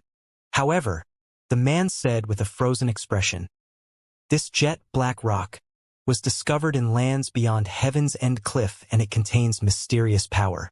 But the stone is abnormally strong and cannot be cut. If anyone here can solve this dilemma, they can win this item at the asking base price." Heaven's End Cliff was a bottomless steep cliff. The bottom of the cliff is covered by thick fog, and no one had ever climbed down from it. People have attempted to scale down the steep precipice with ropes, but hundreds of meters of rope still did not bring them down to the bottom, and people had not dared travel there since. It was rumored that the bottom of the Heaven's End Cliff, many powerful guardian grade spirit beasts resided, and anyone who attempted to climb down to the bottom of the cliff would finally disappear, where they were basically believed to have been swallowed by the powerful guardian grade spirit beasts. A mysterious place, with its terrifying rumors of being the home for hordes of guardian-grade spirit beasts, quickly discouraged anyone who held the slightest interest in Heaven's End Cliff, and no one knew of people who had attempted it. It was a place shrouded in mystery, and rumored to be filled with guardian-grade spirit beasts that roam within. Such a place quickly killed off any intentions a person might have to explore the place below Heaven's End Cliff. The Heaven's End Cliff had undoubtedly caused many imaginations to roam, but that did not mean that people allowed themselves to be easily fooled by anything that was so carelessly tagged with the infamous reputation of the Heaven's End Cliff. The people at the auction held scant belief in the auctioneer's words. With just a piece of broken stone, no matter whether it had really come from beyond the Heaven's End Cliff, the people felt that they would have no use for a piece of rock that they were not even able to cut. People who had often frequented the Chanlin auction house knew the place to be shrewd. They knew everything auctioned off from the place usually cost the bidders a higher price than the market. But this time, the Chanlin auction house had candidly declared that the rock can be immediately won at the set base price. This way of auctioning was totally unheard of throughout the history of the Chanlin auction house and could be deemed as miraculous. There could only be two reasons why the establishment would do this. One, the rock was just a piece of ordinary stone and was completely worthless. The auction house might just have tried to carelessly tag a crazy story behind its origins and wanted to be rid of the rock fast. Two, it was just as what the auctioneer had said. The rock was extraordinarily hard, and the common person was unable to break it, and hence they had not been able to ascertain the rock's real worth. If even the people in the Chanlin auction house were unable to cut into the rock, anyone who purchased the rock would only be able to use it as a footrest back at home.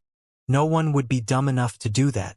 The heated atmosphere within the auction quickly cooled, and it became quiet. No one showed an interest towards the piece of stone displayed on the stage. Their eyes were no longer focused on the stage in front, in obvious protest, wanting the auction house to quickly remove the item off the stage, so they can continue to compete for the treasures that would be subsequently brought out for auction. After the base price for the stone was announced, the silence grew to become deafening. 300,000 taels. For something that had originated from beyond the Heaven's End Cliff, the price was not unreasonable. But the problem was, it was just a piece of rock. That price would be enough to win the people a high-grade spirit stone, and no one was prepared to use that sum of money on a broken piece of rock they could not use. The auctioneer stood upon the stage. Sweat ran down his back. This was the first time the Chanlin auction house was met with such a predicament. If not for the unique identity of the client, the owner would have hurriedly gotten his people to remove the piece of rock from the stage. Backstage, behind the ongoing auction, two middle-aged men had their eyes peeled and were staring fixedly at the situation out front. One of the men, who was lavishly dressed, let out a sigh and patted the man beside him on the shoulder before saying, "I did whatever I could to help you. You can see for yourself. No one will buy that piece of stone." The lavishly dressed man was the owner of the Chanlin auction house, and standing beside him was the owner of that piece of jet black stone. The other man's face was fully wrapped up in bandages, and traces of blood had seeped through the thick bandages. His eyes stared wide and became bloodshot. His fists clenched up tight, and blood dripped out through the heavy bandages wrapped around his fists from the amount of force exerted. "Wait a moment more. Just a moment."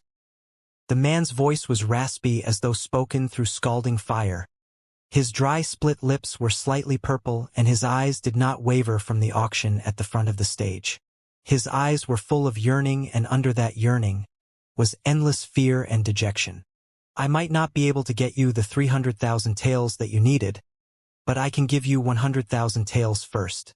If the item really cannot be sold, you can use that money first. You must have known. I am not the real owner of this auction house, and that is really the best I can do for you." The owner had known the badly injured man for a long time, and the lavishly dressed man was sympathetic as he tried to comfort his friend. But the man shook his head. "It will not do. Anything less than 300,000 taels will not be enough. Won't be enough." The lavishly clothed man sighed once more and said, "Less is better than nothing. Just take it for your needs first." The bandaged man nevertheless shook his head. 100,000 taels will not be enough. This is 10 lives we are talking about. They were brothers in arms who had gone through life and death with me. I could never. How could I? If I do not raise the money, I will not be able to hand it over to their families. When I see my brothers in the afterlife, how am I going to face them then? As the man spoke, he got so agitated that he started to tremble visibly. The ever-existent pain that wrecked at his body constantly reminded him of everything that had happened that fateful day. 11 of them had climbed down the Heaven's End cliff. 11 men. And finally only he alone was able to return alive. All of his comrades had not been able to escape from that terrible place, and he had not been able to even retrieve their bodies. If he still wasn't able to ensure that their families lived on without worries, then he would be worse than a beast. This piece of jet black rock was filled with the blood of all 11 of them, and it was brought back here with 10 lives in exchange. While 11 men had made their way down Heaven's End cliff, only one had climbed back up alive, with the black stone rock they had earlier hoisted up the cliff right at the onset. The bandaged man could no longer remember how he had brought the black rock back here with him. He could only remember his journey back had been filled with tears and blood that had constantly impaired his sight. The lavishly clothed man sighed helplessly once more. He had found the badly injured man all covered in blood just outside Chanlin town that day, and had thought the man would not survive his injuries. The garish wounds he had seen would have taken the life of any lesser man, but his friend had determinedly fought to stay alive. "We'll wait a little while more then."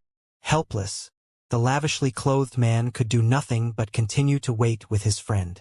But as the person placed in charge of the Chanlin auction house, it was very clear to him that no matter what secrets the piece of jet black rock held, they would not be able to sell it off. To the common man, that was just an ordinary piece of rock. Within the auction hall, silence hung heavily. No one wanted to give their attention to a piece of rock that was so heavily overpriced. Meanwhile, up on the second level, Xiao Chu was staring at the piece of jet black rock with undisguised mirth. "This is a rare sight. I did not know that people can actually bring rocks out for auction. And the asking price is an incredulous 300,000 taels? Is the person mad? Heaven's End Cliff, or wherever it came from, he had no idea what kind of a place that was. But putting a price on a piece of rock that costs as much as the fees for the Zephyr Academy almost made someone like Xiao Chu, who was so used to leading a life of poverty, almost drop his jaw to the ground. It does not matter whether he is mad, but no one is playing along with his insanity. Can't you see that everyone is not even bothering to look at the piece of rock? Fei Yen said with a shrug. He was always meticulous and detailed in his observations of people, and he had noticed that the crowd was getting a little impatient with the wait, and he expects that the outrageous item put up for auction would be removed from the stage in a very short while.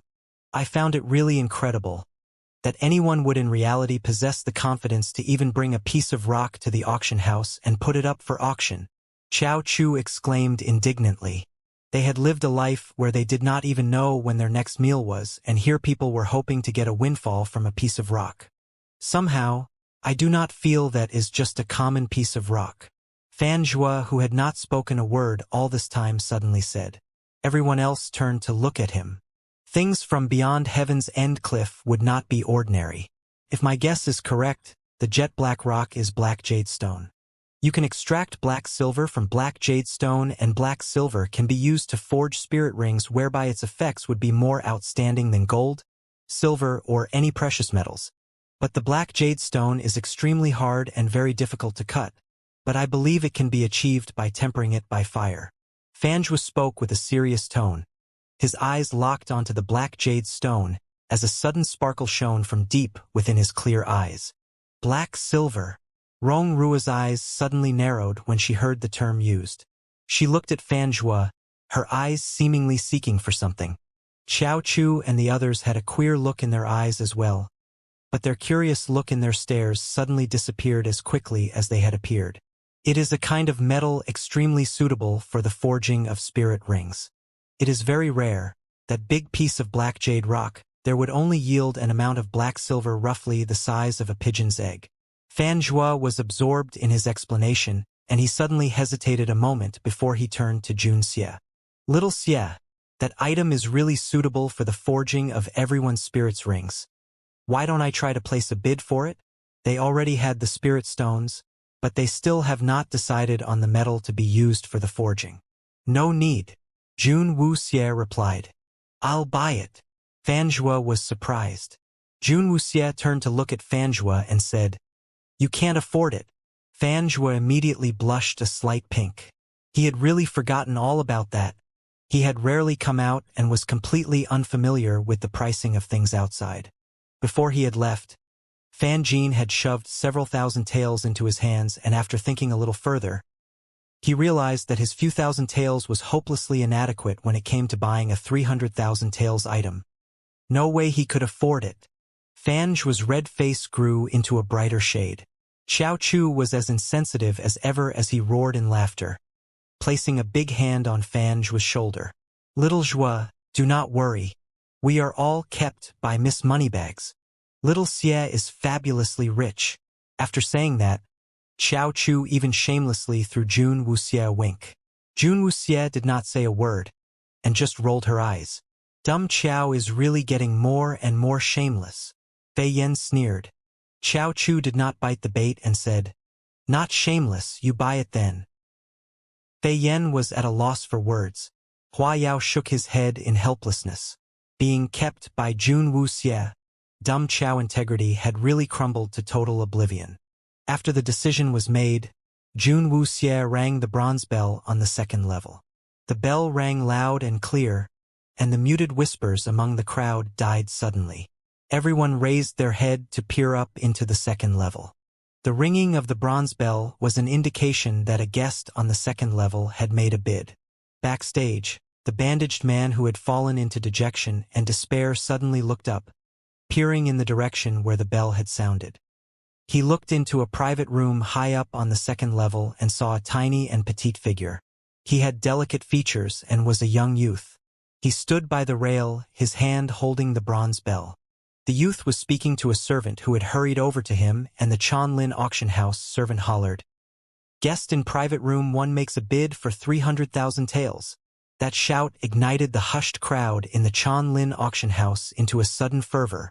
Someone was actually willing to spend 300,000 taels on that broken and useless piece of rock? Has that person gone mad?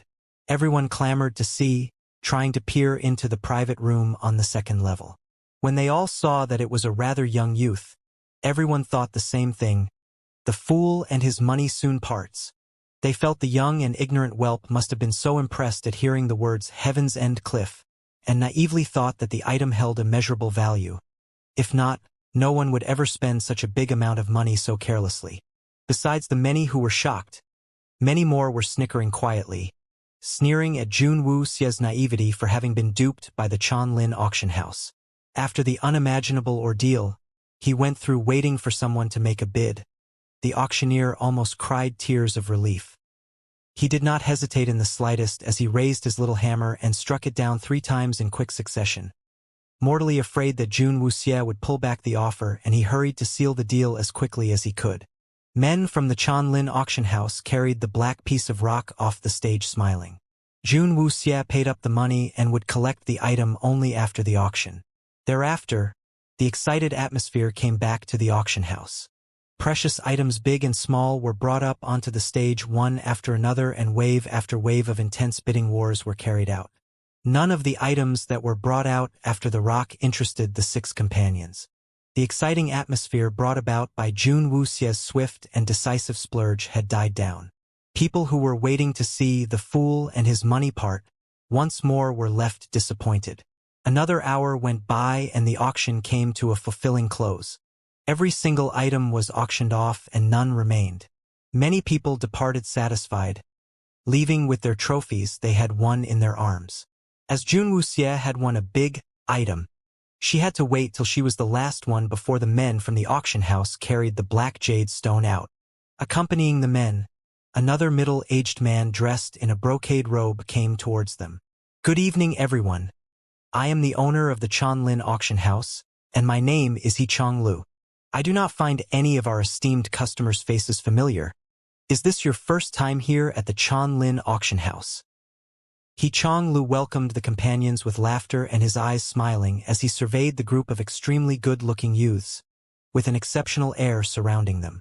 Jun Wuxie nodded, seemingly not entirely interested in chatting with He Chonglu. Undaunted, He Chonglu persisted by saying, "Since you are our new customers, and your first bid was so generous, as the owner of the Chanlin auction house, I would like to gift to you an emblem we reserve only for our most distinguished guests." As he spoke, Chonglu pulled out a palm-sized, gold-gilded emblem. 2 characters, Chanlin, were carved on the emblem. With this emblem, all of you, as our esteemed customers, would be able to gain direct entry to our private rooms when you come back to the Chanlin auction house, with no extra charges. Jun Wuxie took one glance at He Chonglu and motioned to Xiao Chu with a wave of her hand. Xiao Chu immediately went forward to accept the emblem. Having spent 300,000 at the auction, Xiao Chu's heart was still wincing in pain. At least, with this emblem, they would not have to pay for a private room anymore next time, and he was glad to accept it. Seeing that Jun Wuxie was willing to accept his gesture of goodwill, He Chonglu smiled as he said, "To be honest, for bidding on the piece of black rock today, our young master has greatly helped a friend of mine. If our young master does not mind it, that friend of mine would like to meet you and thank you personally." Jun Wuxie raised an eyebrow, and before she opened her mouth to reply, Huayao took the lead to say, "If it's sincere, let him come." He Chonglu nodded and turned to fetch his friend. Huayao took a step back and whispered beside Jun Wuxie's ear, "Black silver is not something you can find in the lower realm, but only in the middle realm. That piece of black jade stone should not even be here. If that piece of black jade stone is really from the bottom of the Heaven's End cliff, that place must be holding some secrets. How did something that could only be found in the middle realm come to appear in the lower realm?" Jun Wuxie was able to immediately make a good guess. Huayao and the others must be suspecting that the black jade stone was somehow linked to the Dark Emperor's tomb. Having thought that, Jun Wuxie need not say anything more. But Huayao said black silver did not exist in the lower realm, so how did Fanjua know about it? Jun Wuxie clearly remembered that Fanjua was the first one to recognize that piece of rock to be black jade stone, and he was also the one who said that black silver could be extracted from black jade stone. How was it that Fanjua would be so familiar with black jade stone that existed only in the middle realm? Jun Wuxie frowned as she pondered on it. She sneaked a glance at Fanjua and saw that he was staring at the black jade stone with great interest, seemingly not to have heard the conversation between Huayao and her. After a short while, He Chonglu came back. The other man who was with him made Xiao Chu and the others stare. Their eyes widened. That man was tall and muscular, and his entire body was fully covered with bandages. Although his clothes covered up much of the bandages, it was nevertheless clear that he was fully wrapped up in them. Before he had even gotten close to the companions, the stench of blood could already be smelt in the air. Only his eyes, nose, ears and mouth were exposed while the rest of his head was fully bandaged up, and those originally white bandages were tinged with blood and had taken on a slightly red shade. He walked slowly as he approached, his huge frame bringing a slightly oppressive air. When he came to stand before Jun Wuxie, he suddenly clasped a hand over his fist and formally bent over in a deep bow. "My name is Mu Qianfan. I would like to humbly thank this young master's generous offer of help." Mu Qianfan's deep timbred voice almost made them forget about all the injuries that covered his entire body. Towards everything that had happened today, Mu Qianfan was unable to put what he felt into words. If he had not been able to gather the 300,000 taels, he would not be able to face his brothers in arms who had passed into the afterlife, and the auction today had driven him into utter despair many times over. But Jun Wuxie had, at his lowest point, dragged him up from the pits of despair. The 300,000 taels to him were just too important. "No need," Jun Wuxie said simply. The stench of blood emanating from the man made her frown slightly. She was silent a moment before she asked, "You've been to the Heaven's End Cliff?" Mu Qianfan thought that Jun Wuxie was doubting that the black rock had really been retrieved from beyond the Heaven's End Cliff, and he hurriedly replied, "Yes, I've been there. This black rock was discovered at the bottom of the cliff by my brothers and me. Tell me about the Heaven's End Cliff, and I'll accept it as your thanks." Jun Wuxie replied. Mu Qianfan was slightly surprised. When he saw that Jun Wuxie's group was a party of young youths, he had thought that their youthful frivolity had piqued their curiosity on the dark rumors that surrounded the Heaven's End Cliff, and he readily agreed. He Chonglu inquired on the location of the inn they were staying at and instructed his men to send the item over first. He then furnished Jun Wuxie and the others with one of the private rooms for them to chat in comfort. The auction house's servants were also thoughtfully instructed to bring them some snacks and tea. When they were all seated in the room, Mu Qianfan appeared a little ill at ease. He was a man past 30, and he had been used to drinking and dining with his brothers in arms who were all around his age. Suddenly thrust into a situation where he was sitting with a group of youths half his age for a chat, made him feel rather out of place. Although Jun Wuxie and her companions were dressed in plain clothes, the material used was of a high grade. All of them were blessed with kingly features, and they carried themselves with an impressive air, looking to be from extraordinary backgrounds, which only fueled his uneasiness further. "Big Brother Mu, please help yourself to a little of the tea and snacks first before you can share with us a little more in detail." Fei Yan could see Mu Qianfan's uneasiness and offered a cup of tea to Mu Qianfan with a winsome smile. Mu Qianfan looked up and saw a charming and pleasant little lady, smiling sweetly at him, and the hands that were holding the teacup were even trembling ever so slightly. He hurried to accept the offered tea and gulped it down quickly. The tea helped to calm him a little, and he looked at Jun Wuxie and the others to say, "It was about half a month ago that I went to the Heaven's End Cliff. A band of my brothers were with me. To be honest, my group of brothers and I earn our daily keep by hunting down spirit beasts under the commission of people. The arduous Heaven's End Cliff is a place very well hidden. Although there are many rumors being spread about the Heaven's End Cliff, but the exact location of the place is known to only a rare few. All along, we had never thought much about the Heaven's End Cliff, but we were offered a commission to make a trip there, and that's why we went to the Heaven's End Cliff." As his memory took him back to the period just before they had set off, every single scene that appeared in his mind cut deeply into Mu Qianfan's heart. The brothers who had been so close had all left him, for good. Mu Qianfan and his brothers in arms had always depended on accepting commissions entrusted to them by people for a living, and they would often go hunt spirit beasts to gather spirit stones. The band of brothers would also accept assignments as armed escorts from merchant convoys, and that was how Mu Qianfan got acquainted with He Chonglu, when he had escorted the Chanlin auction house's merchandise. Till one day, a man came to them, requesting that they go to the Heaven's End Cliff to survey the grounds at the bottom of the cliff.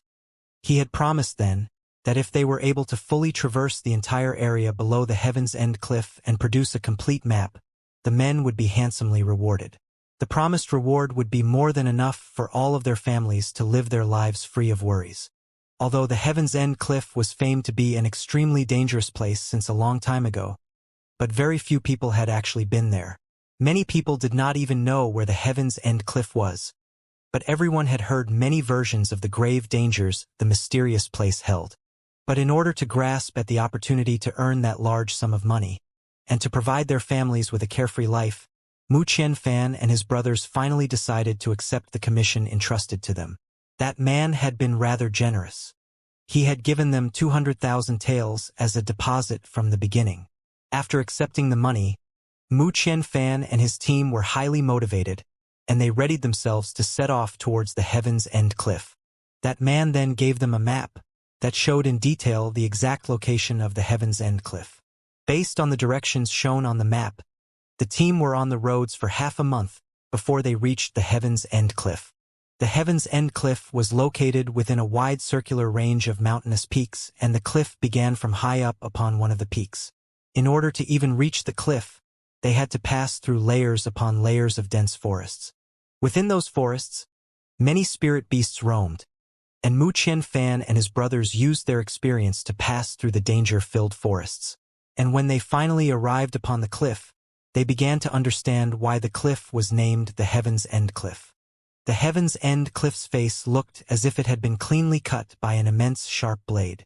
Beyond the cliff was an endless sea of foggy white mist and masses of cloudy fog that stretched further than the eye could see.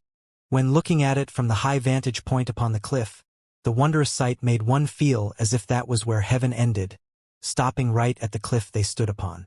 When they first laid their eyes on the unbelievable view, Mu Qianfan and his brothers in arms were all suddenly awestruck, but they quickly recovered when they remembered the mission they had been entrusted with to complete. They had prepared 100-meter metal cables and carried upon their backs chains that would extend the length of the cables, showing how meticulous their preparations for the mission had been. Climbing down the sheer cliff face alone had taken them a few days' time, and they rested and ate hanging from the strong cables. When they reached the bottom of the cliff, every single one of them were already completely exhausted, and they all collapsed upon the ground for a long period, unable to move a muscle. What was the bottom of the Heaven's End Cliff really like? Xiao Chu was getting more and more excited as the story unfolded, and he unknowingly asked the question in a fearful whisper. Mu Qianfan's eyes lowered as he stared at his own two hands placed on the table before him. Bright red blood was spreading bit by bit across the bandages, and watching the white bandages gradually turning a bright red made for an extremely disconcerting sight. I don't know. What? Xiao Chu sat up, greatly surprised. Mu Qianfan's voice was filled with despair and fear. The ground at the bottom of the cliff was completely covered in a thick misty fog, and we could not see anything beyond 2 meters away from us, as they would all be enveloped by the thick fog. Under those circumstances, we were completely unable to map out anything about the area. And as we proceeded to walk in a forwardly direction, we discovered that the ground below our feet was marshland that was peppered with bottomless bog. Bog holes shrouded in the thick impenetrable fog within an expanse of soft marshland were easy to miss and overlook. More often than now, people only realized the danger after they had stepped a foot into it. One of the men in Mu Qianfan's team had been completely swallowed up by one of those bog holes, and they could not even retrieve his body after his death. Besides the invisible bog holes scattered across the swampy marsh, terrible beasts hid within the misty fog.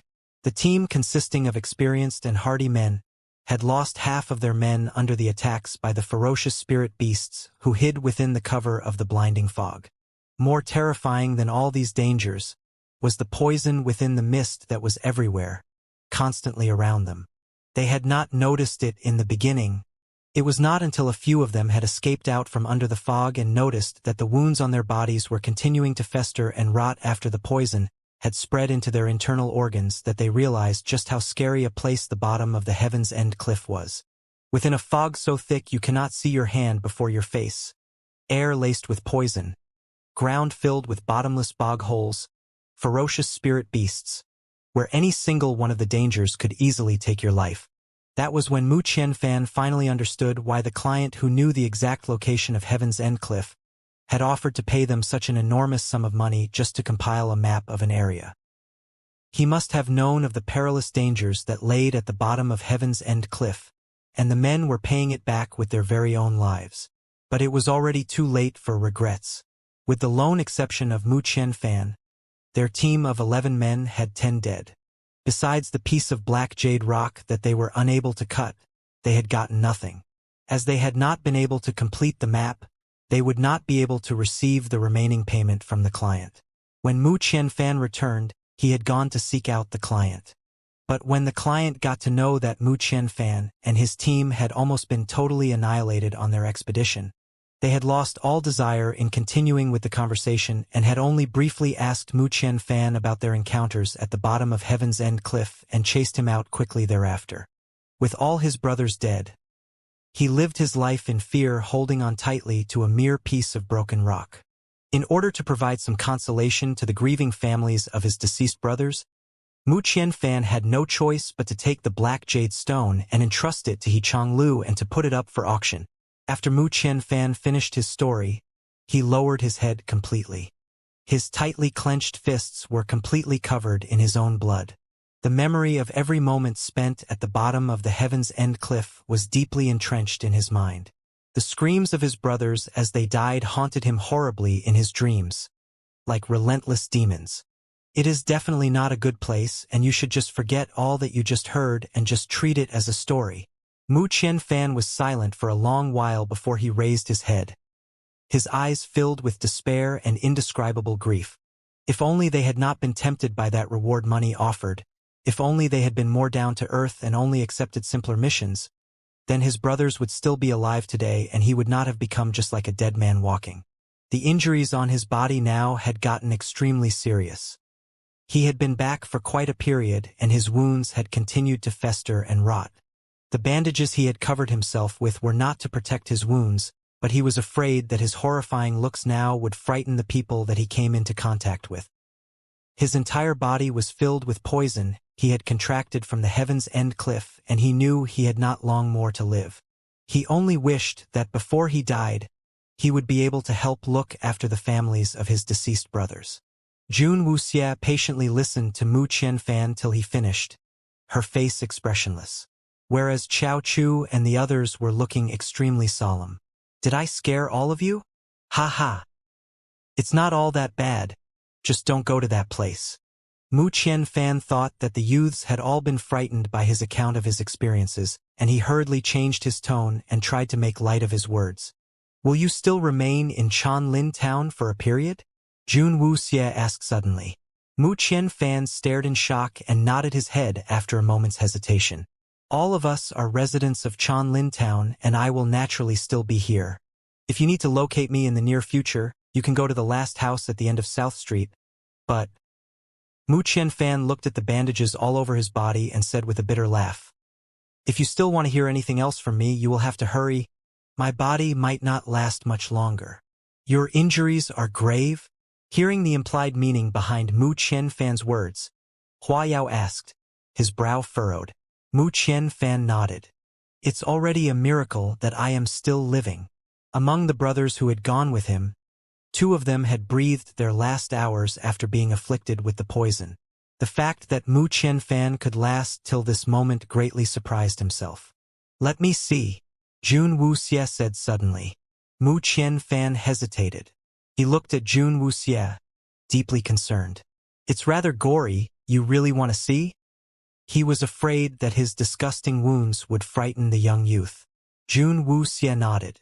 Mu Qianfan sighed and began to slowly remove the bandage on his left hand. Flesh stuck to the bandage as it was slowly peeled off, displaying to them a bloody and gory sight as the covered wounds on his hand was once again exposed to the air. Just one look had made all the others in the room suck in a deep breath.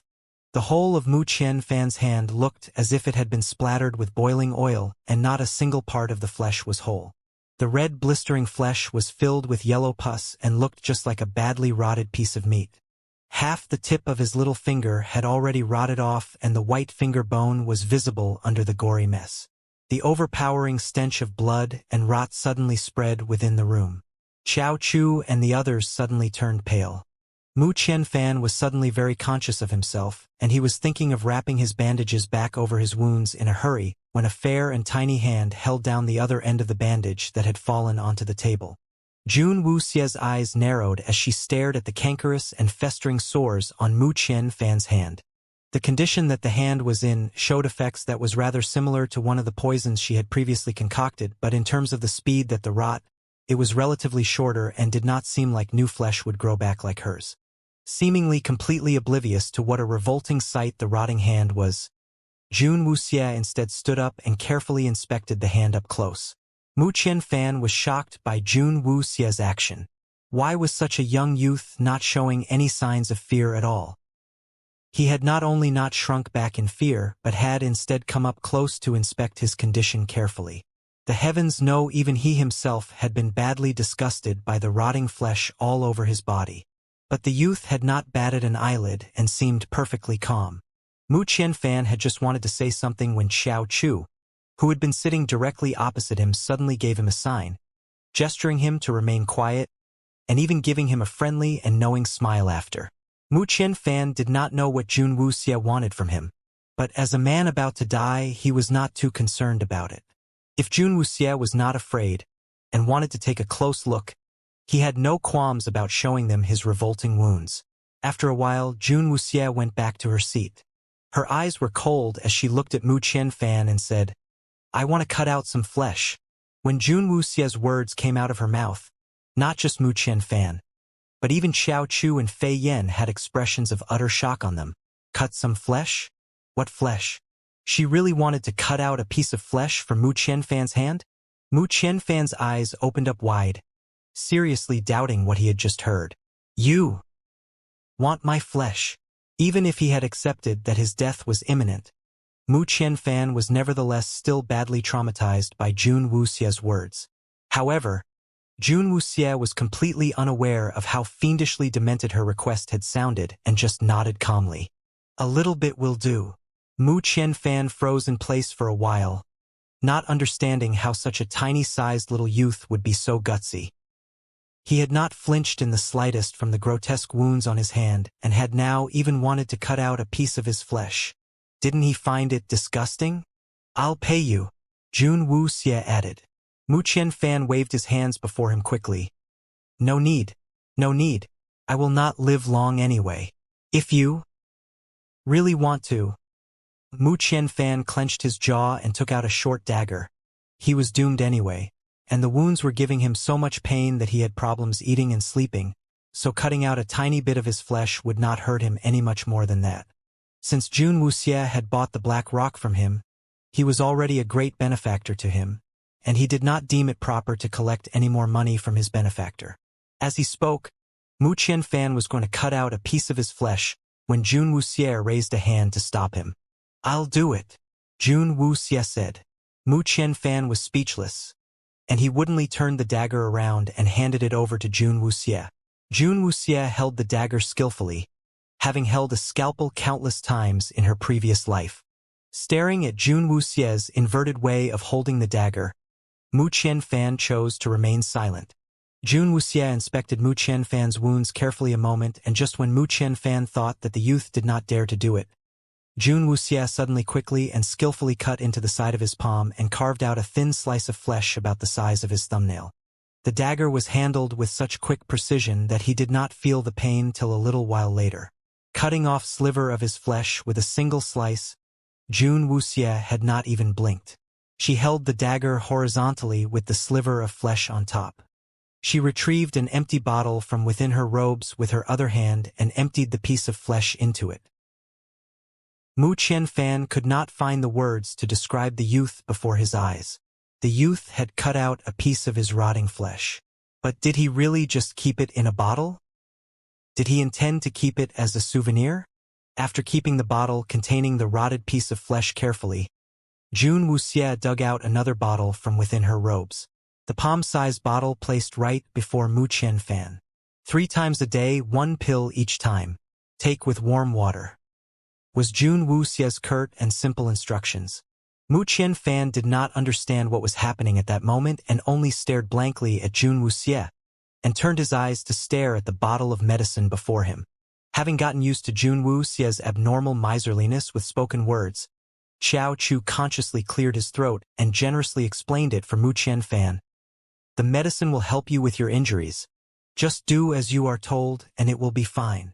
Mu Qianfan suddenly recovered his senses and shook his head in a hurry. No need, the medicine will be wasted on my condition anyway. The fact that you purchased the black rock is more than enough and I am deeply grateful for it. He tried to refuse and wanted to return the medicine to Jun Wuxia. However, Jun Wuxia only gave the medicine bottle a glance and raised the little bronze bell in the room and shook it gently. The attendant outside the room quickly shuffled in. Warm water, Jun Wuxia said. The attendant was rather quick to realize what Jun Wuxia was asking for and slipped out of the room quickly and returned with a pot of warm water before he quickly stepped out through the door once again. Dumb Chow. Here. Pry his mouth open. Mu Qianfan's face paled in shock. Xiao Chu hesitated just a moment before he jumped onto Mu Qianfan and immediately pried his mouth open. Fei Yan stood on one side and swiftly removed a single elixir from the bottle, quickly throwing it into Mu Qianfan's mouth, while Rong Ruo followed up by pouring the warm water directly into Mu Qianfan's mouth. Glug! Glug! Mu Qianfan found himself forced to swallow the unidentified elixir under the coercion of several youths. Only after the warm water had washed the elixir down his throat did Xiao Chu and the others release Mu Qianfan. Mu Qianfan almost choked to his death from the water forcefully poured down his throat.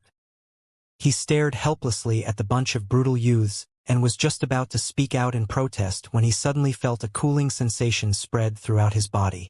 The consuming burning pain that had constantly wrecked at his body was gradually being soothed, and it slowly dissipated as the cooling sensation took over him, driving the agonizing pain out of him.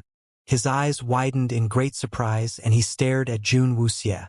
The elixir will only provide relief, Jun Wuxia said simply. She was still not able to fully ascertain what kind of poison Mu Qianfan was afflicted with, and it would have to wait till she ran a few tests before she would be able to concoct the proper antidote for it. Mu Qianfan was feeling deeply shocked. He finally understood why Jun Wuxia wanted a piece of his flesh. The youth before him was intending to cure him of his poison. Mu Qianfan stood up suddenly and bowed deeply before Jun Wuxia. Your benevolence will be deeply remembered. As long as my worthless life remains, it will be the young master's to command. Jun Wuxia did not reply, but only glanced briefly at Mu Qianfan. Mu Qianfan was deeply grateful, but Jun Wuxia and the others just stood up to leave. They had other things they needed to attend to. The black jade stone had already been sent back to the inn, and after Jun Wuxia and her companions got back there, they immediately inquired with the innkeeper on where they would be able to locate a smithy. After they acquired the location, Fanjua hired a horse carriage and made his way there. He wanted to extract the black silver from the black jade stone as soon as possible. In case he would suddenly feel unwell, Rong Ruo went along with him. At that moment in Jun Wuxia's room, there was only herself, Xiao Chu, Fei Yan and Hua Yao. Regarding what Mu Qianfan had said, Brother Hua, what are your thoughts? Fei Yan was sitting at the table, his usual mischievous personality absent as he asked with uncharacteristic sternness. Hua Yao replied with a slight frown. I suspect that the Dark Emperor's tomb lies below the Heaven's End cliff. Why do you say that? Jun Wuxia asked, her interest piqued. We have a map with us and little Xia, you know that as well. We managed to lay our hands on it from the Qingyun clan, and over this period, while we were in the Zephyr Academy's branch division, we had been investigating into the location of the second piece of the map and also studying the map we have. Fei Yan has dug up every map of the different areas we know of and tried to compare it to the human skin map we have, but we have not been able to find any match. If we are to look at the map carefully, the terrain is very flat and there are no hills or mountains reflected upon it. Initially, we had thought that it might be somewhere with wide plains, but after hearing what Mu Qianfan said, I suspect that the location that the map is specifying is actually the terrain at the bottom of the Heaven's End cliff. Hua Yao said, his eyes narrowed. The Dark Emperor's tomb was in the lower realm, and that was known to all of them. Before they had gotten the map, they had made full preparations. Fei Yen had roamed the lands and made use of his abilities to map out all the areas he had been to. They had wanted to prepare themselves for the day that they would complete the collection of the human skin maps and locate the Dark Emperor's tomb in the shortest time possible. But the first piece of the map they had gotten did not match any of the maps that Fei Yen had compiled. They had thought maybe the map they received was not complete enough, or maybe the area that the map specified lay in a place they had never been to before. But they had never considered that the map they held was a map of the terrain at the bottom of Heaven's End Cliff. According to Mu Qianfan's words, the lands below the Heaven's End Cliff were extremely vast and fully covered in impenetrable fog, making it impossible for him to explore, and the only thing he brought back from the bottom of the cliff had been black jade stone that could only be found in the Middle Realm. All the signs were telling them in no uncertain terms that the Dark Emperor's tomb was highly possibly located beyond the Heaven's End Cliff, and all the members of the 12 palaces that had been mercilessly murdered and their families rooted out had actually mapped out the terrain at the bottom of the Heaven's End Cliff. Otherwise, with the overwhelming might of the 12 palaces, it was impossible that they were still unable to find the Dark Emperor's tomb if it had been anywhere else. But if the place was completely filled with traps and covered completely in impenetrable fog, a complete and precise map would be needed to locate the place. Mu Qianfan mentioned that some time ago, someone had sought them out to entrust them with the mission to go investigate the situation below the Heaven's End Cliff. That would mean that those people could possibly hold a portion of the map. Were they from the 12 palaces or someone working for them? Or maybe the person who sought Mu Qianfan out was the person in the Zephyr Academy who holds the map. Fei Yen rubbed at his chin as his brow creased deep in thought. It should be one of the powers beholden to the 12 palaces here in the lower realm. Jun Wuxie said resolutely, sounding very sure of herself. Why? Fei Yen sat up surprised. Jun Wuxie replied, the 12 palaces are still trying all ways and means to complete their collection of the maps, so that naturally means that they strongly suspect that the Dark Emperor's tomb is at the bottom of Heaven's End Cliff, and that they are aware of the vile conditions of the terrain down there, so they would not be so dumb as to get Mu Qianfan and his band of brothers to go find out the precise location of the place. If my guess is correct, the 12 palaces are not entirely sure whether the Dark Emperor's tomb is at the bottom of the Heaven's End Cliff, and they are only guessing, and hence, they have not made any significant and obvious moves towards the place. This recent expedition must have been the work of someone from one of the palaces, who managed to trace the clues to the Heaven's End Cliff and gave orders to their contracted powers here. Meanwhile, the person who received the orders was not willing to carry it out himself and entrusted the task to Mu Qianfan and his band to scout out the place. Jun Wuxie thought a moment before she continued. According to what Mu Qianfan said, the person who entrusted him with the mission is made aware of the dangers below the Heaven's End Cliff now, and I do not think he will be making any other moves in the near future. The Heaven's End Cliff was just a guess by the 12 palaces, and they were not able to ascertain that fact for sure. Hence, they did not dare to pour all their strength into a place filled with untold dangers. Considering all that, people from the 12 palaces must have gone to the Heaven's End Cliff before this, but the result might not have been much better than Mu Qianfan and his brothers. Those rumors about the Heaven's End Cliff must have been spread by the 12 palaces themselves in order to draw people who did not know the truth to seek it by setting forth towards the Heaven's End Cliff, to provide them with more clues about the place. So, should we go take a look at the Heaven's End Cliff then? Xiao Chu was feeling a little excited. If the Dark Emperor's tomb was really at the Heaven's End Cliff, even if they had to stay there for a decade, they would do it to find the Dark Emperor's tomb. Hua Yao admonished gently. You are looking at it too simply. If the Dark Emperor's tomb can be located so easily at the bottom of the Heaven's End Cliff, then the 12 palaces would not be so anxious. Mu Qianfan had said as well, that 11 of them had gone down to the bottom of the Heaven's End Cliff and had stayed there for only 2 days, but had moved only a mere 100 meters into the place. Only one had come out alive from the 11 people, and that should give you an idea of how dangerous the bottom of the Heaven's End Cliff is. Without a complete map of the area, making your way into that place will only result in certain death. He was not reluctant to go, but there were many other considerations to make. If all of them were to die at the Heaven's End Cliff, there would be no one to exact revenge for the cruel injustice done upon their parents. Chao Chu quietened down. He knew what Hua Yao was saying was right. Jun Wuxia squeezed on Lord Meme's little hoof and said with her eyes lowered, "We can go, not absolutely necessary to locate the Dark Emperor's tomb. Seeing for ourselves the actual situation in the bottom of the Heaven's End cliff beforehand might still be a good idea." "We can do that. But we don't know where the Heaven's End cliff is," Xiao Chu said, scratching his head. Hua Yao suddenly laughed, and he turned to look at Jun Wuxia, his eyes showing sudden understanding. "The reason you wanted to save Mu Qianfan was for this reason?" Jun Wuxia nodded. Xiao Chu was a little befuddled, and luckily Hua Yao was willing to explain it to him. The fact that little Xia was willing to save Mu Qianfan's life was because only Mu Qianfan knew where the Heaven's End cliff was. More than that, he had even gone down to the bottom of the cliff, and he knows more about the Heaven's End cliff than anyone else. If we can bring him along with us, then going to the Heaven's End cliff will not be a difficult task. Just as little Xia said, we need not rush ourselves to go locate the Dark Emperor's tomb, but to go down for a look, to ascertain if that is a possible target would be good enough. Chao Chu was suddenly enlightened, and he turned to Jun Wuxia with a look of utmost admiration.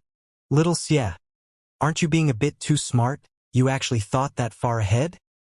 He had thought that Jun Wuxia saw the pitiable state that Mu Qianfan was in, and that had brought out the benevolence in her, and did not expect the little lass to have planned so far ahead.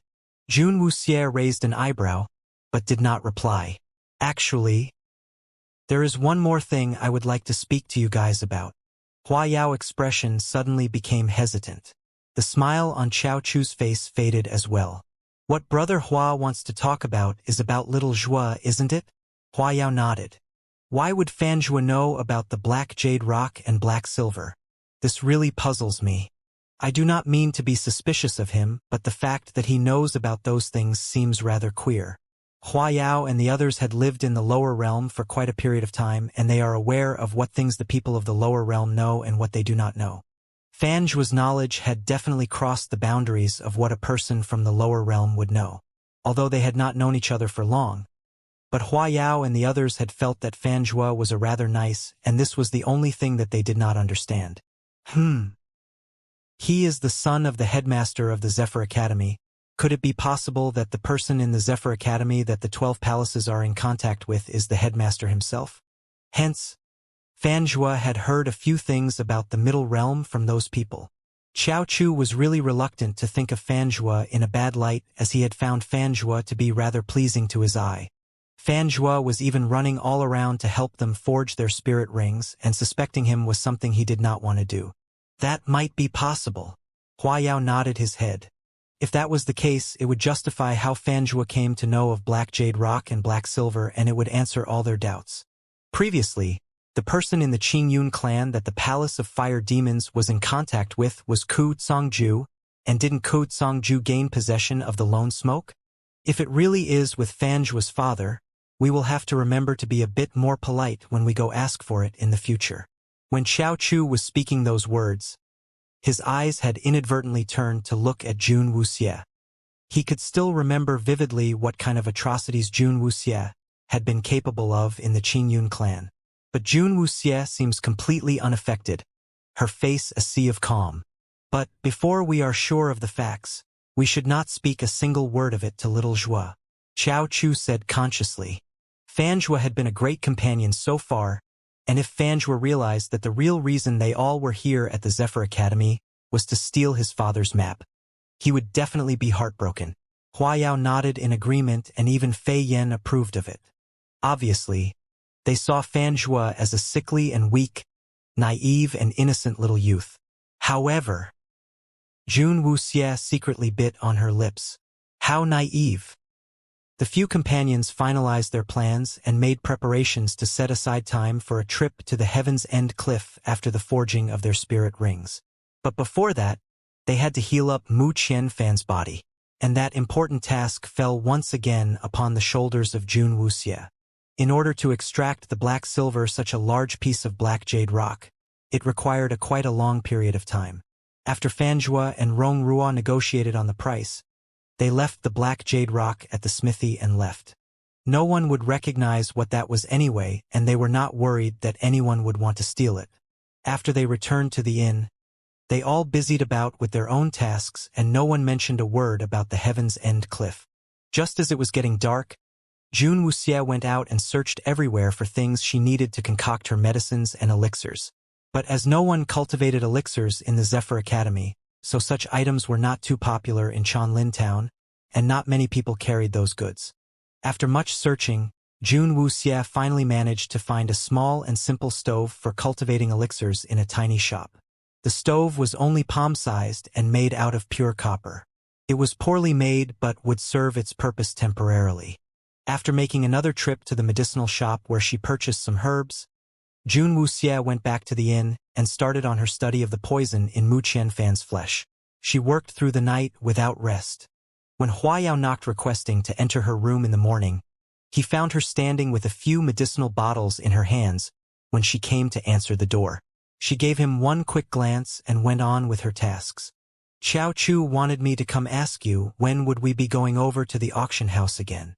Huayao was highly interested in what June Wuxia was busying herself with, as he had never seen June Wuxia concocting her medicine. He had always been deeply curious about this young, tiny-sized youth, who possessed such exemplary medical skills and was even able to cultivate amazing elixirs. Today, June Wuxia replied simply. Upon saying that, she put down all the things in her hands and retrieved some elixirs and spirit stones out from her cosmos sack before dumping them on the table. She pointed at the elixirs and gave a simple explanation of their effects to Huayao, before she wrapped them all up in a bundle and shoved it into Huayao's arms. Sell all of them, June Wuxia said curtly. Just selling off the spirit stones might not really be enough to cover her expenses. After June Wuxia returned to the Zephyr Academy, she intended to acquire a complete set of tools for the cultivation of elixirs, and since the Chanlin town did not have a store specialized in that, she would have to have them custom-made, and that would cost her another tidy sum. With the additional cost that the herbs required would bring, the expenditure would come up to be rather significant. Huayao's face was looking rather confused as he stared at the bunch of elixirs that June Wuxia had shoved into his arms. After hearing her introduction of them, he stood rooted to the ground and did not move a single step. You really want to sell all these? All these elixirs, if he were to judge, were rather good. Although they could not compare to those heaven-defying ones that June Wuxia had sold before the gates of the Zephyr Academy before, these elixirs nevertheless still had very rare and exemplary effects. So many elixirs, and she was willing to sell them all off without even blinking? I only have this much now. June Wuxia nodded. Her stock of elixirs were running a bit low, and she would not sell the good ones to others anyway. She would much rather leave them for people that she treasured, and that would make more sense to her. In the Zephyr Academy, the expenses were exorbitant, and she intended to use the time she was in the academy to casually cultivate some elixirs and sell them off at the Chanlin auction house. She intended to run an initial trial run first this time. If the results were good, she would then carry her plans further. As she did not have a good grasp on the concept of money in this world, June Wuxia was really easy with it. June Wuxia was being easy with it, but it was impossible for Huayao. If he did not know that all these elixirs clutched within his arms could be reproduced by June Wuxia, he really wouldn't have wanted to part with a single elixir there. Go alone, and remember to alter your looks. June Wuxia did not forget to give Huayao that last reminder. He Chonglu had known all of them in the Chanlin auction house the day before. If they were to appear once again in their real identities, many rumors would definitely begin to spread about them. To avoid unnecessary trouble, June Wuxia had to remind Huayao of that at least. I will, Huayao said, rubbing at his face. He was thinking what kind of a look he should assume that would be suitable for the situation. After all the preparations were made, Huayao transformed himself into a middle-aged man and made his way towards the Chanlin auction house, where he entrusted all the items to He Chonglu. By the time he got back, it was already lunchtime, and all the companions gathered in June Wuxia's room as if in tacit understanding and waited for lunch. Brother Hua, all settled? Qiao Chu asked upon seeing Huayao, walking over to him with a big smile on his face. Fan Zhuo was greatly surprised though. When he saw the unfamiliar middle-aged man and heard Xiao Chu address the man as Brother Hua, Hua Yao did not feel he needed to hide before Fanjua and raised his hand to cover his face slightly. The bones beneath his skin immediately started to change, and in a blink, he had changed back into the alluringly handsome young youth once again. Fanjua's eyes widened and his lips trembled as his eyes looked at Hua Yao queerly. Little Jua, calm yourself. Brother Hua's art in altering his looks has always been so easy for him. Fei Yan reassured Fanjua, patting him on the shoulder, with a "this is perfectly normal" expression on his face. Bone Shifters Tribe. The 3 words suddenly tumbled out of Fanjua's mouth. At that moment in the room, with the exception of Jun Wuxie, the expression on all the faces of everyone present changed. The Bone Shifters tribe had been one of the major races of the Middle Realm. They possessed the ability to control the shape and size of the bones within their bodies. And that name was only known to people from the Middle Realm. When they realized that Fanjua knew about the Black Jade Stone and about Black Silver, they were still able to treat it as if Fanjua had heard about them from the people of the 12 palaces who were in contact with his father. But he had even shown that he was able to recognize that Hua Yao was from Bone Shifters tribe. Bone Shifters were few in numbers now and not widely seen even in the Middle Realm. Although people from the 12 palaces knew about the tribe, but they would have no good reason to mention it to others here. So how did Fanjua know about it? All their eyes were fixed onto Fanjua. The surprise in Fanjua's eyes slowly faded, and he lowered his head slightly. His pale, handsome face was shrouded in shadow, and they could not see the expression on his face. However, just when everyone was getting anxious, Fanjua suddenly covered his face with his hands, and a series of delirious laughter erupted from his throat. No wonder when I mentioned about the Black Jade Stone and Black Silver, you guys gave such a reaction. No wonder all of you are so interested in the Heaven's End cliff. I should have guessed it earlier. Fanjua could not stop laughing, his shoulders heaving with his unstoppable bout of laughter. Suddenly, Fanjua raised his head. There was no trace of the mirth that had just overtaken him. His clear eyes shone, but a chilling malice now filled them.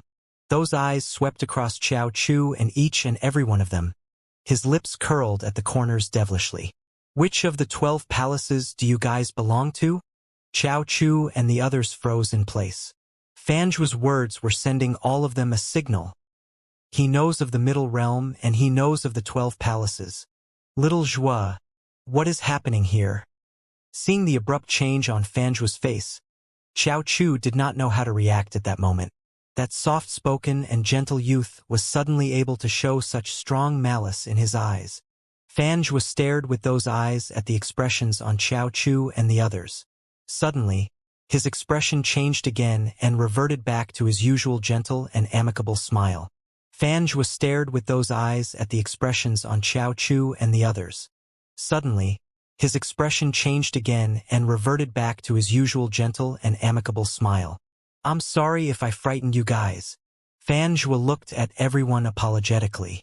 Xiao Chu's expression was rather wooden as he didn't know how to react. Hua Yao was frowning as he stared at Fanjua. He had not wanted to mention it, but Fanjua's reaction had been completely different from what he expected. If he had only heard things about the Middle Realm, then why did he react so strongly? And if he was not mistaken, Fanjua's eyes had earlier been filled with pure murder and hatred. He hated the 12 palaces? Why? Hua Yao finally said, "You are from the Middle Realm." Fanjua did not hide the fact and nodded his head. He looked at Hua Yao and the others and said, smiling, "As you all are, am I wrong? Brother Hua, Dumb Chao, Little Yen, Little Ruo, and Little Xie? No, no, no. Little Xie is not, because Little Xie did not react to my words in the slightest." Fanjua rubbed his chin. His face split into a smile. "Your guess is correct." Hua Yao nodded and said, "You hold a grudge against the 12 palaces?" Hua Yao asked, feeling a little puzzled.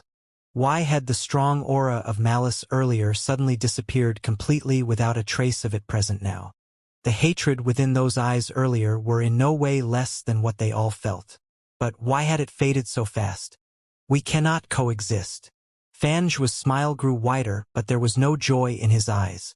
Why? Hua Yao persisted. For the same reason as all of you here. Isn't that right? Fan Zhu said, laughing. Hua Yao was surprised. Fan Zhu continued. I had thought that you guys were from the 12 palaces, but when I had so obviously displayed such strong enmity earlier, all of you had not reacted strongly to it but had looked shocked instead and did not show any intentions of killing me. In the instant that you all knew that I had strong malicious intentions against the 12 palaces, none of you made a move against me, and that ultimately told me that you guys were not from the 12 palaces, and I do not believe that the 12 palaces would have such genuine and sincere people like you among them. The malicious murder initially had been a test, and the results had made Fan Zhu heave a sigh of relief. Fortunately, they were not the enemy. You said you are the same as us? What did that mean? A guess surfaced in Hua Yao's mind, and it made him a little anxious, and it filled him with anticipation.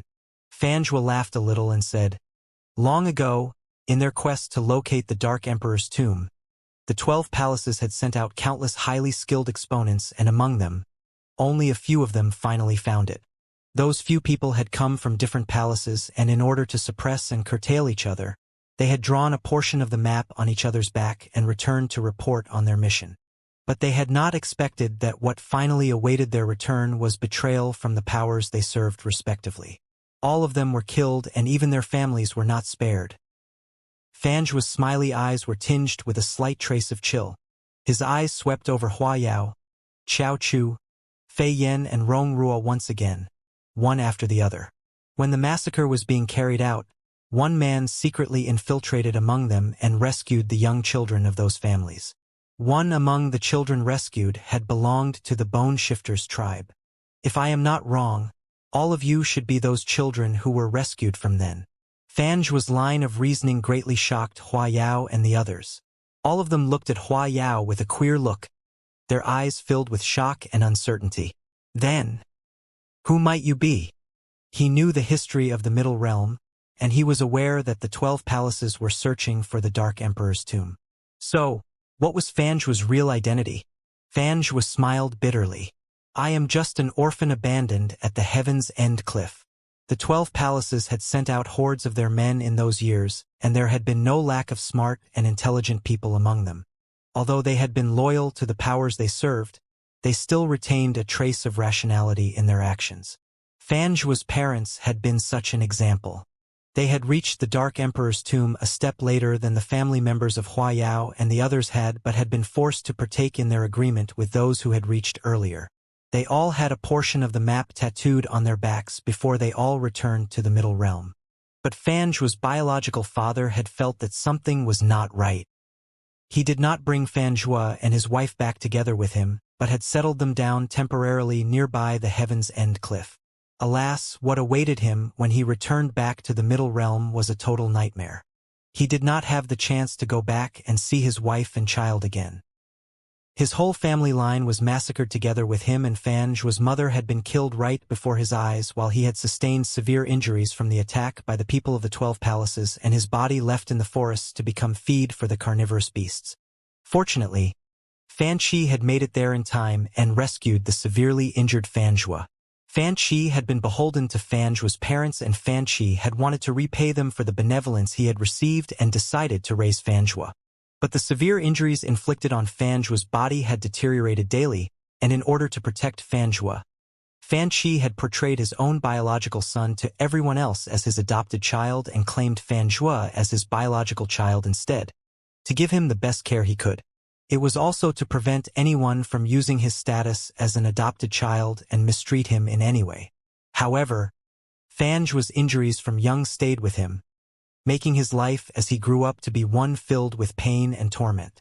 Before he came to meet Jun Wuxie, he had thought that there was no way he would live for much longer, and no matter how much hatred he held in his heart for the 12 palaces, he did not possess the strength or power to change his fate. If he was not even able to retain his own life, there was no way he would be able to fight the 12 palaces. It was not until the appearance of Jun Wuxie that he saw that his life was about to take a complete change. Fan Zhu told the companions everything about himself. His candid revelation of his past greatly shocked Xiao Chu and the others. Fanjua had been right. They were all still fortunately alive, and it was due to one man, Yen Bugue. Yen Bugue had hidden them all at the Phoenix Academy and successfully escaped from the persecution of the 12 palaces. But Fanjua had been more unfortunate than them. He had not only witnessed the killing of his mother with his own eyes, but had sustained heavy injuries from their attackers. They had injured him all the way into the core, and it had made him live his life greatly handicapped. Xiao Chu and his companions were all only too aware of how thickly their hatred for their enemies ran within their hearts and completely understood why Fanjua had tested their allegiance in such a manner earlier. But things have greatly changed and is completely different now. I noticed that all of you are intending to go find the Dark Emperor's tomb. Why? Fanjua was calm, the corners of his mouth slightly lifted in a slight smile, looking as if all that he had said had happened to someone else and not himself. But Xiao Chu and the others could not forget, just a mere moment ago, the terrifying and unbridled hatred that had burned so brightly in Fanjua's eyes. We need to become strong, and the Dark Emperor's tomb contains the most powerful magical items that exists in the Middle Realm. And once we find the Dark Emperor's tomb, we would definitely acquire enough strength to exact our revenge against the 12 palaces. Xiao Chu exclaimed after drawing in a deep breath, not intending to hide anything. Fanjua laughed out loud. Not a bad plan, but the Dark Emperor's tomb would not be so easily located. However difficult it is, we have to give it a try. This is the only way we can attain enough strength to go against the 12 palaces. Hua Yao said resolutely. Fanjua raised an eyebrow and said, if that's the case, count me in as well. Xiao Chu's face broke into a wide smile. You mean it? Of course. Fanjua nodded and he turned to Jun Wuxie. Little Xie, you are not a lost orphan from the 12 palaces. Why are you involved in this? Jun Wuxie raised her eyes and replied calmly, to go home. Fanjua gave a look of utter confusion. Jun Wuxie suddenly raised her hand and a mist appeared before her fingers, gradually coalescing at a spot beside her, forming into the shape of a tiny figure. Meh! Lord Meme, who had plopped lazily at the side without making a single sound, suddenly stood up upon seeing the figure start to form up. Its eyes brilliantly lit up. So fragrant. Arg! Don't bite me. Little Lotus had just appeared and Lord Meme had immediately pounced on him, pressing his soft, chubby little body to the ground. They next saw the woolly ball that was Lord Meme happily plopped upon Little Lotus, licking its little wet tongue incessantly upon Little Lotus' tiny chubby face. At that moment, Little Lotus broke into tears from the sudden attack. He could feel the strong desire to chomp on him emanating strongly from Lord Meme. Plant-type spirits were always highly sensitive to the desires of herbivores. Fanjua's eyes widened as he stared at Little Lotus, who was being helplessly violated by Lord Meme. Little Xie's ring spirit is a plant-type spirit, Xiao Chu said helpfully. It finally dawned on Fanjua. Everyone in the Middle Realm knew exactly how much interest a plant spirit would attract from the 12 palaces. The innocent would be deemed criminal by the mere possession of a prized treasure others seeked. Jun Wuxie's plant-based spirit would undoubtedly bring her endless persecution. If she wanted to live, she had to become stronger than the 12 palaces and make them fear to dare lust after her ring spirit. Fanjua genuinely laughed out loud. His eyes absolutely sparkled. After all that's been said, everyone in this room are enemies of the 12 palaces? That's right. Hua Yao replied, nodding affirmatively. Since that's the case, let's all retrieve the Dark Emperor's treasures and put them to good use. Upon saying that, Fanjua took out a brocade bag from his hip and opened it up. A old and tattered map drawn on skin lay open on the table. From what they saw was showing on that map, it really looked very similar to the map they had with them. Fanjua explained, my parents had climbed down the Heaven's End peak together at that time. A portion of the map of the Dark Emperor's tomb had been drawn on my mother's back as well. After my father returned to the 12 palaces, he did not come back for quite a time. My mother suspected something had gone wrong and had the map cut out off her back and handed it to me to have it hidden properly. So, the map of the Dark Emperor's tomb had never been complete from the beginning because the number of people who got to the Dark Emperor's tomb actually numbered 8. not 7. And the last portion of the map to the Dark Emperor's tomb laid in the hands of Fanjua, the only child who survived against all odds under the endless persecution of the 12 palaces. With the knowledge of this newfound fact, Xiao Chu and the others found themselves in sudden shock. We had previously discovered that someone within the Zephyr Academy was in contact with the 12 palaces. The 12 palaces had given their own portions of the maps to the respective powers they were grooming in the lower realm. The piece you hold was not from the 12 palaces, so... Does your father hold another one? After their goals were aligned, Hua Yao saw no need to hold back their misgivings anymore. Fanjua shook his head. My adoptive father is not in contact with the 12 palaces. He knows my real identity, and it is impossible that he will establish such a form of contact with them. So, if the information you received is true, then the person that has links with the 12 palaces will be someone else, and not my father. If not Fan Qi, then who could it be? Hua Yao and his companions found themselves suddenly having to rethink their options. Actually, if we really want to find out who it is, we do have a lead we can work on. Fei Yan said suddenly. You mean Mu Qian Fan? Rong Rua asked, her brows raised. Fei Yan nodded. Mu Qian Fan said that someone gave them money and told them to go to the Heaven's End Cliff. Moreover, Little Zhua has already confirmed for us that the Dark Emperor's tomb is indeed at below the Heaven's End Cliff. That would mean that the person who commissioned Mu Qianfan and his brothers to go there must be the same person who has links with the 12 palaces, and he must have the map with him. Mu Qianfan was becoming a more valuable ally than they had expected. He was not only able to bring them to the Heaven's End Cliff, but would be able to provide them with more clues to identify the person within the Zephyr Academy who held the map. Fei Yan paused a moment before he turned to look at Jun Wuxie and asked in a serious tone, Little Xie, are you confident of curing Mu Qianfan completely of his poison? Jun Wuxie replied softly, yes. With Jun Wuxie's single-worded reply, Fei Yan was undoubtedly convinced. Before that, we had better make a trip to the Heaven's End Cliff and see what that place is all about. We still do not have a complete map of the place, and although we would not be able to find the exact location of the Dark Emperor's tomb, a better understanding of the area would definitely help us. Hua Yao reasoned. Everyone agreed with what Hua Yao said. After their discussions came to a close, all of them parted and went about their own tasks. There were 2 more days before the auction at the Chanlin auction house would be carried out, and they would remain within Chanlin town during that period, and Jun Wuxie was intent on concocting the antidote for the poison within Mu Qianfan's body. The days passed quickly, and the Chanlin auction house opened up its auction once more. And this time, before the auction itself, He Chonglu had hired people to spread the word throughout Chanlin town.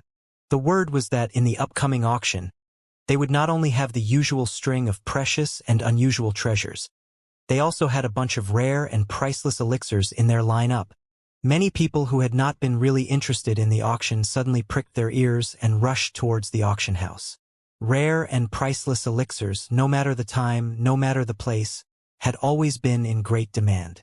Although no details on what kind of elixirs they had were released, but based on the high standards of goods and items the Chanlin auction house had always managed to bring in for their auctions, it would not be common stuff. This day, the Chanlin auction house was visibly more packed than usual. The auction had not even started and the ground floor was already filled to capacity, while all the private rooms on the second level were fully taken. Fortunately, Xiao Chu had come and spoken to He Chonglu the day before on their intention to attend, and a room had been reserved for them. When Jun Wuxie and her companions reached the place, even the staircase leading up to the second level was filled with people. They had to squeeze past an immeasurable amount of people before they managed to get to the room reserved for them. Heavens! Does it need to be so crazy? The place is just too crowded today, isn't it? Xiao Chu was holding his shoes in his hands. While climbing up the steps earlier, both his shoes had been stepped and stomped by the surging crowd, and he had almost lost them. His quick reflexes had saved him, and the still new shoes that he had bought just not too long ago. The smiling servant allocated to their room served them their tea. Knowing that these were He Chongli's honored guests, his attitude was especially attentive. My young masters, you might not know it, But the items we have lined up for today's auction are much more interesting than usual. Besides the usual bunch of spirit stones, we have a dazzling line of exquisite and priceless elixirs which had drawn almost the whole townspeople here. The auction itself has not started yet, and this is not when we are most crowded. Once the auction starts, the place would be bursting at the seams. Are elixirs really that popular with the people? Xiao Chu asked while putting on his shoes, his eyes filling up with anticipation. You say, under the skies, those able to concoct and cultivate good quality elixirs had only come from a few clans. Ever since the Qingyun clan suddenly disappeared, the supply of elixirs in the market had greatly diminished, and those few other clans who had been overshadowed and their reputation as elixir-producing places previously suppressed by the Qingyun clan had suddenly found their fortunes reversed, enjoying unsurpassed recognition and greatly revered. Even the common medical halls and shops selling herbs have seen the prices of elixirs increase in folds. The servants saw that Xiao Chu was intrigued by the topic and prattled on nonstop. The Qingyun clan might have been corrupted and they committed heinous deeds, but it had been an enormous clan and they had nevertheless provided the people with huge quantities of elixirs every month. Besides the elixirs produced by the 12 elders, the disciples in the inner house had supplied a large quantity of elixirs and medicines to the people throughout the lands. Although those elixirs and medicines might not be top grade, but compared to the common herbs and medicines sold in the medical halls and herb shops, they were of a much better quality. And the Qingyun clan's reputation as the top clan throughout the lands had further made their supply of elixirs in high demand, and thus the disappearance of the Qingyun clan had suddenly caused a huge deficiency in the supply of elixirs. Not only was the supply of top-grade elixirs greatly reduced, but even elixirs one grade lower had their quantities greatly diminished. The inadequate quantities of elixirs had caused the people to place greater significance on purchasing all the diminishing supply of elixirs they could find. Many of the clans that produced elixirs had long been allied or joined with various powers, and the best of the elixirs they produced were always supplied to their allies, and only a small portion that was in excess or of inferior quality would be released to be sold externally. Besides those few clans, even individuals who excelled in producing medicine were either from prominent families themselves or recruited by the major powers as well, and the amount they could produce was even less. Once a person highly skilled in producing medicine was discovered, people from different powers would immediately rush in to recruit them. Buying quality elixirs and medicine had become a highly arduous task. And it was due to this very reason that when the Chanlin auction house had released news that they had elixirs available in their lineup, it had drawn the attention of so many people. Within the vast auction house, the place was beginning to show signs of being unable to accommodate the crowd who had come forth to take part in the auction. If the young masters here are interested in the batch of elixirs, you are most welcome to make a bid for it during the auction. The boss has informed us previously about these elixirs. Due to the request of the client, the auction house would not be able to offer our honored guests special privileges on them. The servant noticed that Xiao Chu had seemed invariably interested in the elixirs, and he explained apologetically. If it had been something a little more common, He Chong-le might be able to use his position as the owner to open some doors of privilege for them, but not this time and for such precious items. Xiao Chu laughed and waved his hand at the servant, dismissing him from the room.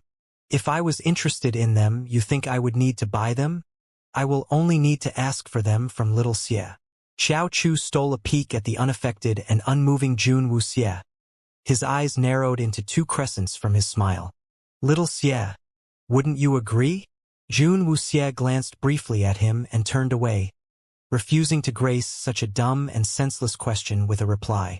Completely undeterred by Jun Wuxie's cold treatment, Xiao Chu cozied up against Hua Yao and asked, Brother Hua, how many elixirs did little Xie give you to sell at this auction? Hua Yao replied, 7 bottles. 7 bottles. If one bottle sold for 100,000 taels, that will be 700 taels. Xiao Chu gulped at the figure, estimating the price based on the time they had set up a con in front of the Zephyr Academy gates previously. The elixirs this time are different from those before, Jun Wuxie said calmly, throwing a whole bucket of cold water on Xiao Chu. That time at the gates of the Zephyr Academy had left her with no other choice, or she would not have taken out those elixirs that could develop and improve veins and arteries. But they would still fetch a hefty price, wouldn't they? 7 bottles should still at least fetch us 100,000 taels at least, wouldn't it? Xiao Chu asked, scratching his head, feeling a little less sure. Jun Wuxie shot him a glance. Who told you that I am selling them by the bottle? Ha! Xiao Chu was even more confused. Hua Yao shook his head helplessly. He could not bear to see Xiao Chu display his stupidity a moment longer. Little Xie gave me 7 bottles of elixirs this time, and there are 5 elixirs in each bottle. I have already discussed it with He Changlu, and he has agreed that the elixirs in every bottle would be individually auctioned, with a single pill each time. Xiao Chu nodded in confusion, and after pondering on it for a long while, he only managed to ask one question. Will we earn a lot of money then? Hua Yao shot Xiao Chu a look of utter contempt, and decided not to waste his breath on the intellectually lacking Dumbo. Xiao Chu shrank back mortified as he rubbed his nose, suddenly feeling like he needed a drink of water. More and more people arrived at the auction house till finally, they could not even shut the doors as people continued to try to squeeze themselves in. This unprecedented situation was never seen before, and it greatly surprised Jun Wuxie, who sat in the private room on the 2nd level. She did not know that elixirs was in such high demand. Although the response had been very overwhelming before the gates of the Zephyr Academy before, but those elixirs she had taken out then had heaven-defying effects that was unheard of in the world. The elixirs she had given to Hua Yao this time, though were rather good as well, but their effects could not compare in the least to those they sold before. He Changlo had only spread the word to the people that the Chanlin auction house would have elixirs in their lineup and had not mentioned a word on their effects, and it had already incited such an overwhelming response. Jun Wuxie decided that she would have to give her elixirs a little bit more consideration. All along, she had only intended for her elixirs to be given to the people of the Lin Palace and the Rui Lin army, and other than that, she did not spend much more time into her elixirs. She was not able to return to the Lin Palace at the moment, and her dwindling finances was becoming a huge problem to her. She did not in the least expect that Xiao Chu and the others, who had been lived half their lives in abject poverty, to suddenly gain riches and prosperity. So, if elixirs were really so hugely popular, would this mean that she would be able to profit from it for their expenses? Jun Wuxie decided to observe a little bit more before she made her conclusion. They had eagerly waited for the auction to commence, and the whole place was fully packed. Many of the people did not have seats, and they were lined up against the walls at the side and back. The sight before him made He Changlu smile endlessly, unable to close his mouth in joy. Although the Chanlin auction house had always enjoyed a rather good reputation and strong support, they had never put up elixirs in their auctions before, as there were no prominent elixir-producing clans in their vicinity. The once small tiny town had grown prosperous all due to the Zephyr Academy, and a big part of the town visitors were the disciples from the Zephyr Academy itself. Just like today, looking through the crowd packed within the auction house, many of them were youths dressed in the uniforms of the Zephyr Academy. They had seemingly gathered here in groups, having arrived early to get themselves the best seats. And from the eager expressions on their faces, one could see the high anticipation they held for today's auction. He Changlu was very excited. Even he had not expected that a bunch of elixirs would draw so many people to the Chanlin auction house. This was the biggest crowd he had ever seen in the history of the Chanlin auction house. "Boss, can we begin?" The auctioneer asked one final time for He Changli's opinion, as he straightened out his clothes and made sure everything was in order. He Changlu turned and patted the man on the shoulder encouragingly to say, "This auction would indefinitely influence the reputation of the Chanlin auction house. If with these elixirs we are able to bring the Chanlin auction house up to the next level, it would be undeniably the best result for us. You must remember it well. You have to put up an outstanding performance today. The huge turnout today are all gunning straight for the elixirs. If we are able to satisfy them with our results today, when the client comes back to us, I will discuss it in detail with him to see if he can supply us with elixirs on a permanent basis. If everything goes well, our Chanlin auction house will not be constrained within just a tiny Chanlin town. I will most definitely put out my best tonight." the man said confidently, as he pulled at his clothes once again in one final check. Go! The future of our auction house will be determined tonight. He Chong-Lu stared with great anticipation at the crowd tightly packed together on the floor. Although the Chanlin auction house enjoyed a high reputation in this region, but they were inadvertently constrained here. If this time their fame spread, then He Chong-Lu was getting more excited the more he thought about it. Once the auctioneer stepped onto the stage, a cheer erupted from the crowd. The intensity of the raucous cheer almost tore the roof off the Chanlin auction house. Standing upon the stage, the auctioneer gulped. He was the leading auctioneer of the Chanlin auction house, and he prided himself on his quick adaptability to changes. But upon seeing the boisterous and noisy crowd before him, he could not help but feel a little weakness creep into his legs. Jun Wuxia sat high up on the second level in her private room. As she stared at the noisy scene below, her eyes calm. Firstly, let me welcome you to the Chanlin auction house today. I believe that our honored guests have already heard the news. The Chanlin auction house today hold in our hands a batch of the most precious and exquisite elixirs. The batch of elixirs entrusted to us number a significant amount, and the effects they provide would most definitely be more than satisfactory. Let's not hold you back with more chatter. I think all of you are more interested in what effects the elixirs hold for you. Without further delay, can we have the Chanlin auction house present to you the first elixir we have up for the auction?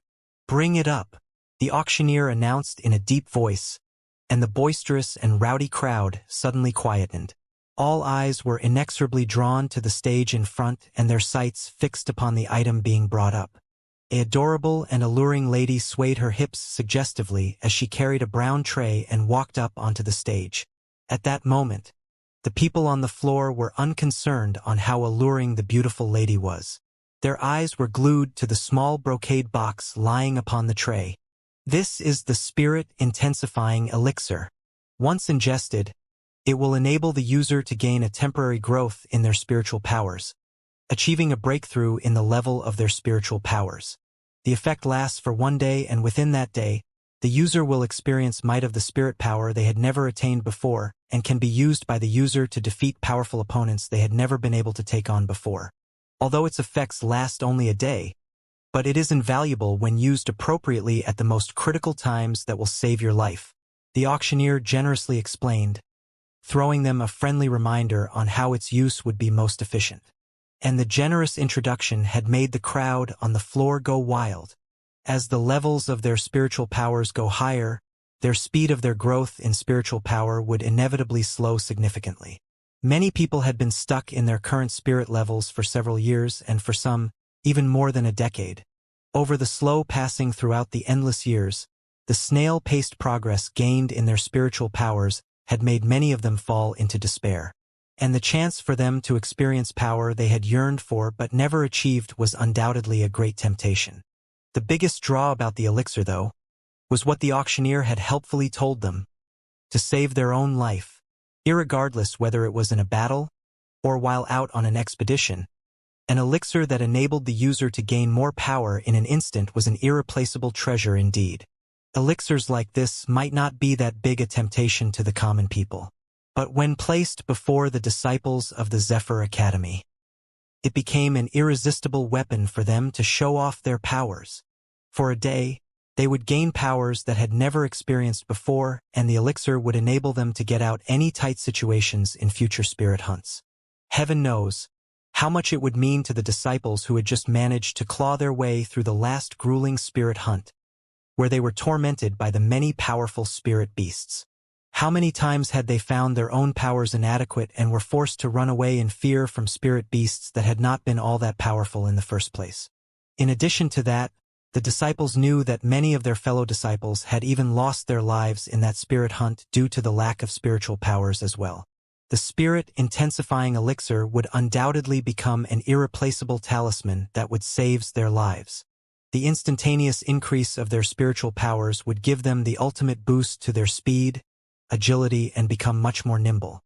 When faced with danger, they would be able to gain extraordinary strength to escape and keep themselves alive. Almost at the same moment that the auctioneer finished his introduction, The Zephyr Academy's disciples on the floor could not contain themselves and started to fidget, unable to remain in their seats properly. They were all craning their necks to see, ears pricked to hear the starting price, eager to place their bids for the amazing elixir. With the spirit-intensifying elixir in hand, they would have to worry about getting themselves killed by spirit beasts in future spirit hunts and would be able to gain extraordinary powers beyond their fellow disciples at the most critical of times.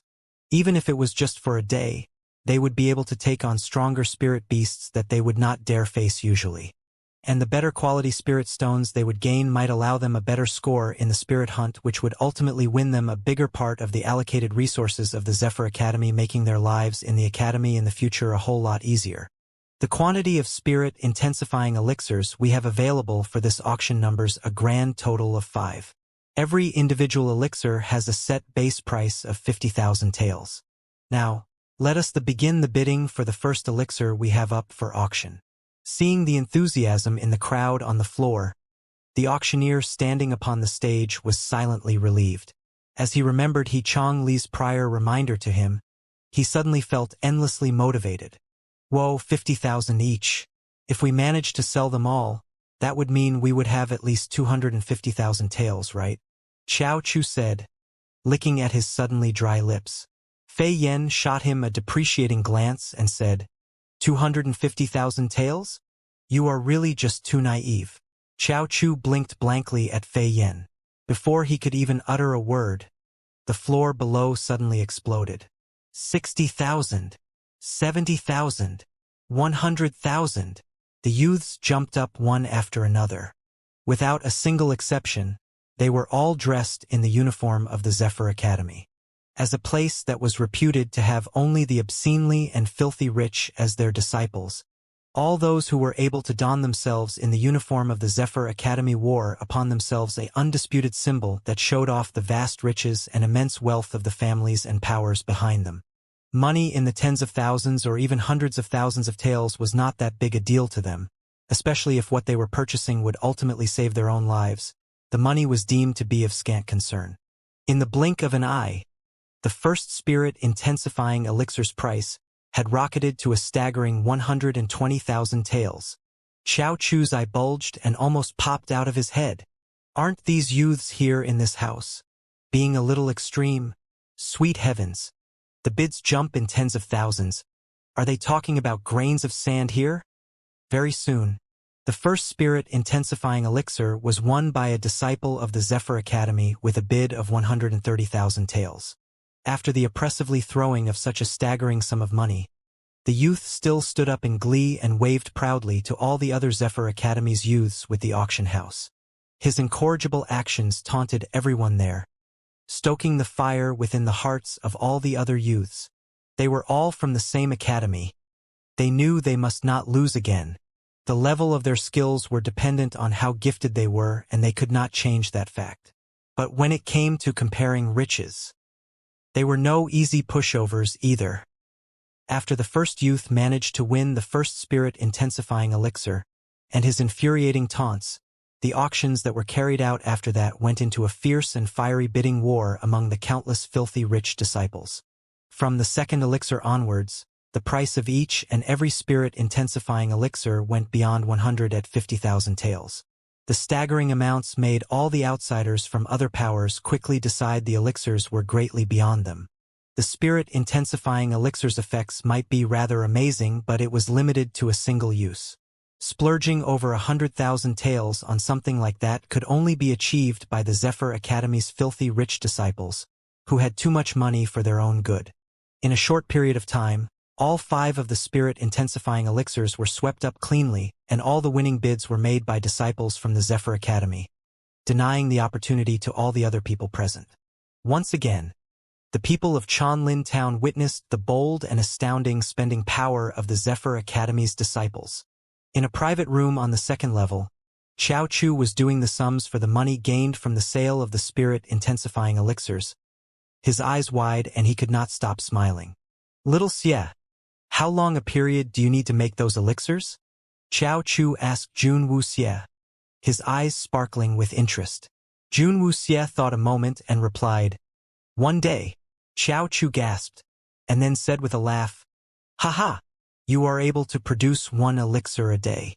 Haha, wouldn't that mean you would have 130,000 taels to spend every day?" Jun Wuxie calmed replied, "A stove bakes 20 pills a time." Xiao Chu's jaw hung open, and he could not close it. Even Fei Yen sucked in a big gasp, standing at the side.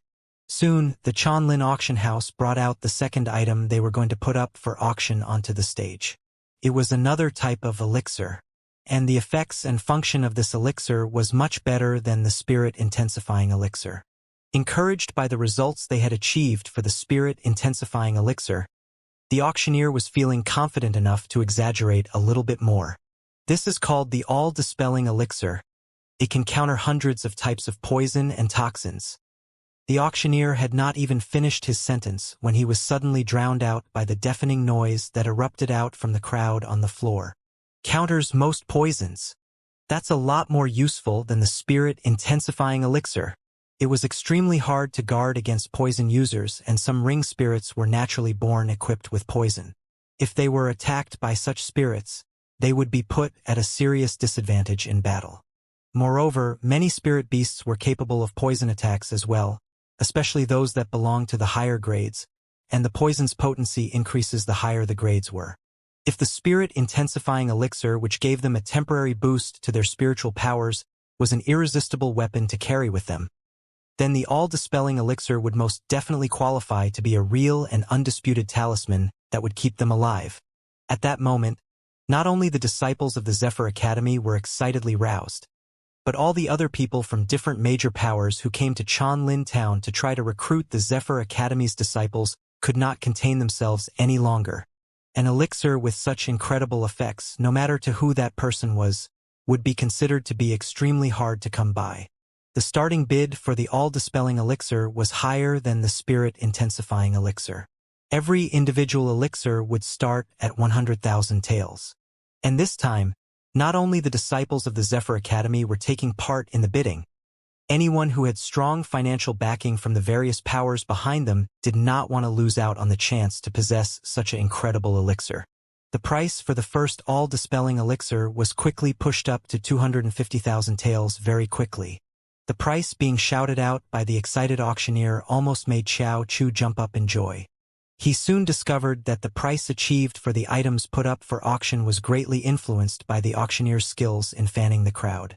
Every time when the bids seemed to stagnate for a while, the auctioneer would always step up to incite and rouse the crowd, exaggerating on the miraculous effects and never available before properties of the rarest of elixirs, and excite the crowd once again to a new level of fervor, and the price would instantaneously climb up another fold. Little Xie, I think the elixirs we sold in front of the Zephyr Academy's gates that time were given away too cheaply. If we had brought it here to the Chanlin auction house, we would most definitely have gotten ourselves at least twice that price. Xiao Chu said excitedly, his eyes wide, seemingly caught up in the auctioneer's incitement. Although the Chanlin auction house wasn't really considered to be a big establishment, but this auctioneer they had with them was rather good at his job. His ability to sway and manipulate the crowd was a real eye-opener to the companions watching from above. Jun Wuxie nodded slightly.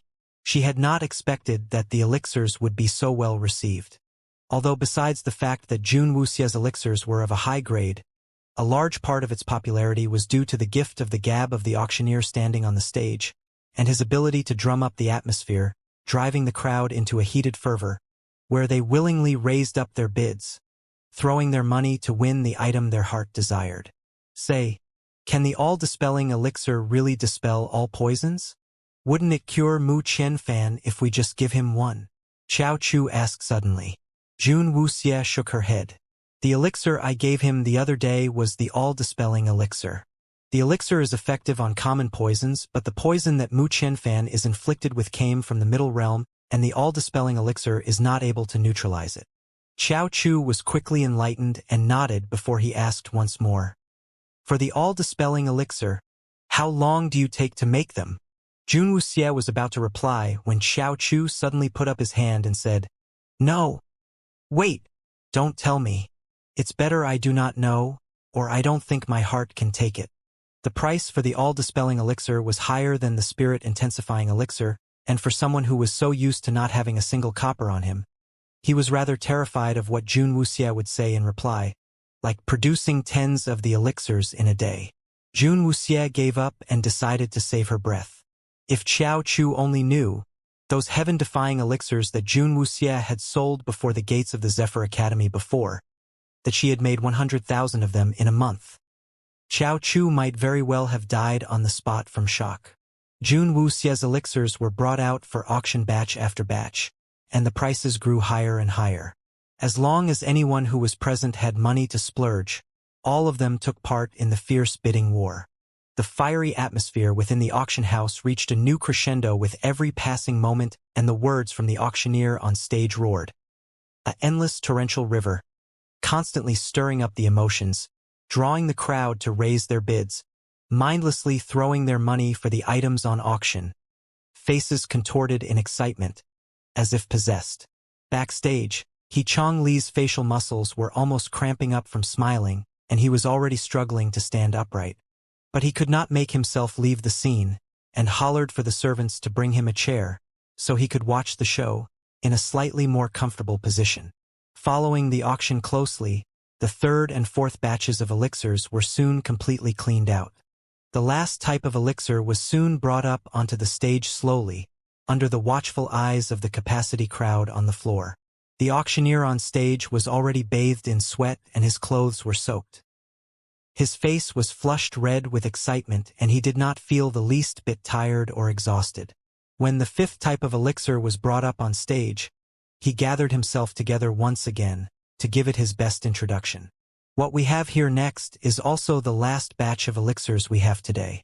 The effects these elixirs give, I guarantee it here, cross my heart, way exceeds anything we have ever procured. These elixirs are called hibernation elixirs. No matter how severely wounded one became, as long as they still breathe, swallow this elixir and it would enable the person to fall into a state of suspended animation for 3 days. The 3 days the elixir buys you would be most invaluable and the most critical period to the severely wounded. The huge hall within the auction house fell deadly silent. Every single pair of eyes were staring unwaveringly at the ultimate life-saver on the tiny tray, the hibernation elixir. Entering a state of suspended animation would inadvertently gain one more time to seek treatment or rescue. Although they would not be healed by swallowing the elixir, but the elixir would allow them to cling on persistently and allow them another chance to live just before death's door. The world was filled with mishaps and unexpected circumstances. Confrontations were endless, and anyone could suddenly find themselves staring death in their face. And the hibernation elixir would pull them back and buy them 3 whole days to fight for their lives. For those afflicted with long-term chronic illnesses, and those severely wounded, these people would find themselves in graver need for the hibernation elixir than the average man. To be honest, I myself would very much like to bid for this hibernation elixir. It would be my last chip to protect the one and only life I possess. The starting bid for every single hibernation elixir is 200,000 taels. I will make just one exception this time. I will make a first bid of 210,000 taels, and if everyone would allow me the honor, this very elixir would be retained for myself. For the first time, the auctioneer had taken an unprecedented move, and his expression was almost seen to be in glee. If only those very words had not been spoken out loud. Once spoken, the crowd roared once again. Usually, people from the auction house itself were not allowed to partake in the bidding for the items put up for auction. And as the leading auctioneer, he must have been already numbed with the countless rare and precious treasures he had seen. And now that the auctioneer himself had been tempted and placed a bid for the item, how could the crowd still sit back and not do anything? The next moment, the crowd exploded and the auction reached a new climax. The next moment, the crowd exploded and the auction reached a new climax. 200,000 was the starting bid, and the price climbed up at a crazy speed. The speed that the price was raised rocketed at a pace never seen before. It was only when the price for the first hibernation elixir broke the 500,000 taels mark that the pace began to slow. 500,000 taels for a single elixir had already reached the price reserved for the most premium of elixirs, and previously, only the Qing Yun clan's elixirs had ever commanded that price range. If it increased any more, the price would be beyond the reach of many of the people here. The auctioneer saw that the bids had stopped coming in and knew it had reached its peak. He shouted out the last bid 3 times in succession, and was about to slam his hammer down to seal the deal when a clear voice suddenly rang out. 1,000,000 taels. That voice had come from one of the private rooms on the second level. At the same moment that that voice had sounded, everyone's head had raised up and looked at the source where the voice had come from. Within that private room, 4 attractive and good-looking men were seated, and they were well dressed in expensive clothes. The one that spoke was the youngest one among them and looked to be only about 15 or 16 years of age. He was a handsome-looking youth with stunning features. However, his regal demeanor made people feel afraid to ever desecrate the ground he stood. The attractive-looking youth swept his disdainful gaze over the crowd on the first level. The utter contempt in his gaze for the mass of people below made everyone shiver as a urge to seek escape grew in their hearts. The auctioneer on the stage stood speechless, completely shocked. In his close to a decade of being an auctioneer with the Chanlin auction house, he had never sold an item for such an incredulous price. 1 single elixir, for an astounding 1,000,000 taels? The hand holding the auctioneer's hammer trembled visibly. "Will there be any other bids?" the attractive-looking youth asked as he cast his indifferent gaze at the massive crowd of people. His mouth turned up in a lazy and smug smirk. The whole auction house fell deathly silent. After a while, the auctioneer suddenly hurried to call out 3 times for bids when he saw the impatient gaze of the attractive-looking youth staring at him. When he was certain that no other bids were forthcoming, he raised his hammer and sealed the price for the first hibernation elixir. After the hammer landed, the atmosphere in the auction house suddenly became a little queer. Those within the crowd who saw the first hibernation elixir slip out of their grasp silently gritted their teeth and cast their eyes upwards, staring into the private room on the second level, feeling rather disgruntled about the whole situation. Was that little lad that dumb? That he would blow such a huge sum of money on a single elixir? It must be true that the foolish were blessed with money. No matter, there are 4 more of those elixirs coming right up and they need not rush. However, all those people soon found their highly anticipated heart's desire was beyond their reach. The auctioneer had just announced the starting bid for the second elixir, when the youth in the same private room quickly made an unbelievable bid for 1,000,000 taels once more. For all 4 of the subsequent elixirs, he made an astounding bid of 1,000,000 taels for each of them, forcing the people in the crowd to visibly gasp to catch their breaths. All 5 hibernation elixirs had fallen into the hands of that single young youth. Xiao Chu secretly admired the youth who had been so generously carefree with such an astounding amount of money and said to his companions, "I had thought that I had seen the most ludicrous and insane when little Xie spent money before, and I never would have thought that I would meet someone more insane than her. 5,000,000 taels. Does money just flow down the river into his house?" Jun Wuxie glared at Xiao Chu and said simply, "I am not in the least bit insane." That chill from that glare reached Xiao Chu and he immediately sobered up. He hurriedly poured out a cup of water and solicitously offered it to Jun Wuxie to say, "I wasn't really talking about you there. I was referring to that guy over there." Jun Wuxie accepted the proffered water and took a sip out of it. Xiao Chu finally gave a big sigh of relief. Meanwhile, on the floor in the auction house, the atmosphere was becoming rather weird. The people from the various powers present had set their sights on acquiring one of the hibernation elixirs from the 5 available, and they had not expected someone to dump such astronomical sums of money so carelessly to deprive them completely. At that moment, their anger could distinctly be felt. A few groups of people marched up to the second level aggressively and kicked open the doors leading into the private room the attractive-looking youth was in. They said in an angry tone, "You brat! You're being too arrogant here. 5 hibernation elixirs? Can you finish them all?" The youth glanced casually at the group of people who had just rushed in and his lips curled up into a sneering smile. The other 3 men who were with the youth sat back quietly, sipping at their tea, not even bothering to look at the group of people who had just barged in. I can afford it and was happy to bid for them. What can you do to me? If you really wanted them so much, you could have used your money and outbid me. You have my word. As long as any of you bid anything above 1,000,000 taels, even if it is only by 1 tael, I will not raise my bid. The youth said, with his arms crossed, as he challenged the group of intruders.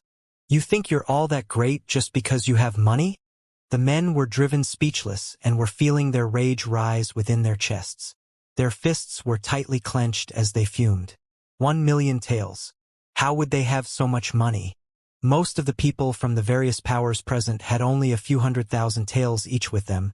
Where were they going to get the money to outbid the youth?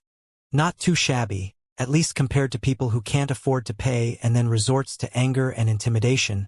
I'm a little better. The youth said all these with a smirk, his tone highly arrogant. In a moment, the eyes of the burly men in the group suddenly turned red at the youth's scorn and disdain. All these happenings were plainly visible from another private room where Jun Wuxie and her companions were in. Seeing that the young youth had stirred up the wrath of the group of men, Xiao Chu asked a little eagerly, Little Xie, people are trying to bully your best customer. Should I go help him out? He rubbed at his fists as he asked, eager for a little bit of action. Jun Wuxie raised her eyes, and she turned her cold gaze to look at the 4 people in the other private room before she said, That is the Chanlin auction house's customer. They had nothing to do with her. I would advise you to stay out of other people's business. Fei Yan chided softly, placing a hand on Xiao Chu's shoulder as he pointed with his chin at the other private room. Xiao Chu turned to look and saw a figure sail out over the railing from that private room, falling heavily onto the auctioneer's stage. His head broken open upon the steps from the impact and blood flowed down the steps like a river. Xiao Chu's eyes widened in surprise and he raised his head to look into the other private room again. He had not seen when the youth had made his move. Every single one of the men in the group who had barged into the room were thrown out over the railing one after another. The private rooms were only on the 2nd level and rightfully, people would not die from falling from that height. But all of it seemed to have been done on purpose by the youth when all the men's limbs were first broken before being thrown over the railing, and it seemed frighteningly too coincidental that all the men had fallen with the backs of their heads, hitting the edges on the steps. First, which killed them all instantly. In a blink of an eye, lives were being taken so carelessly and mercilessly. In that series of happenings, the smile had not left the youth's face once, and the smile had grown as he carried out the senseless massacre, becoming more and more intense, without showing a single morsel of remorse or sympathy. All of it was like nothing more than a game to the youth. What he killed were mere insects. Xiao Chu suddenly sobered up. That youth's methods were really extraordinarily malicious.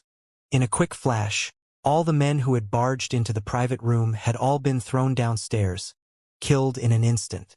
The bloody and gory scene immediately drove the crowd on the ground level into sudden horror, and everyone screamed and tried to escape under the blood-filled stench in the air. For those who had been sitting at the front row, they had found themselves suddenly covered in a gory mess from the bloody splatter when the men's heads had exploded.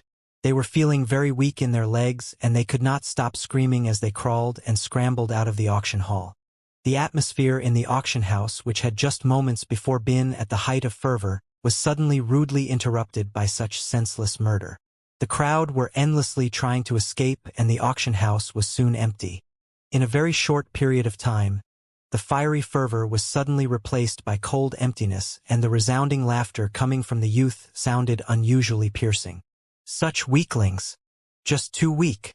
The youth stepped a foot on the low railing on one side of his private room said as he shook his head, looking down at the bodies lying around the steps. The scene of all those bodies with their heads all split open made for a truly grisly sight. The auctioneer who had been standing tall and straight on the stage had suddenly lost all the strength in his legs and crashed sitting onto the ground, his whole body trembling as he stared at the unusually vicious and cruel youth above. The youth was extremely good-looking, but he was no different from a devil. He saw the crowd disperse and the place grew quiet. The attractive-looking youth sneered with contempt and suddenly, his eyes fell onto the private room opposite his and his gaze caught onto Jun Wuxie's. Blood was still streaked on the youth's attractive face.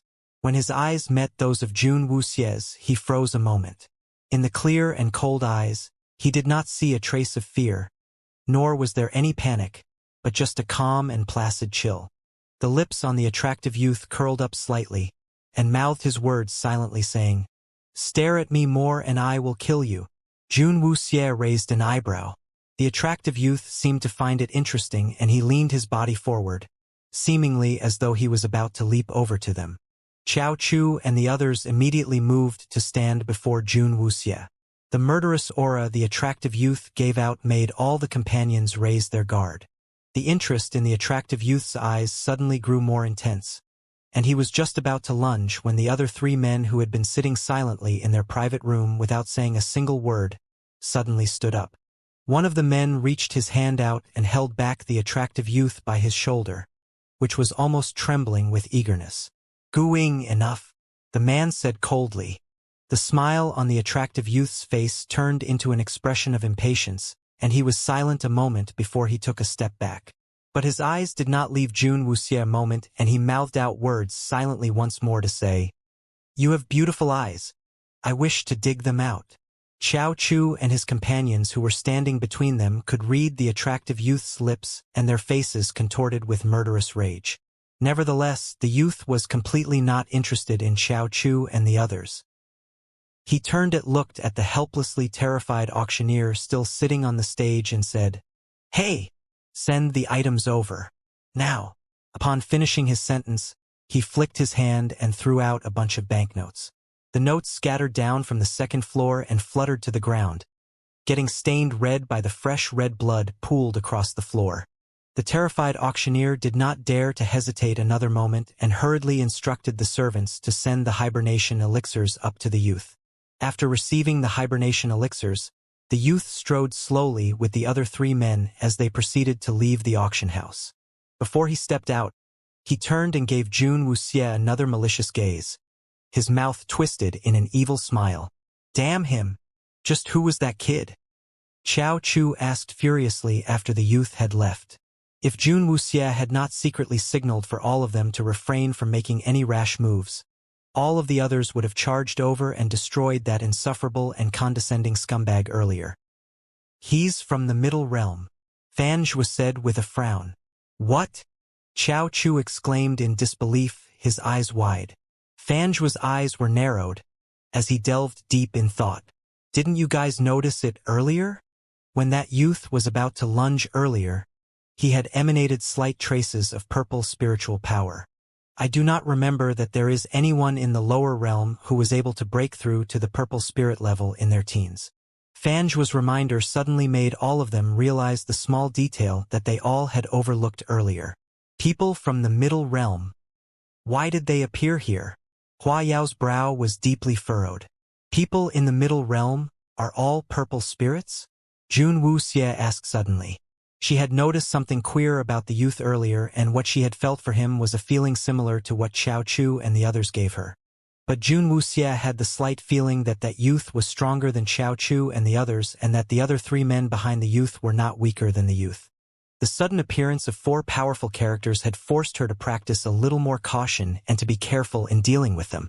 Why had these people from the Middle Realm appeared here in the tiny Chanlin town for no good reason? "You can't really call them purple spirits," Hua Yao explained, his face in a frown. "It's just that people from the Middle Realm possess a unique method that allows them to amplify their powers to a state where they are at a purple spirit level. But that method does not allow us to maintain in that state for long periods.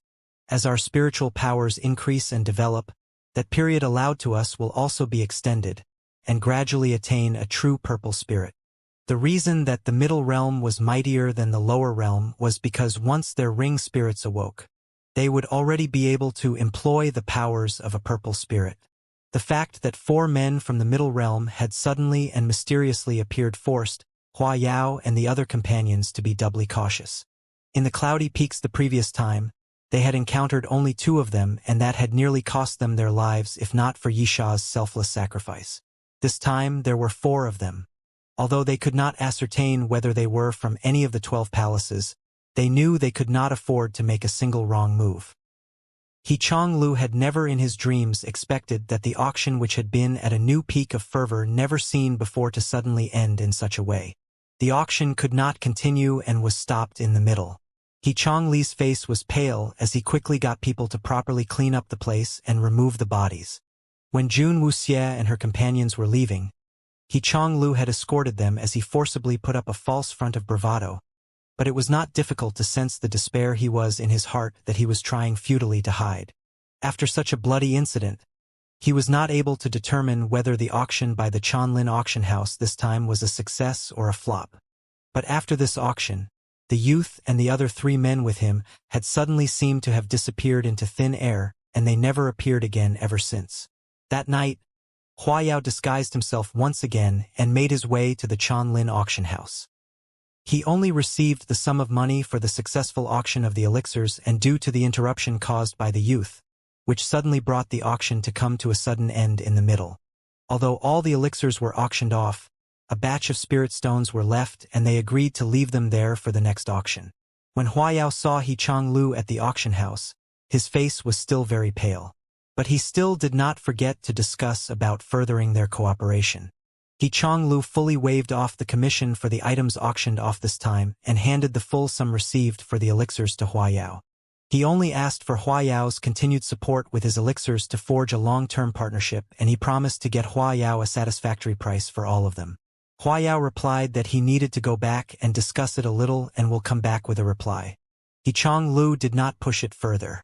The mess in today's auction had been a big headache for him, and if he had initially intended to convince Huayao to continue to supply the Chanlin auction house with their elixirs to boost the fame and reputation of their auction house, he suddenly found himself reduced to being more anxious to salvage their reputation instead. Such a horrifying murder to have occurred in the midst of an auction, and more than 10 men were killed.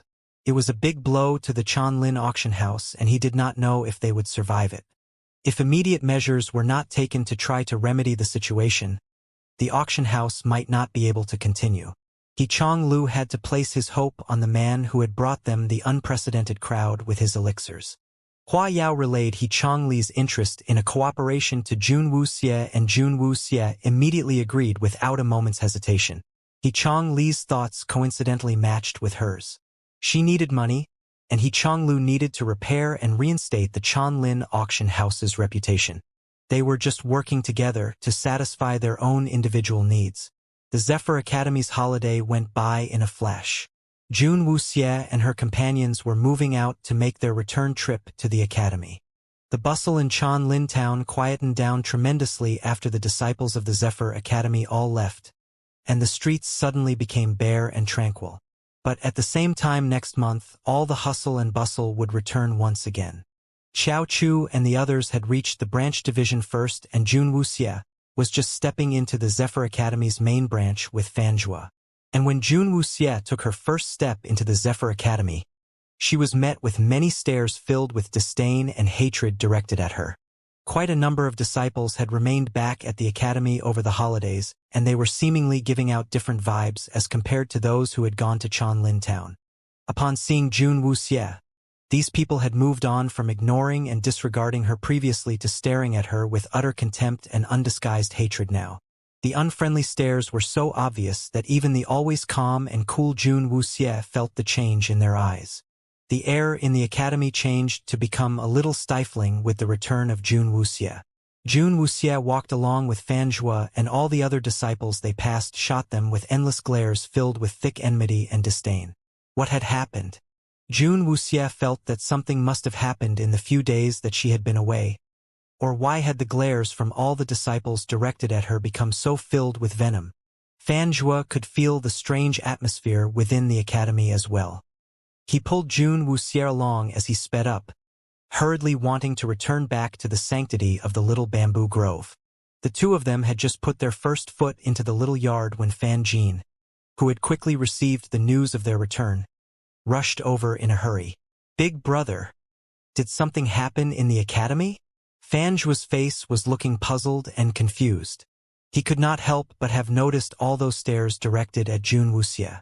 Fan Jin was actually more anxious than Fan Zhua was as he looked at the calm Jun Wuxie, his forehead covered in a thin sheen of perspiration. In the few days that you guys were not here, somebody leaked out the news that Li Zimu's death was connected to you. Fan Jin's explanation had been extremely simple, but in reality, the rumors being spread was a lot more malicious than that. Somehow, somebody found out that halfway through the spirit hunt, Li Zimu had switched teams and transferred himself to Jun Wuxie's team. And after that, Li Zimu's name had suddenly appeared in the name list that recorded the names of the disciples who had lost their lives in the spirit hunt. Having deaths occur during the various spirit hunts was actually seen to be normal, and no one would really pay much attention to who had lost their lives. But Li Zimu's identity was different from others. He was the only disciple who was accepted into the spirit healer faculty this year and had garnered a lot of attention from the other disciples. His death was hence known to many of the disciples, and some jeered while others sympathized.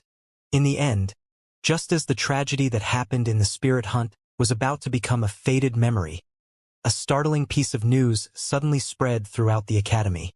Jun Wuxie was directly linked to Li Zimu's death. Li Zimu had originally started the spirit hunt with another team when they entered the Battle Spirits Forest. They had encountered Jun Wuxie and Fan Jin's team midway, and it was said that Jun Wuxie had suddenly extended an invitation to Li Zimu to have Li Zimu join Fan Jin's team. Li Zimu had found it hard to decline such generosity on Jun Wuxie's part and had forced himself to accept it.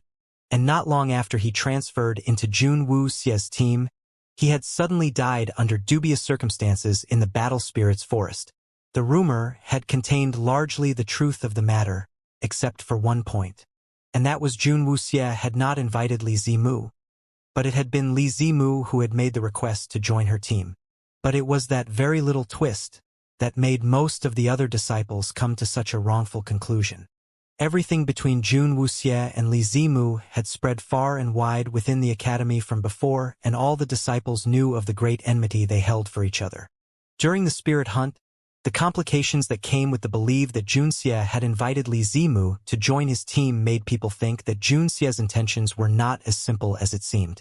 And not long after Li Zimu had joined them, he had died in the Battle Spirits Forest. And among all the members in Junxie's team, only Li Zimu, who had joined the team halfway, had died when even all the disciples from the branch division had come out unscathed. The unusual situation had made all the other disciples deeply suspicious. Li Zimu must surely have been killed by Junxie. Junxie had obviously intended to kill him right from the start. Fan Jin looked anxiously at Jun Wuxie. Those rumors had spread like wildfire across the plains throughout the academy, and Jun Wuxie had coincidentally not been in the academy. Fan Jin had tried his best to suppress those malicious rumors, but he had failed miserably. The rumors had spread faster and more fiercely instead, and everyone strongly believed that Junxie had killed Li Zimu due to jealousy and hatred. The damage and repercussions from being rumored to have killed a fellow disciple had huge implications, just like when Lu Weijie had left. He had only accused Ning Xian of having plotted to kill a fellow disciple. Although she had not succeeded, but Ning Xian's reputation had been completely torn to pieces. And now that Junxie had been truly branded as a murderer who had undeniably killed his fellow disciple, coupled with the fact that Li Zimu had indeed died, the repercussions were a whole lot worse. If a disciple had been perceived as despicable and lacked in morals, he would most definitely suffer certain setbacks. But if someone was discovered to harbor intentions to kill a fellow disciple, and the disciple had truly died, the gravity of the matter was on a completely different matter. In recent days, there had been much talk going around that Junxie must be driven out of the Zephyr Academy, and the whispers had already reached all the way up to Fan Chi's ears. Jun Wuxie listened in silence, and there wasn't a single trace of anxiety on her face. "Little Xie, what should we do about this?" Fan Ji knew Jun Wuxie would have her own ideas, and he prayed that she would be able to turn things around. Instead, Jun Wuxie looked slowly at Fan Jin and replied in an unhurried tone, "What they are saying is right. I did kill him, although the rumor had been twisted and exaggerated. But in truth, it wasn't that far from what really happened. But the truth that had been successfully covered up had been manipulated by hidden hands, and it had stirred up the whole academy by adding a little spice to the story to portray her as a despicable scoundrel who had harbored hatred when she had failed in the attempt to steal the position. Although Jun Wuxie had indeed killed Li Zimu, The real reason behind it was not as shameful as what was being said in those rumors. Fan Jin found himself unable to find any words to say to Jun Wuxie's reply. Yes, Li Zimu was killed by Jun Wuxie. But the real reason was not because she harbored hatred for him. But the truth is not like what everyone's saying. Don't you want to explain yourself to them? The implications are too grave this time. Although my father had been able to suppress what is being said a little, but if this goes on... Fan Jin scratched his head furiously in frustration. He could not understand how Jun Wuxie could still be so calm. Doesn't she care about her reputation at all? All the disciples of the Zephyr Academy had esteemed backgrounds and were from significantly established families.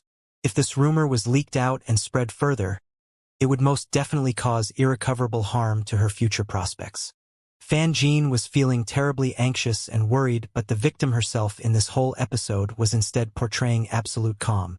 If they want to blow it up further, let them. I had dared to do it, and I would naturally know how to handle it. But the time is still not ripe. I would like to see who the hidden hands behind this rumors belong to. Jun Wuxie's eyebrow raised slightly at the corner. She had never allowed herself to be affected by rumors. After she was reborn while she was in the imperial city of the Qi Kingdom, she had had her fair share of vicious rumors spread about her then. But as of today, in the whole kingdom of Qi, who would still say a single disparaging word about her? The young miss that everyone once spat at for being overbearingly arrogant was now the most revered and respected Lady Confucius throughout the whole Qi Kingdom. Retaliation, it did not matter how long it took, but to see if one could take down the enemy in one single shot. Fan Jin opened his mouth, but could not utter a single word. Fan Zhuo instead poured Fan Jin and Jun Wuxie some tea while laughing and said gently with a smile on his lips, "Hasn't my elder brother learned to believe in little Xie's capabilities by now? He is not making a move now as he wants the matter to blow up further. And we will wait till the real culprit behind the scenes is revealed, before we deal the killing blow. Wouldn't that be more satisfying?" Fan Jin smiled bitterly and shook his head. It might be more satisfying. But when the rumors are being spread so widely, more and more of them will believe it them, and those disciples will. Fan Zhuo smiled gently and reassured his brother, "Don't worry. When little Xie makes his move, the whole situation will be completely overturned." Fan Jin sighed, feeling very helpless.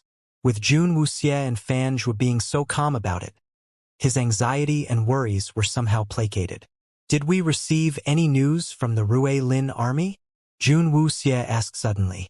Fan Jin was surprised and took a moment before he replied, "I heard that they will arrive in another 5 days." Fan Jin said, rubbing his temples, as he was not sure if Long Qi would be satisfied with the way Zephyr Academy had handled the matter. The corners of Jun Wuxie's lips curled up slightly, and Fan Zhuo was surprised when he saw that slight smile on Jun Xie's face. No doubt that face possessed rather delicate features, and it belonged to a young youth. So why had that slightest of smiles suddenly made him feel as if it was getting hard to breathe? 5 days. That will be enough. Jun Wuxie lowered her eyes and looked at her own reflection in her teacup, and her eyes suddenly flashed with determination to succeed. Fan Jin stayed a while longer before he left. And when he left, his face had still been deeply etched with worry. Fan Zhuo stared after the departing figure of his anxious and worried brother, and he could not help but smile. This brother of mine has a rather innocent mentality. I believe little Xie already has some idea who is the real culprit behind all this subterfuge.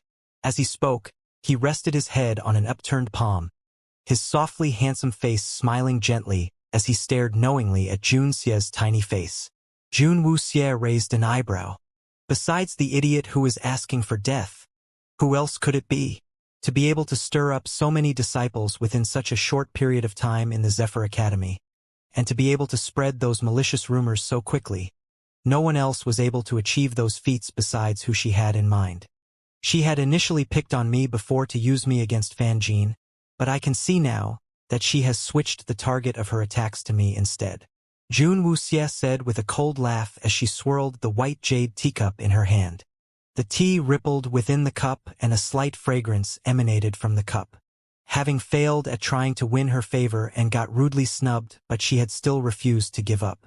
Should she be commended on her bravery, or was she just unbelievably dense? She had been forced into a corner and had come up with such a clumsy retaliation. Haha! I think she is feeling cornered, or she would never do something like this. She must be waiting for you to get overwhelmed when you get surrounded by enemies on all sides with no one to go to for help, before she can appear before you to extend her hand to help pull you out of the quandary. Fan Zhu's smile grew wider on his face, as if amused by his own ponderings, and laughed out loud. Ning Xian's clumsy methods would only be able to pull wool over his naive elder brother's eyes. When employed before Jun Wuxie, it was mere child's play and did not qualify to be deemed as a plot at all. Giving it the slightest thought, and everything became clear as day to her. I would really like to see how she would come asking to be humiliated. Jun Wuxie replied. Her eyes suddenly flashed with a chilling glint. If Ning Xian did not overestimate her own abilities, that meant that Ning Xian had clearly underrated Jun Wuxie. Scheming against her? Ning Xian did not possess the brains for it. 5 days later, I will make her realize what it really means to be unable to fend for yourself, Jun Wuxie said as she put the white jade cup down upon the table gently. If people come to her to seek death, she saw no reason to not oblige. In the 3 days since Jun Wuxie had returned to the Zephyr Academy, the rumors about her within the academy had not ceased. Some of the disciples had even come up to the doors at the little bamboo grove and threw stones within. The stones had all been aimed in the direction towards the room where Jun Wuxie was staying at. A few times, when Fan Jin had come to the little bamboo grove, he had caught those disciples who were up to mischief and given them a good telling off before chasing them away. Even several of the teachers had joined in with barely veiled criticism. From that vein, the critics had all been teachers from the Beast Spirit faculty, and it had stemmed from the teacher who had seen Junxie only once in class, Qian Yuanhe. It was said that a disciple had gone up to Qian Yuanhe and asked his opinion of Junxie's character during this period. Qian Yuanhe had replied by criticizing Junxie endlessly from head to toe without any mercy, and had even said that it was his biggest disgrace to have ever taught a disciple like that. Qian Yuanhe's reply had made those disciples who were already displeased with Junxie firmly believe the malicious rumors around to be the truth, and the hatred and rage had exploded unrestrained. And this time, when Fan Jin came to the little bamboo grove, he saw another group of disciples blocking the doors, and they were cursing and berating Junxie with unspeakable words and accusations, which incessantly pricked at his ears. Junxie, don't think that by hiding here, you will be able to escape your punishment. You murdered a fellow disciple because of your pettiness. Your incorrigible actions will surely get yourself killed one day. You will not come to a good end. Useless trash like you should just get out of the Zephyr Academy. Having you within its walls is the greatest disgrace. You shameless wretch. Why don't you just die? Fan Jin was just nearing the bamboo grove when he heard the curses clearly, and his face darkened immediately. All of you shut your mouths. Who gave you the right to come here and cause such a disturbance? Doesn't any of you know the Academy's rules? Anyone that trespasses into the bamboo grove would be immediately expelled. Don't you want to remain in the Academy anymore? Fan Jin's expression was immensely dark as he shouted angrily at the group of disciples. After being yelled at by Fan Jin, the disciples quaked. Their legs had intended to escape, but without exactly knowing why. They were struck with a sudden urge, and those feet had taken a step forward instead, and they stood up to Fan Jin in defiance. Senior Fan, we all respect you as you have always been impartial. So why are you still protecting Junxie? I'm sure you know about the incident the time when he had tried to steal from Li Zimu, but you have repeatedly shielded Junxie. This time, he had shown no restraint and had even laid his dirty hands on our fellow disciple and killed Li Zimu. How could you still continue to protect him? Are you really the same senior Fan that we had held in such great esteem all this while? That scumbag is ruthless, disgraceful, and despicable in his thoughts and deeds. And it is all because you have been shielding him all this time that he had gone from bad to worse. Senior Fan, for how long are you going to be further muddled? If you persist to be unable to distinguish between right and wrong, don't blame us if we start to lose our faith in you. The lead youth told Fan Jin, his expression indignantly righteous. If this was before, No one would ever doubt Fan Jin's upright and righteous character. But now, after the few rounds of rumors being spread, Fan Jin's position in the hearts of the other disciples had greatly diminished and his words no longer carried as much weight as before. This was the first time that any of the disciples had rebuked Fan Jin in his face. Fan Jin's eyes widened, and his chest heaved as sudden rage filled him, leaving him greatly vexed. Fan Jin felt that his mind was in a whirl. He really felt like telling these ignorant youths that they had been wrong right from the start. Right from the beginning of all this, Jun Wuxie had been the real victim all this time. The fact that Li Zimu had gained entry into the spirit healer faculty was because of Jun Wuxie, and when he had attracted Gu Lishang's attention, it had been due to Jun Wuxie as well. If not for Jun Wuxie, nobody in the Zephyr Academy would have paid Li Zimu any attention. In reality, Li Zimu was the one who had usurped Jun Wuxie's position, and he had still blatantly gone around and used Jun Wuxie's name to further elevate his own standing, completely shameless, without showing the slightest remorse. But the Zephyr Academy's disciples had still chosen to believe what they heard, which infuriated Fan Jin endlessly. "Leave! Get out of here now!" Fan Jin shouted in rage, his face flushed red. At that moment, even the usually patient Fan Jin was itching to murder. The youths sulked and stared at Fan Jin with displeasure. They had wanted to continue to argue, but when they saw Fan Jin visibly trembling with rage, they were taken aback and they silently gulped before they beat a hasty retreat.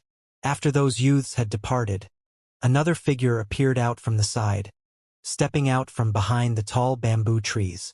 The figure's shoulders were slumped and his face desolate. "Elder young master." Jing stuttered timidly as he looked at Fan Jin, who was trembling with rage. Jing," Fan Jin said, his face in a deep frown. Ever since Fan Zhua had driven Jing away from here, he had not seen Jing once. Jing was looking rather haggard, and the eyes that were looking at Fan Jin were filled with grief. "Elder young master, why do you make yourself suffer like this?" Jing, what are you trying to say?" Fan Jin could feel a headache coming on. Jing took a deep breath and raised his head to look at Fan Jin. "Elder young master, everyone can see that Jun Xie harbors evil intentions. Why are you still protecting him? He has already murdered Li Zimu. A despicable cad like that must be executed instead. You must not allow him to remain at the bamboo grove any longer.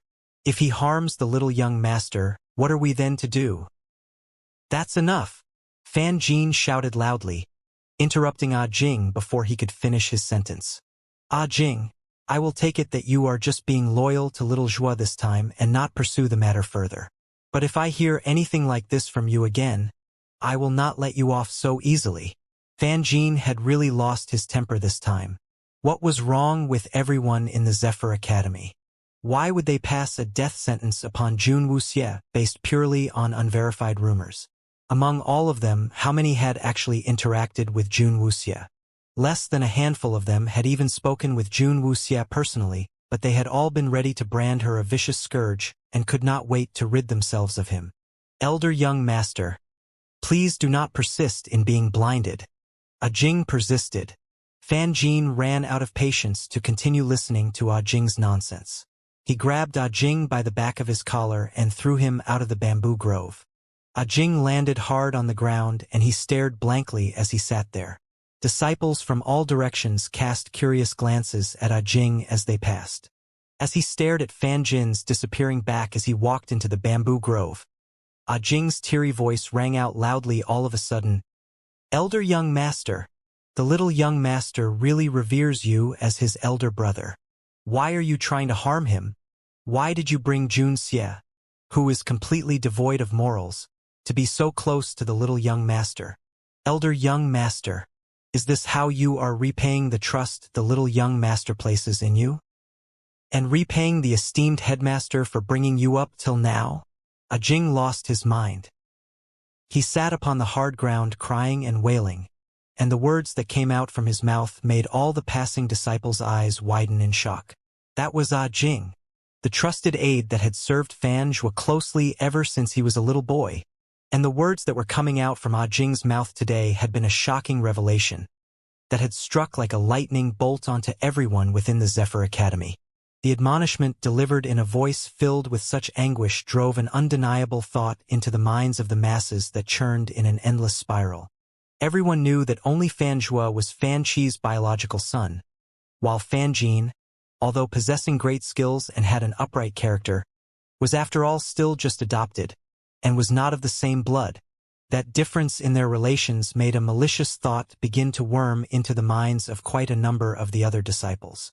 Jun Xianame had been despised and spat upon endlessly, but Fan Jin had still persisted in defending him, and had even brought him to stay within the bamboo grove that had been reserved for Fan Zhuo's recuperation. Could there be an unspeakable truth behind the reason for Fan Jin's actions? In moments, that line of thought blossomed within the minds of the disciples of the Zephyr Academy, and Fan Jin's stellar reputation took a beating like never before. All of it was unknown to Fan Jin. He had strode into the bamboo grove angrily but stopped in his tracks in the yard. He was worried that his furious expression might alarm Jun Wuxie and Fan Zhuo, and he stood there a long while before he decided to go in. In the room he found Fan Zhuo alone. "Big brother, you're here?" Fan Zhuo greeted his brother jovially. Fan Jin nodded, and after making sure his emotions were composed, he asked, "Where is little Xie?" "Out." Fan Zhuo was carrying Lord Meme in his arms and was smiling contentedly as he replied, his fingers running gently over Lord Meme's soft little belly. Lord Meme sighed softly, as if reluctantly accepting Fan Zhuo's caress. Fan Jin paused a moment. "Out? When did she go out?" At a time like this, if she were to meet the disciples of the Zephyr Academy, things might turn out badly. "From quite a while ago. Big brother, don't worry. Sit down and have some tea to rest first," Fan Zhuo said, pushing a cup of tea before Fan Jin. Fan Jin gritted his teeth. Since he did not know where Jun Wuxie had gone to, he could only sit down to wait. As Fan Jin was still feeling endlessly antsy at the bamboo grove, Jun Wuxie was already grandly seated in Gu Lishang's office. Jun Wuxie carried the little black cat in her arms, her expression calm and composed as she looked at the smiling Gu Lishang. "Jun Xie, what would be the reason for your visit today?" Gu Lishang was smiling widely as he looked at Jun Xie. Ever since Jun Wuxie had shown her full grasp of the concepts involved in spirit healing, Gu Lishang found that he could never portray his dignified air of a teacher before the petite-sized youth anymore. Jun Wuxie replied in an unhurried tone, "The improvements needed for the spirit healing technique have been completed." Gu Lishang's eyes widened, staring in pure disbelief at Jun Xie. How long has it only been? And Jun Xie had already gotten it all done. Gu Lishang had thought that the process would have needed a long time and had never expected that Jun Xie would be able to complete it so quickly, in such a short time, and Jun Xie had finished it? Was this little lad even human? Completed? Really? Gu Lishang gulped loudly. Jun Wuxie nodded slightly. Gu Lishang was so excited that his hand on the table started shaking. "I'm now ready to return to the spirit healing faculty," Jun Wuxie added. "Yes, immediately, whenever you want to," Gu Lishang agreed without a moment's hesitation. When he had initially released Jun Xie from the spirit healer faculty, it was because he had been worried that people with ulterior motives would impede the little lad and make attempts to disrupt the progress on the further development of the spirit healing technique. But now that the spirit healer technique is fully accomplished, Gu Lishang no longer had any misgivings. He would have loved nothing more than to pin the spirit healer faculty's badge on Jun Xie right at that moment. Immediately, in that instant. Not like this. Jun Wuxie raised her head slowly. This time was nearing. Time to commence on her retaliation. "What do you mean?" Gu Lishang suppressed the absolute joy in his heart and asked, not understanding what Jun Xie meant. Jun Wuxie replied, "After I left the spirit healer faculty, I was made to suffer countless curses and was widely discriminated against as I was misunderstood. So, if I am to return, I must be fully cleared of all that to have me come back properly and legitimately." Gu Lishang paused, and the smile on his face faded. An expression of guilt and shame came over his face. He was aware of what Jun Xie had been put through in the Zephyr Academy all this time. He had thought of asking Jun Xie to come back earlier, but as long as the spirit healing technique was not completed, Exposing Jun Xie's identity prematurely would only bring her more unnecessary trouble. After all, the spirit healing technique itself was greatly revered in the minds of the disciples and held in the highest of esteem. If he had suddenly announced that Jun Xie would be able to improve and further develop the spirit healing technique, no matter whether he said it himself or not, it would not be so easily believed. It might not have reduced the curses and suspicions thrown at Jun Xie, but even attract the unwanted attention of people who held interest in possessing the technique. These people would flock to Jun Xie in an endless line, attempting to win him over. Worse, if anyone who held malicious intentions got to her, the results would be something he did not even want to think about. The lure of the spirit healing technique was really too great to the people, and they could not afford to be careless. With all the misgivings, and the fact that Jun Xie had not shown any signs that he intended to return to the spirit healer faculty, Gu Lisheng had not taken any action. But swirling within the academy, the accusations and criticisms against Jun Xie greatly pricked at him. Rest assured, Gu Lisheng drew in a deep breath and stood up. I will make sure you return back to the spirit healer faculty in grandeur. I will make sure that all the slander and defamations made against you will be completely erased. Just leave it to me. I will make sure that you will be satisfied. Jun Wuxie nodded to agree. Gu Lisheng's words was exactly what she wanted to hear. When Jun Wuxie retaliates, she wasn't just seeking to salvage and rectify her name and reputation. What she seeked was to give the meddling fools big slaps, right before the eyes of all the disciples of the Zephyr Academy. That would be more satisfying. Tomorrow. I will arrange it all tomorrow. Just rest assured and wait for it. Gu Lisheng promised sternly. Jun Wuxie lowered her head in thought. Tomorrow? According to what Fan Jin said, the Ruilin army would arrive at the Zephyr Academy the day after. Tomorrow would be a good time for her to string up all her plans.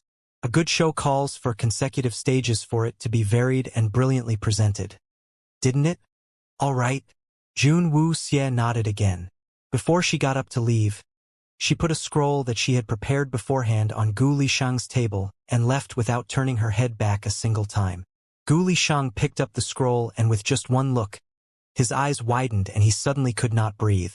Every single beautiful and gracefully written character burned into his mind, and his heartbeat quickened. It was a method that would transform the spirit healing technique, and it was written in such a way that allowed him to fully comprehend its profound philosophy immediately. Jun Xie, you surprise me endlessly. Damn. This little lad is just absolutely amazing. He perused the entire scroll in one sitting, and Gu Lisheng found himself sweating profusely. He laid back in his chair and tilted his head back. His mouth curled up in a wide smile filled with joy and gratitude. He has stumbled across a priceless one. After Jun Wuxie left Gu Lisheng's office, she walked straight out of the Spirit Healer faculty building. The few Spirit Healer faculty disciples saw Jun Xie appear, and their eyes shot daggers at him, wishing so much that their stares would bore a few holes through his body. Li Zimu had not been popular in the Spirit Healer faculty, and it was due to Gu Lisheng's obvious and blatant favoritism shown to him which had earned Li Zimu the jealousy and hatred from the other disciples in the Spirit Healer faculty. But that hatred and jealousy was still not enough to cause them to be completely unmoved by Li Zimu's death when faced with an external enemy who dared to cut down one of their own, and they would never easily forgiven. Jun Wuxie's expression was cold as she walked out from under the many gazes so filled with hatred, and had not expected to bump in an old familiar face, just as her front foot just stepped out of the Spirit Healer faculty. Little Xie. What a coincidence. I didn't think I'll see you here. Ning Xian had been patiently waiting before the gates into the Spirit Healer faculty for a long while. When she spotted Jun Xie, she put on her best smile and approached the lad. The smile was as sweet as the spring breeze and so gentle that no one would ever feel threatened by such an amicable display of friendship. Compared to the cold stares filled with hidden daggers behind them that she had been getting from everyone else these days, Ning Xian's demeanor inadvertently stood out, one of its own kind. Jun Wuxie's steps stopped as she looked at Ning Xian, whose smile almost reached her ears. Ning Xian's face might be locked in a wide, friendly smile, but her heart was chill, filled with disdain. The moment that Jun Xie had stepped into the Spirit Healer faculty, Yin Yen had immediately run to Ning Xian to bring her the news, and Ning Xian had immediately hurried over and waited beside the gates. After having been in the Zephyr Academy for so long, with the exception of the first day after he was admitted, Junxia had never shown his face at the Spirit Healer faculty anymore. But when she found out that Junxia had suddenly gone to the Spirit Healer faculty today, it had made Ning Xian secretly gladdened. The crime of murdering a fellow disciple was in no way petty, and the headmaster had been pressured from many sides to drive Junxia out of the Zephyr Academy. The little lad who had pretended to be calm about it all this while must be starting to panic. Having stirred up such a huge uproar, even the Fan brothers would not be able to shield Junxia completely. When she became aware that Junxia had gone to the Spirit Healer faculty bright and early in the morning, Ning Xian was mightily pleased. Seeing the cold expression on Junxia's face, Ning Xian was nevertheless unaffected and continued to say smiling, "Little Xia, I've heard about all that is being said in the academy. The matter has grown to become a little too big. I saw Big Brother Fan Jean go into Uncle Headmaster's office several times to plead for you, but—" Ning Xian put on an expression of helplessness and sighed heavily. "I don't think coming to Uncle Gu will help. Uncle Gu does not bother himself with such matters." To make matters worse, Li Zimu was a favored disciple of Uncle Gu's, and Li Zimu's sudden death had greatly angered Uncle Gu. Uncle Gu has gotten people to investigate the matter thoroughly, and it has caused these rumors to surface. And I think Uncle Gu must still be very angry about it. Although Ning Xian only knew that Junxia had gone to see Gu Lishang, but she thought that was all she needed to know. She knew that Gu Lishang had a gentle personality but was always fiercely protective of the disciples of the Spirit Healer faculty. Yin Yen had previously often told her of how much Gu Lishang had always shown Li Zimu extraordinary care and concern. And now that Li Zimu had died, and the matter was inexorably linked to Junxia, so it would be inconceivable that Gu Lishang would still be civil and extend his courtesy to Junxia. That would be unbelievable. Confident that Junxia would not have received a single kind word from his meeting with Gu Lishang, Ning Xian's heart was suddenly feeling a lot lighter. However, the expression on Jun Wuxia's face remained stone cold, and her eyes expressionless with calm, as she looked at the pretentious Ning Xian. Lying upon Jun Wuxia's shoulders, the little black cat snorted in contempt. Is this little girl going by the name of Ning Xian? A complete idiot? She's so hopelessly dumb that she doesn't know how horrible a fate she will soon meet the day after. Still prattling on the nonsense between Gu Lishang and his especially favored disciple, Li Zimu, and the non-existent investigation he ordered because of his rage. All pure nonsense. It had been with its mistress all this while, and it had witnessed every single thing. Gu Lishang had not shown a single sliver of grief or sadness. From the beginning to the end, he had not even mentioned Li Zimu's name a single time. All these upheaval must have been the work of this dumb little girl. With that complete lack of a brain, she is pitting herself against its mistress. What a meonificent joke. Meow. Mistress, let's not waste our breath on such dumb dumps, or her low intelligence might become contagious. The little black cat grumbled endlessly impatiently. Jun Wuxia raised up a hand and patted the little black cat on its rear before raising her eyes to look at Ning Xian, whose expression was looking deeply concerned. What's true and what's false, we will know for sure tomorrow.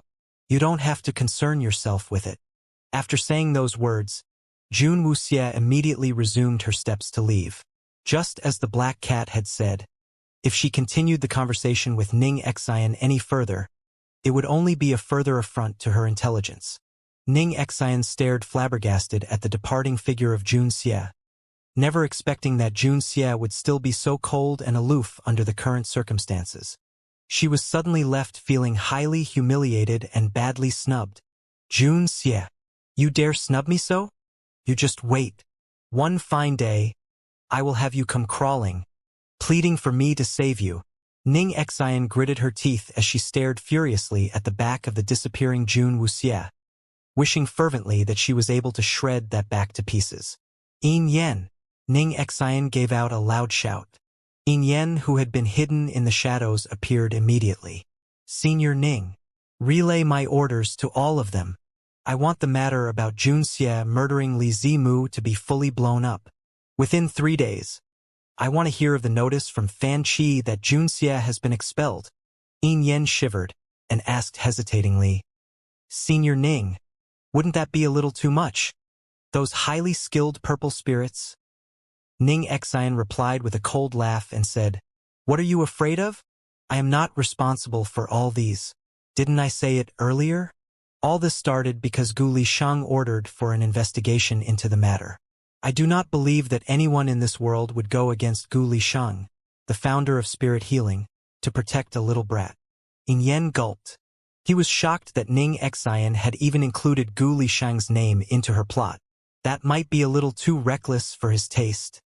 By the time Jun Wuxie got back to the bamboo grove, Fan Jin was acting like he had hot coals in his pants. He could not sit still and paced endlessly within the little yard. When he spotted Jun Wuxie, he shot like an arrow over to her and proceeded to look at Jun Wuxie from head to toe. And only after he was sure that she was not hurt in any way that he let out a big sigh of relief. Where did you go? Fan Jin asked worriedly. To see Gu Lisheng. Jun Wuxie glanced at Fan Jin and saw how anxious he was, knowing that he was just concerned about her safety. Fan Jin's personality wasn't too bad, just that he was a little too obvious. If he had possessed just half of Fan Zhuo's intelligence, Jun Wuxie would not feel so burdened when communicating with him. Never ever put a person who was socially impaired together with another person with a one-tracked mind to devise any schemes. They would both collapse from the effort before they come up with anything. Uncle Gu. As expected, Fan Jin had not caught on to Jun Wuxie's line of thought and was still befuddled. Standing before the bamboo dwelling, Fan Zhuo looked on helplessly at his not exactly bright brother, and could do nothing but only shake his head in resignation. When are you making your move? Fan Zhuo asked without needing Jun Xie to explain, and knew the purpose of his visit to Gu Lisheng. Tomorrow, just as she thought. It was so much easier to talk to more intelligent people. That fast? Fan Zhuo asked, his eyebrow raised. The Rue Lin army will be arriving the day after tomorrow. At the mention of the Rue Lin army, Jun Wuxie's chilly eyes softened a little, and she lowered her eyes. The air and demeanor about her seemed to feel less unapproachable as well. Rue Lin army? What is happening here? I had heard you and my brother mention them before, but what does the actions you are going to take have got to do with the Rue Lin army? Having noticed the obvious change that had come over Jun Wuxie, Fan Zhuo was feeling rather intrigued. Just what powers did the Rue Lin army possess, that the mere mention of them had been able to change the air around Jun Xie and his demeanor in a moment? Hearing the name of the Rue Lin army, Fan Jin's expression froze. During the period of the spirit hunt, Fan Zhuo had remained within the little bamboo grove and did not know a thing about what had happened in the battle spirit's forest. When they returned, Fan Jin had not wanted all those dirty dealings to pollute his little brother's ears and had not mentioned a word about it. In regards to Jun Wuxie's true identity besides Chao Chu and his gang, Fan Jin was the only other person who knew throughout the whole Zephyr Academy. The young miss of the most ferocious strike force, the daughter of the Lin Palace's Jun family.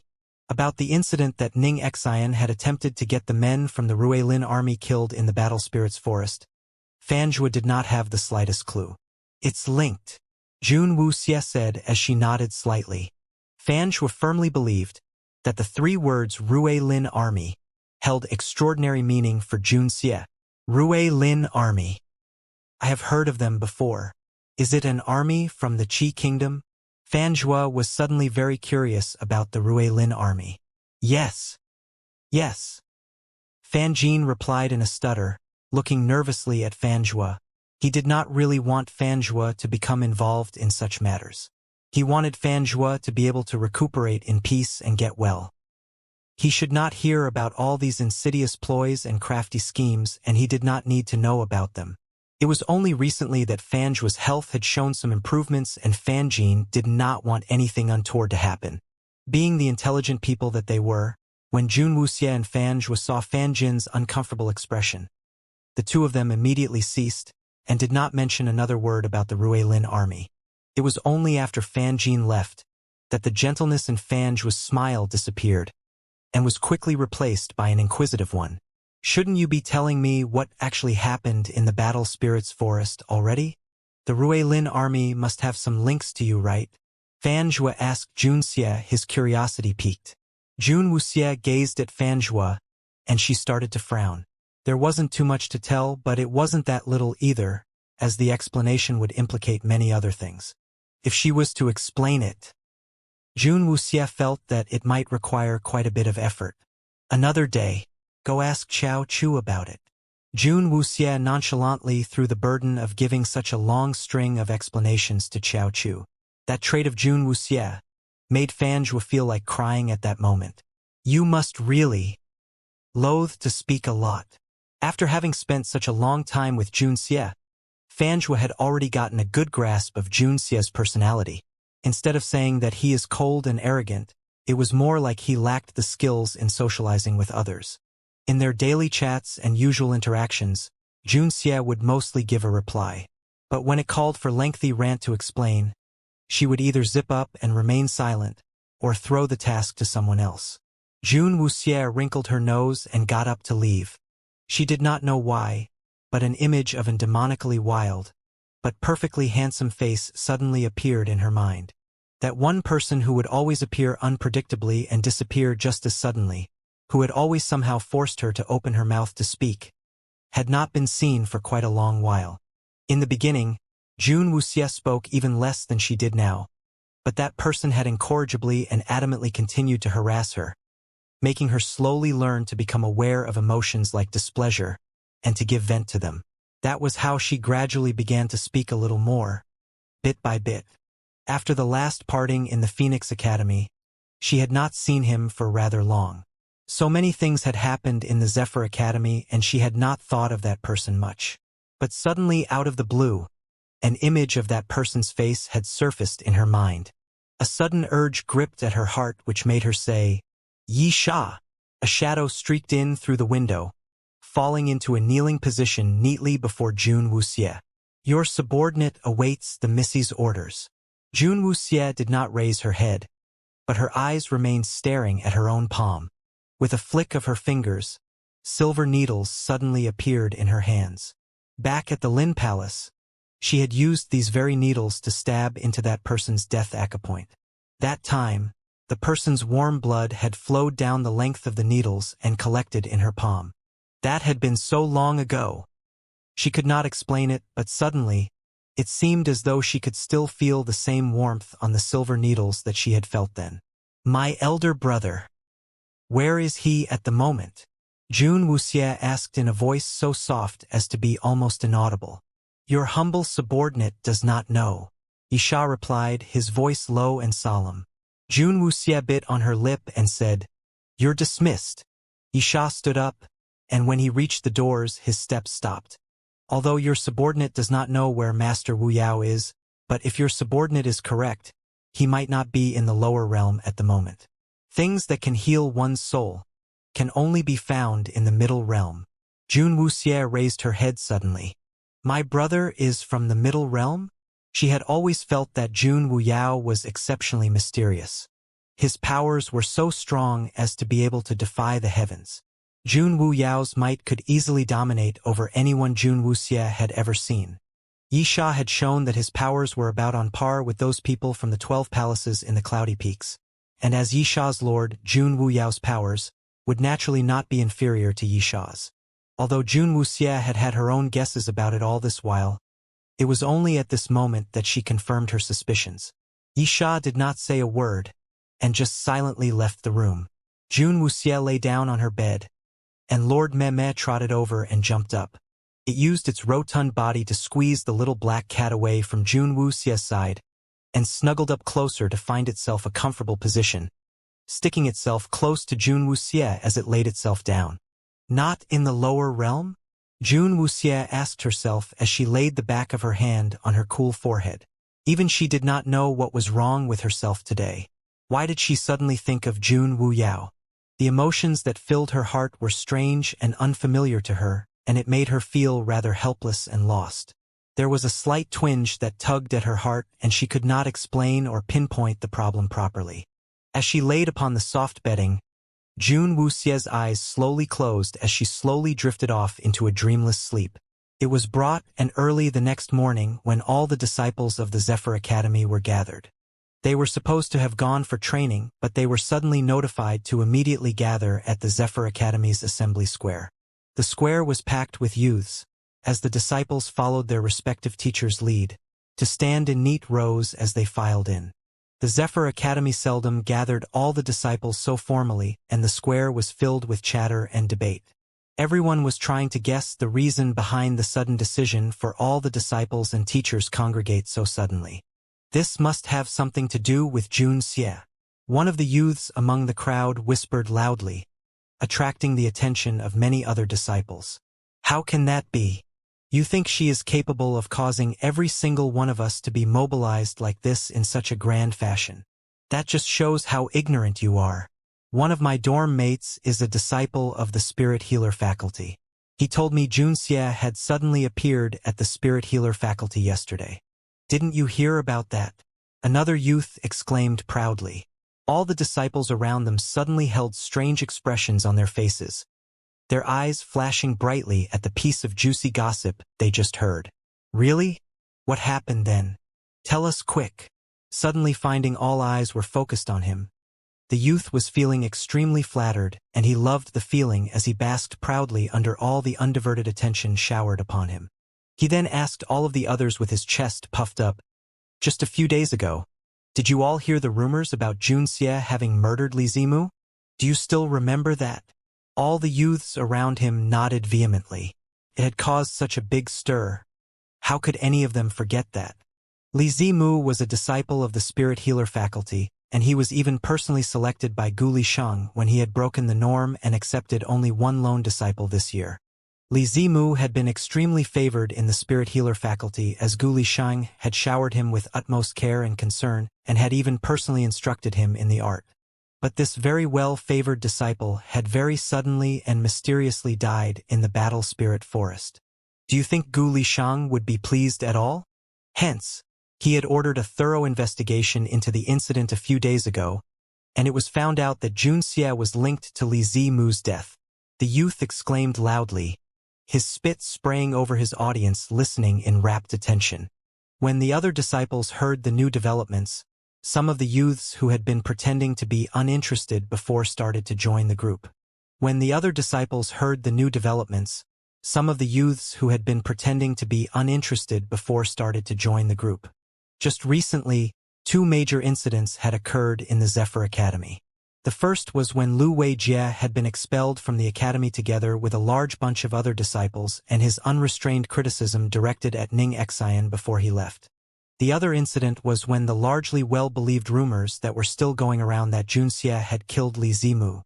With these two incidents happening one after the other with such quick succession, it had greatly stirred up the disciples in the academy. As all the wild accusations and vicious rumors were all saying that the culprits had committed the merciless murder of a fellow disciple in both instances, they had attracted the attention of everyone. Gu Lisheng's prominence in the academy makes him practically untouchable, and not even the headmaster can stop him from doing what he wants to do.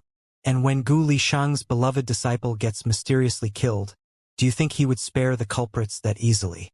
Jun Xie's visit to the Spirit Healer faculty yesterday was to plead for leniency from Gu Lisheng, but when he left, it was said that her face was pale and ashen. Without a doubt, Jun Xie must have been rejected. Think about it. Jun Xie had gone to the Spirit Healer faculty yesterday, and today we have all been gathered here suddenly. What else could this be about? My guess is that that dumb fool must have angered Gu Lisheng so much that Gu Lisheng wants to settle the scores today and avenge the death of his beloved disciple. After hearing all that you said, it sounds really plausible. I had heard that Gu Lisheng was the one who had asked for everyone to gather here today, and based on everything you have told us, it seems everything really fits together. Another disciple added. The group of youths suddenly broke out into a chorus of evil chuckles. No one would want to study in the same academy with someone who might stab so in the back anytime without warning. Hey, look over there. Who is that over there? A sharp-eyed youth suddenly hollered, having spotted two figures approaching the square from a distance. One of them was someone everybody knew and recognized. It was Fan Jin. While the other figure who was standing beside Fan Jin was a small petite-sized youth, with delicate features on his face. What? He still dares to show his face? Is he really not afraid of death? Do you even think he would be able to hide from all of that? If Gu Lishang wants to revenge for Li Zimu, Jun Xie would not be able to escape even if he leaves the Zephyr Academy. The square was filled with those who sneered and were anxious to add fuel to the fire, and it also had no lack of people who just wanted to lie low and enjoy the show. As Jun Wuxie neared the square with her every single step, all the eyes in the square were turned, fixed onto her. Ning Xian and Yin Yen stood within the crowd of disciples, their faces twisted in gleeful and evil smiles. Looks like we do not need to do anything else to get rid of him, since he has already sealed his own doom when he went to seek out Gu Lishang. There is no way Gu Lishang would spare that brat easily. Ning Xian whispered, her eyes filled with venom, but her mouth was still turned up, maintaining a gentle smile. Today's notice to gather all of us here was really issued by my master? Yin Yen asked. Ning Xian nodded. Who else could it be but him? Does that mean my master will be making his move against Jun Xie today? Naturally. Who does Jun Xie think he is? He thinks he can convince Gu Lishang to let him off for Li Zimu's death just by making a trip to the spirit healer faculty to plead? How naive. Ning Xian sang out happily. Yin Yen brought his voice down to a low whisper and said, Senior Ning, if Gu Lishang is to move against Jun Xie today, does not that differ from what we have planned? Ning Xian had intended for Jun Xie to finally admit defeat and come crawling to her where she would have a great opportunity to recruit and take Jun Xie under her wings. But if Jun Xie were to be killed here today, she would find all her plans suddenly crumbling to dust. Ning Xian was unconcerned as she snorted derisively and crossed her arms under her ample bosom to say, Gu Lishang might be very protective of his disciples, but he is not one that likes to have blood on his hands. That fact that he had expended so much effort to get everyone gathered must be for the purpose of his revenge for Li Zimu. But that does not mean Jun Xie will be killed. If he really wanted Jun Xie dead, he could easily have done it using more covert methods. The most he would do to Jun Xie would be to give him a strong and stern reprimand before throwing him out of the Zephyr Academy. But, Ning Xian continued with a laugh, getting yourself driven out of the Zephyr Academy by Gu Lishang will be worse than if you are expelled by the headmaster himself. The spirit healing technique that Gu Lishang possesses has many powers obsessed with it. Once people know that Jun Xie has incurred the wrath of Gu Lishang, they will not risk angering Gu Lishang and will make life difficult for Jun Xie. Shouldering the burden of being disliked by Gu Lishang, Jun Xie's life after leaving the Zephyr Academy would be burdened with severely limited opportunities no matter where she went. If I don't push him that far, how will he stop putting up that cold and arrogant front? She wasn't being vicious, but it was Jun Xie who did not know what was good for himself and snubbed the olive branch that she extended to him. Hence, he must suffer the consequences. Yin Yen remained silent when he saw that Jun Xie had already reached the square, and he shrank back and melded himself to hide within the crowd. No matter how confident Ning Xian was being, Yin Yen had somehow already developed an innate fear of Jun Xie. He would never be able to forget the scene he had witnessed in the Battle Spirit's forest. With the appearance of Jun Xie, a heated chatter erupted as all eyes fixed upon the tiny figure. The piercing gazes could almost be felt by even Fan Jin, who was walking beside Jun Wuxie, like daggers upon his back, making every step he took a laborious task. But Jun Wuxie, on the other hand, seemed completely unaffected, her face a placid calm, her steps unhurried, as she walked forward under overwhelming number of dagger stares. She seemed to be cut off from the world and was only walking with Fan Jin beside her, alone. Jun Xie's calm caused all those who were waiting to see him panic-stricken, feeling endlessly disappointed. Prickly curses and admonishments were thrown at Jun Xie in an endless stream, but Jun Xie did not grace any of them with a response, or even give the slightest reaction to the incessant provocations, his eyes remaining focused forward. While the clamor of the crowd continued, the headmaster of the Zephyr Academy, Fan Chi, suddenly appeared at the front of the square. He cut a tall and striking figure, standing before all the disciples of the academy, his attractive face in a benign smile. Having all of you gathered here today was not my idea, but it is Gu Li Shang of the Spirit Healer faculty that asked for it.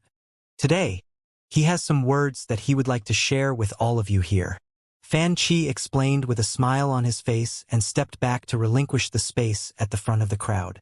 Only the heavens knew, with the multiple incidents that had plagued the Zephyr Academy in succession, he had been a little lost on how he was to handle it. And now that Gu Li Shang had volunteered to step forward, Fan Qi was only too glad to hand the issue over to him and spare himself the hassle. Gu Li Shang ambled slowly under all the expectant stares to come stand before the amassed crowd of disciples. He was dressed in a brocade robe of royal blue with a beautiful piece of jade hanging at his hip, looking every inch a gentleman, suave and graceful. But the air around him made people hesitate to approach him and to maintain a certain distance away from him. Gu Li Shang's appearance caused the crowd to break into another loud clamor after having quietened down with Fan Qi's announcement. Although many of them had guessed earlier that Gu Li Shang had wanted to seek revenge for Li Zimu's death, and that was the reason he had spared no effort to mobilize everyone in the whole academy. But before seeing Gu Li Shang appear in person, many others had still been secretly doubtful. But now, Gu Li Shang was standing before all of them in the flesh, and that had strongly reaffirmed all those guesses. Many of the disciples subconsciously turned their eyes to look at Junxie, and the thoughts that they were thinking in their minds were obvious without needing anyone to say it out loud. However, Junxie once again greatly disappointed the disciples of the Zephyr Academy with his reaction. His eyes were still cold, and he did not even bother to cast a single glance at any of them, and that tiny face which couldn't exactly be thought as too handsome held a chilly expression but showed no other emotion. Gu Li Shang was standing right in front of all the disciples gathered before him as he swept his eyes over all of them before he finally said in a solemn voice, "Quiet." Immediately, the whispers and mutterings stopped completely. No one dared defy the creator of the spirit healing technique and cause him any displeasure. That would be a fate worse than being thrown out of the Zephyr Academy. Once satisfied that all the disciples had quietened down, Gu Li Shang's eyes turned deep. He paused another moment in silence and his clear voice rang out. All this while, the spirit healer faculty always had the least number of disciples. This, I believe, is a fact known to all of you. And all of you think being accepted into the spirit healer faculty is an exceptional honor where you will learn the spirit healing technique and you will live a life of luxury without worry after that. Is that right? At Gu Li Shang's question, all the disciples started nodding their head in agreement. Gu Li Shang asked again, "Do all of you feel being able to become a disciple under Gu Li Shang is a matter that gives you unparalleled honor?" The disciples of the Zephyr Academy did not dare to make a sound, and they all could only nod once again. "Do all of you think that I, Gu Li Shang, as the founder of the spirit healing technique, would know the spirit healing technique better than anyone else under the heavens?" Gu Li Shang asked of the crowd. That was without a doubt, and all of them nodded one more time. Gu Li Shang cast a satisfied gaze over the sea of Zephyr Academy's disciples before him, who were nodding like chicks pecking at grains as they nodded their heads. He then smiled slightly and said, "Very good." The audience were baffled by what Gu Li Shang's line of questions were driving at, but they could do nothing but wait patiently. "So now, if I am to tell all of you that there exists a person under the heavens, a person whose knowledge on the spirit healing technique exceeds mine, a person that I, Gu Li Shang, am unable to teach or instruct, would you believe me?" Immediately, the nods turned into shakes of their heads. Gu Li Shang's smile widened. "Do all of you know why you were not accepted into the spirit healer faculty?" The youths in the crowd shook their heads uniformly. "It's because all of you do not even understand what the spirit healing technique is, and you all do not even have it in you to even understand it. To be completely honest, even for the current disciples I have in the spirit healing faculty now, strictly speaking, none of them qualifies. If my own standards were used to gauge, my spirit healing faculty would not have accepted a single disciple that failed to meet my criteria." Gu Li Shang's words took a sudden turn, and his tone suddenly became stern. "The reason that I accepted them was not because that they were superior to any of you. It was because, as a teacher of the Zephyr Academy, I needed to accept disciples, or I will not be able to answer to the headmaster." Gu Li Shang said, not mincing his words. As Gu Lisheng spoke, Fan Qi, who had retreated to the back, suddenly had his face turn pale, but not in anger or rage, but from embarrassment. All of Gu Lisheng's words greatly surprised the disciples gathered before him, and the disciples of the spirit healer faculty among them were suddenly trembling from the rude shock that struck upon them when they heard those words. All this while, they had thought that they were superior to all the other disciples, and that was why they had been accepted into the spirit healer faculty. That was why they were given the opportunity to learn the spirit healing technique under Gu Lisheng's tutelage. However, Gu Lisheng's words today had felt like a big hot slap across their faces, in front of everyone else in the academy, shattering and breaking into a crumble, the self-perceived sense of elitism that they had been so proud of all this time. Gu Lisheng, however, was not going to hold back, and he continued to say, "I had been resigned, that I would never ever find a person suited to learn the spirit healing technique. Till one fine day, I met a youth. His appearance made me realize what the word prodigy meant. No, to put it more accurately, he could no longer be termed as just a prodigy but more like a freak. His understanding of the spirit healer technique had even quickly surpassed mine." Once Gu Lisheng's words fell into the ears of the crowd, the silence in the square was suddenly broken. To be able to surpass Gu Lisheng in the spirit healing technique, that was just utterly unbelievable.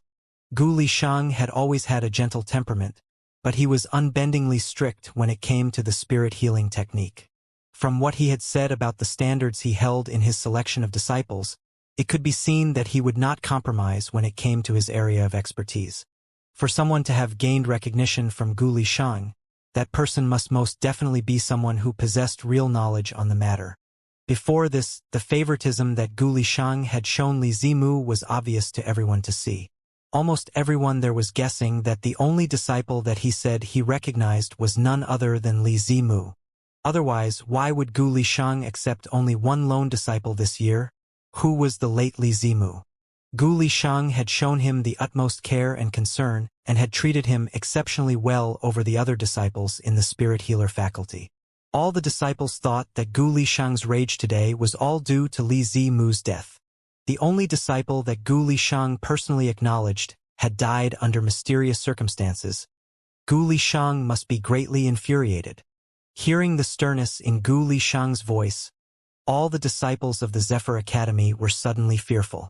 But they were not afraid, as they all knew that the one that had been responsible for Li Zimu's death had been Jun Xie, and it had nothing to do with him. Gu Lisheng's rage was all directed at Jun Xie. They would just need to be patient and enjoy the show. Ning Xian hid within the crowd and smiled secretly to herself. Her eyes filled with malice as she stared at Jun Xie from among the sea of disciples. But Yin Yen, who was standing next to Ning Xian, was feeling that something did not seem right. It was a fact that Gu Lisheng had shown Li Zimu favored treatment, but if anyone was to say that Li Zimu's understanding of the spirit healing technique surpassed Gu Lisheng, he wouldn't be able to make himself believe it in the slightest. In the whole time that Li Zimu had been in the spirit healer faculty, he had not even been able to grasp the most basic of fundamentals. Hence, it was impossible that Li Zimu's knowledge of the spirit healing technique would surpass Gu Lisheng. That would have to be the biggest joke. Yin Yen could not help but to feel that something was out of place, but no matter how much he thought about it, he could not identify what was wrong. I had always thought that the Zephyr Academy, being one of the top 3 institutions of learning, its disciples would surely be logical, quicker of mind, and possess a high sense of propriety. But I have found that I was wrong. The stern expression on Gu Lisheng's face suddenly let out a derisory laugh. Today, I would like to introduce someone to all of you here. This person is the very freakish monster that had far surpassed me with his deep understanding of the spirit healing technique. Gu Lisheng was already walking towards the crowd as he spoke. All the disciples of the Zephyr Academy were all struck dumb as silence fell in the air filled with surprise. Introduce? What did that mean? Isn't Li Zimu already dead? Did Gu Lisheng intend to dig up Li Zimu's body? To confer upon Li Zimu an official title? The disciples all stared flummoxed at Gu Lisheng as he approached the crowd, and he suddenly turned into another direction when he was just about 10 meters away. Under the baleful stares of all the other disciples, Gu Lishang came to the two lone figures who had been isolated by the rest. Jun Xie, you must have suffered a lot throughout this period. Gu Lishang stood right before Jun Xie, his face unreservedly apologetic as the crowd gasped loudly. Jun Wuxie nevertheless shook her head. Gu Lishang stretched out a big hand and led Jun Wuxie to walk back with him, to come stand right before the whole crowd. Jun Xie is the little monstrous prodigy that I mentioned. The devil youth that had eclipsed me with her unsurpassed understanding of the spirit-healing technique. Gu Lishang's chest was puffed up proudly, as he loudly announced the earth-shaking news to all the disciples and teachers of the Zephyr Academy gathered before them. At that moment, the entire square was hushed into a deathly silence. And in a blink, in the next moment, the whole crowd exploded into a clamor so loud that it almost tore the skies apart. Jun Xie? How can it be Jun Xie? Didn't Gu Lishang say it was all a misunderstanding at that time? He said that Jun Xie was not the disciple he picked. What is happening here? The shocking news sparked off an inferno as Gu Lishang's words sank into the crowd. The inferno was spreading at the speed of light, reaching all the way to the ends of the sea of disciples. Shock, doubt, horror. Countless complicated emotions flooded the sea of disciples as it dawned upon them what their past actions had done. They would never have dreamed that the lone disciple that was acknowledged by Gu Lishang himself would actually be Jun Xie, the disciple that had been branded a despicable youth the very first day he had been admitted into the Zephyr Academy. And all the curses that Jun Xie had suffered under had all started from the spirit-healing faculty itself. But now, the sudden turn of events had changed everything dramatically, and all the disciples could not believe it. How? Was all of it possible? All this time, the disciple that I handpicked personally had only been Jun Xie, and Jun Xie alone. I had thought that I had found myself the most suitable disciple, but never did I expect to find a monstrous prodigy that I could not help but admire. Jun Xie had only needed barely 2 hours to fully and completely grasp the concepts behind the spirit-healing technique, and was even able to suggest ways to improve the technique. As Gu Lishang spoke, his face was filled with an expression of utmost pride. The spirit-healing technique is a matter of grave importance. In order to allow Jun Xie the time and space to complete his work on improving the technique, and to prevent anyone with ulterior motives to cause him any harm, I had no other choice at that time but to temporarily release him from the spirit healer faculty. To avoid raising any unwanted suspicions, another freshman was randomly picked to fill up the vacancy left by Jun Xie's temporary departure. All these changes were carried out with the headmaster's prior approval, and I had clearly explained it to the newly selected disciple. To avoid exposing Jun Xie, I had always told everyone else that it had all just been a big misunderstanding. When Gu Lishang finished, his brow creased up alarmingly. His tone of voice lost the gentleness that was present just moments before, and his gaze grew sharp as he swept his eyes over the gathered disciples of the Zephyr Academy before he said, "But the one thing that I had not expected was how foolish the disciples of our Zephyr Academy had shown themselves to be. You were so easily convinced of those malicious and unfounded rumors others spread, and went on to repeatedly accuse and wound Jun Xie, which greatly disappointed me. The truth of the whole matter is known to me and known by the headmaster as well. Right from the start, Jun Xie had never attempted or intended to steal anyone's position, as that position had been his right from the start. Jun Xie was the one that had asked to be released from that position, which opened up an otherwise unavailable opportunity to others. All of you did not bother about the truth, and without having witnessed it, you believed those vicious rumors as the truth. The curses and admonishments all of you threw at Jun Xie thereafter had truly blemished the prestigious name of the Zephyr Academy. Gu Lishang's strongly worded speech completely shattered all the various poisonous rumors surrounding Jun Xie all this time, and it had inadvertently given one hard slap to all those disciples who had hurled all those groundless accusations at Jun Xie. Gu Lishang's words made all the youths before him fall silent, unable to offer a single word of retort. Fan Qi, who had not said a single word, stepped forward at that moment. He gave out a big sigh before he said, "I can bear witness that every single word Gu Lishang said today is nothing but the truth. In the beginning, when he spoke to me about the matter, I was completely shocked. I could not believe that a mere 14-year-old youth could surpass Gu Lishang's understanding of the spirit healing technique. But I knew that Gu Lishang, as the founder of the spirit healing technique, treated everything associated to the technique like his own child and would never joke about it. I trusted in his eye in recognizing talent, and I trusted in his judgment then. And now, the facts prove that I was not wrong about Gu Lishang, and Gu Lishang was right about Junxie. When that was mentioned, Gu Lishang paused a moment and began to say, "It was just recently, and I do not know who is the person responsible for it, but that person had suddenly wanted to investigate into the cause of Li Zimu's death, which suddenly threw up another round of vicious rumors to be spread within the whole academy. And in order to present to all of you the real truth of the matter, I personally initiated an investigation into it. Li Zimu was ascertained to have been killed by a spirit beast, as the mortal wound on his body was seen to have been caused by the claws and fangs of a ferocious beast, and not by human hands. And it is obvious, as right before your eyes now, all of you can see that the target of all your suspicions right here. His bestial ring spirit is only a tiny palm-sized little black cat. May I ask all of you here, how could a puny little cat like this break the neck of a full-grown youth in his teens with a single bite?" Both the revered Gu Lishang and the respected Fan Qi had stood forward and told everyone the whole truth behind the matter, and used their unblemished reputation and fame to vouch for Junxie's integrity. Compared to the flimsy reasonings behind those vicious rumors, the proofs and evidences those two produced were found to be much more trustworthy and ultimately more believable. One was the head of the spirit healing faculty, and the other was the headmaster of the entire Zephyr Academy.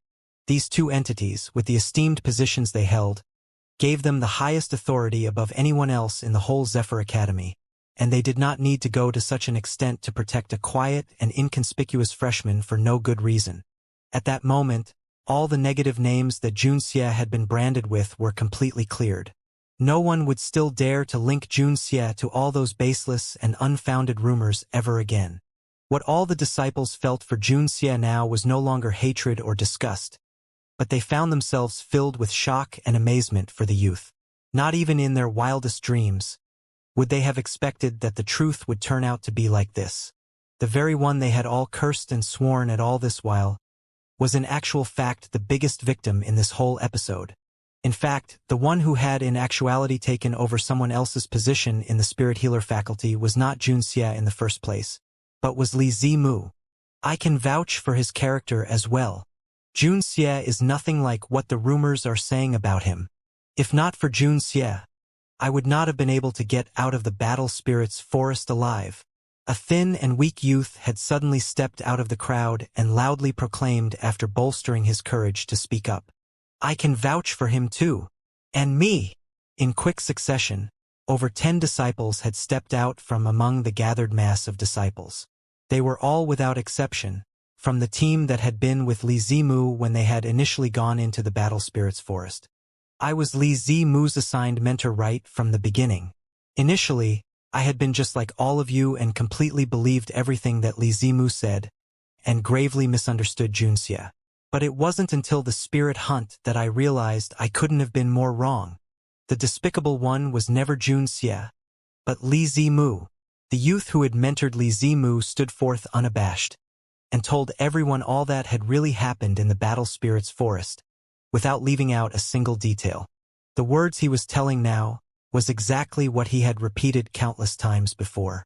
When Junxie was being mercilessly cursed and sworn at, he had valiantly tried to defend Junxie then. But, being just the ordinary disciple that he was, no one believed a single word he said.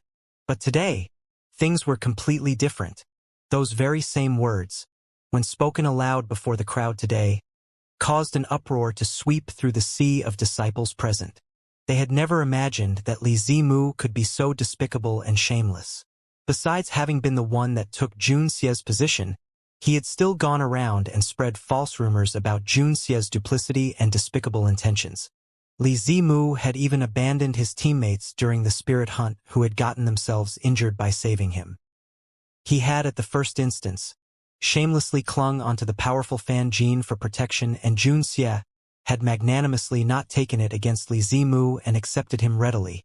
The real truth behind all of it threw Li Zimu's name into the mud, and it completely turned Junxie's image in the minds of everyone present. All those youths who had previously endlessly lambasted Junxie before, all those youths who had previously cursed Junxie mercilessly in the past, and also all those who had fervently wished that Junxie would be expelled from the Zephyr Academy, now all hung their heads low guiltily, filled with regret and shame, not daring to even look at Junxie.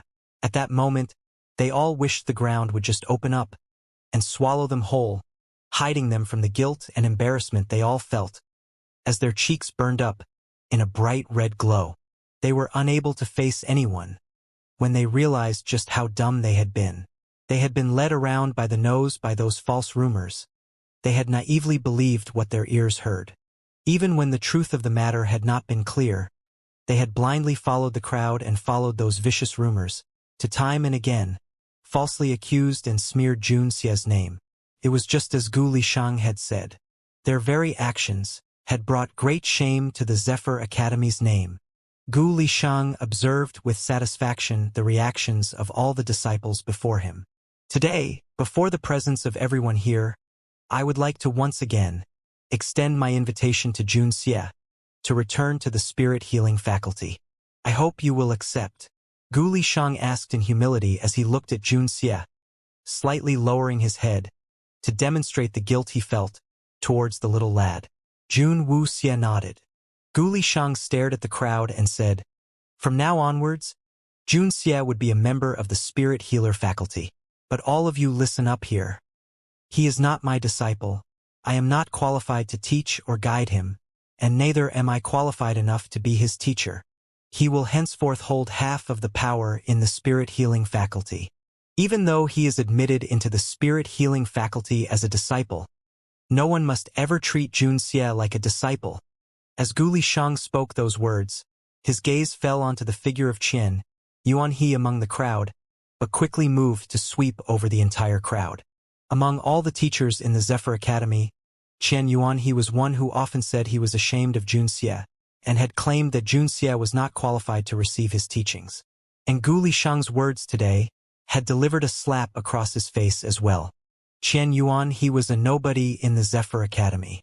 He was just an ordinary teacher in the Beast Spirit faculty, and teachers and instructors who excelled over him were a dime a dozen. Moreover, to the eyes of Gu Lishang, who held complete authority in the revered spirit healing faculty, compared to Gu Lishang, Qian Yuanhe was not even good enough to carry his shoes. Gu Lishang had proclaimed that he himself did not possess the qualification to teach or instruct Junxie. That would come to mean that Qian Yuanhe was even more unqualified.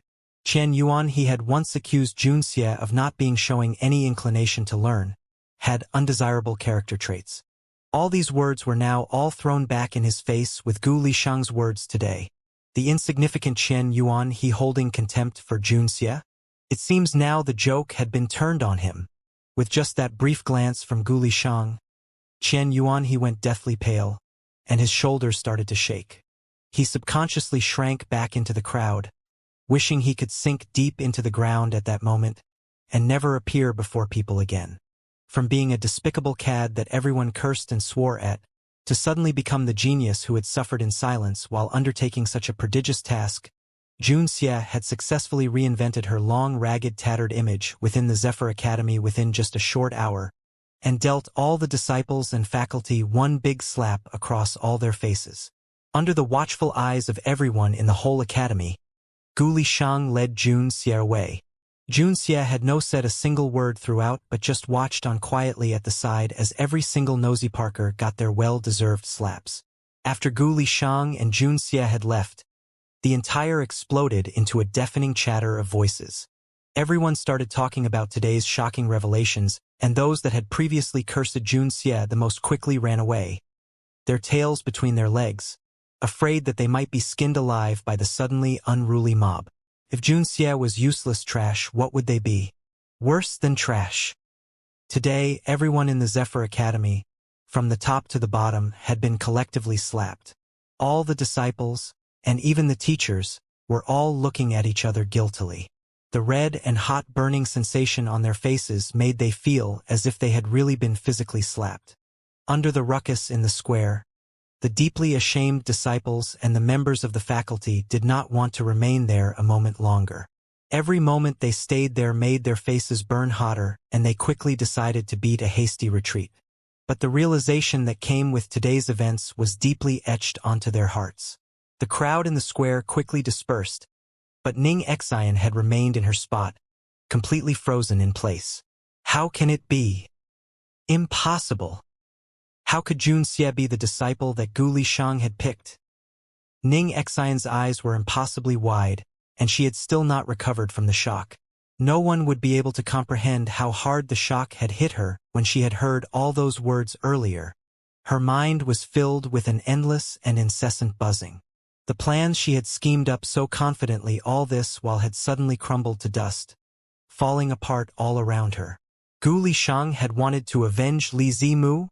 That now sounded so ridiculous, and the joke had most definitely fallen onto her.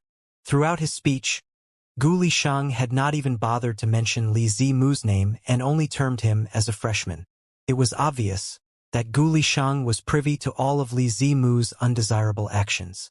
The contempt he held for Li Zimu could very well have exceeded everyone else's.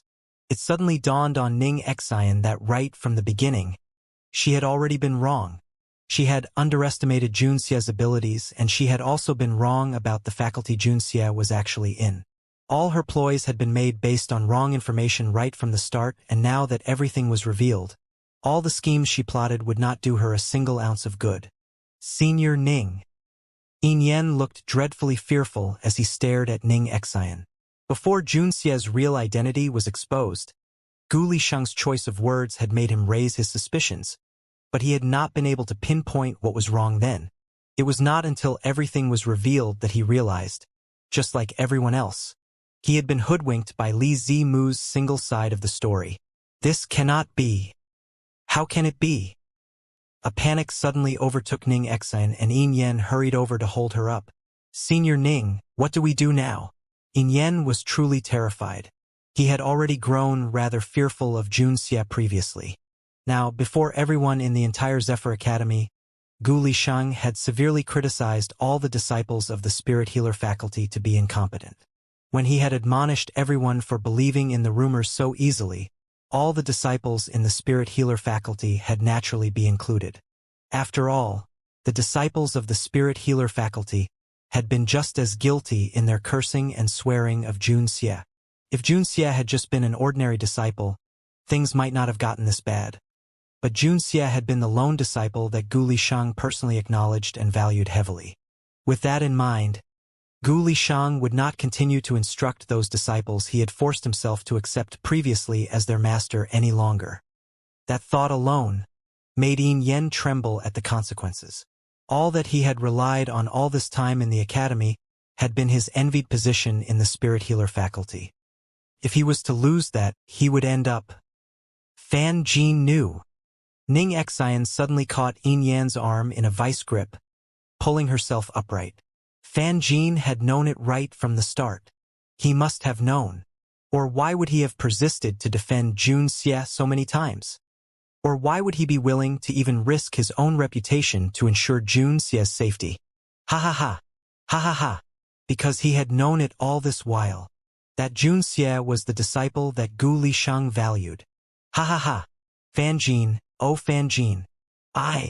Ning Xian has truly underestimated you. A mouthful of blood suddenly gushed out from Ning Xian's mouth. Everything had been smooth sailing for her in the academy all her life, but ever since she met Jun Xie, she found herself faced with countless obstacles. All the schemes that she had taken great pains to plot were completely shredded and torn apart before they could take effect. She had prided herself to be highly intelligent, but now she had been reduced to become the biggest joke. A moment's slip-up had caused her to lose all that she had. There was no longer a chance that Jun Xie would become the underdog anymore. With Gu Lishang behind him, it was no longer possible that Jun Xie would submit to her when he became the underdog that everyone despised. Her ploy to win Jun Xie over to her side had now evaporated entirely. While Fan Jin had supported Jun Xie, right from the beginning, and they had established an unbreakable bond in their alliance. The knot that had formed in Ning Xian's chest almost suffocated her then. She stood there laughing hysterically, like she had lost her mind. Having witnessed Junxie's ring spirit herself, Ning Xian would never be able to accept Fan Qi's earlier explanation to be the truth. Tiny cat? For heaven's sake, that was a massive, ferocious black beast. But that fact was known only to her and Yin Yen. Junxie had always only presented his ring spirit in the black cat's form before everyone else. And even if the two of them had gone to tell everyone that Junxie's ring spirit was in actuality not an ordinary black cat, they would never be believed. She had lost this time. She had lost really badly. Ning Xian's hysterical laughter continued, as was the blood that flowed out from her mouth. The intense rage that wrecked at her heart and the utter sense of defeat that overwhelmed her caused Ning Xian to lose all calm and any conscious sense of decorum, her usual grace and genteel manners forgotten.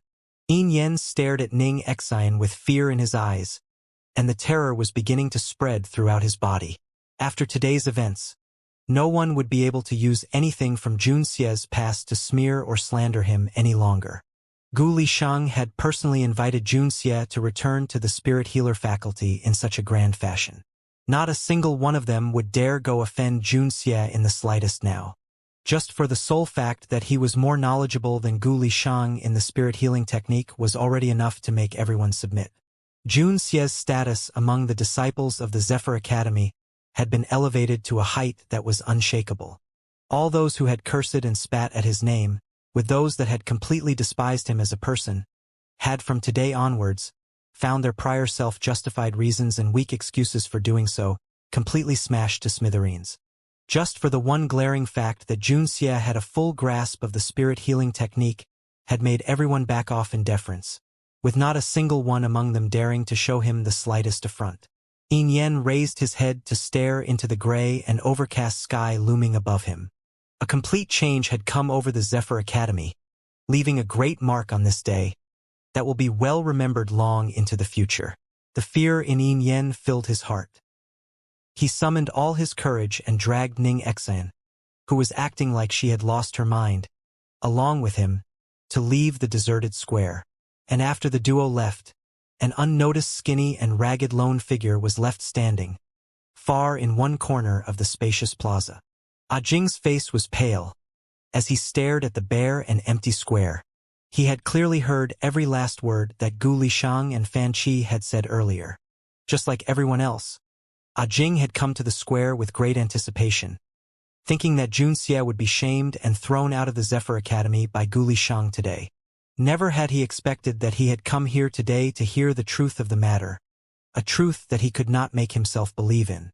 Jing suddenly found his legs buckling out under him and he fell to the ground. His fingers curled and his nails scratched upon the hard ground, leaving bright red blood trails on the floor. What was most humiliating was when the person you most despised stepped upon your face, pushing into the ground. Although throughout the whole process, Jun Wuxie had not said a single word, she had inadvertently trampled on all the faces of every single disciple and faculty member into the ground, and had even stamped hard on a few of them.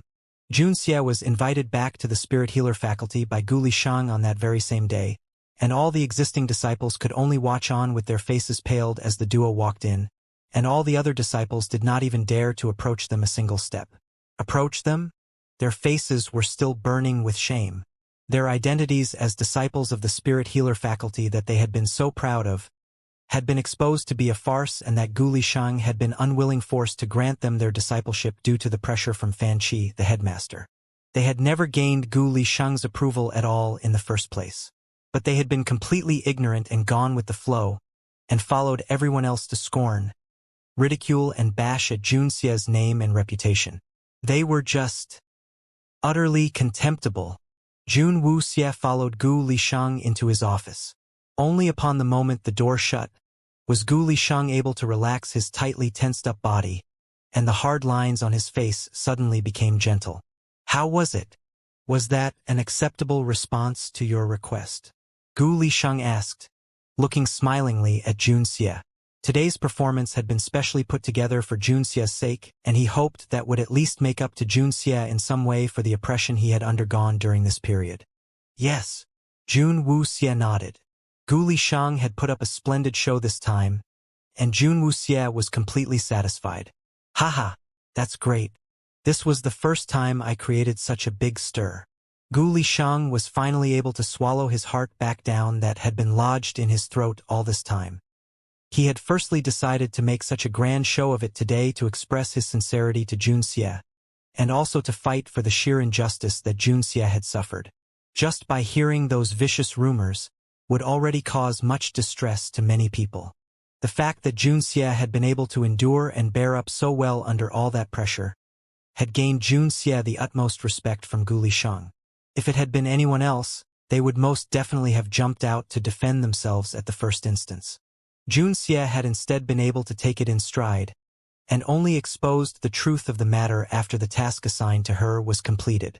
That endless patience and stoic perseverance made Gu Lishang admire the little lad all the more. You should just come to the Spirit Healer faculty from today onwards. Of course, if you have anything else that you are busy with, you can just go ahead and do it. There is no need for you to inform me. Gu Lishang was extremely polite with his words, as both his hands were gripped tightly around the scroll that Junxia had given him previously. He had pored over it for the past one day and night, reading and rereading it, but he was still unable to fully grasp everything written in it, and he was anxious to seek Junxia's guidance. Gu Lishang allowed Junxia the highest autonomy, and that was something he had never ever granted to any disciple before. But Jun Wuxia deserved every single bit of that and all that she had received. She possessed the required capabilities, and even when Gu Lishang provided her with the unprecedented privilege, not a single person dared raise a single voice in protest. Her capabilities had even developed the spirit healing technique, bring it to a level above Gu Lishang's. I will need to leave for a few days after this, Jun Wuxia said softly, immediately stating she had other business to attend to. Gu Lishang panicked and tried to open his mouth. He had not expected that Junxia would have other things to attend to immediately. He suddenly felt dejected, but he could not renege on his own words. His heart winced the more he thought about it. Cough. So, how many days will you be gone? Gu Lishang was looking rather awkward. He had really wanted Junxia to explain in more detail what he had written in the scroll. Not long, Jun Wuxia replied. The show has not ended, and she needed to go complete it. Otherwise, everyone will miss the climax she had planned for them. All right, you go attend to your business then. Once you are finished, can you come back here and look for me? Actually, about this scroll you handed to me, there is one portion recorded in here that I do not really understand. Gu Lishang's face was red with embarrassment. He did not think it was entirely appropriate for a fully grown middle-aged man to have to come seeking guidance from a little youth like this. It made him feel rather awkward and abashed, but his obsession with the spirit healing technique forced those words to spill out from his mouth. Jun Wuxia stared at Gu Lishang. Those penetrating eyes seemed to be saying to him, "It's something so simple, and you can't understand it?" Gu Lishang turned a brighter shade under that gaze. All right. As Gu Lishang's face was turning redder and redder, Jun Wuxia finally replied to agree. Gu Lishang nodded with a smile on his face. This is the jade emblem of the Spirit Healer faculty. Keep it well. Gu Lishang presented the jade emblem of the Spirit Healer faculty before Junxia. Jun Wuxia shook her head instead. Gu Lishang was suddenly confused. After today's events, no one will still be unaware of my identity.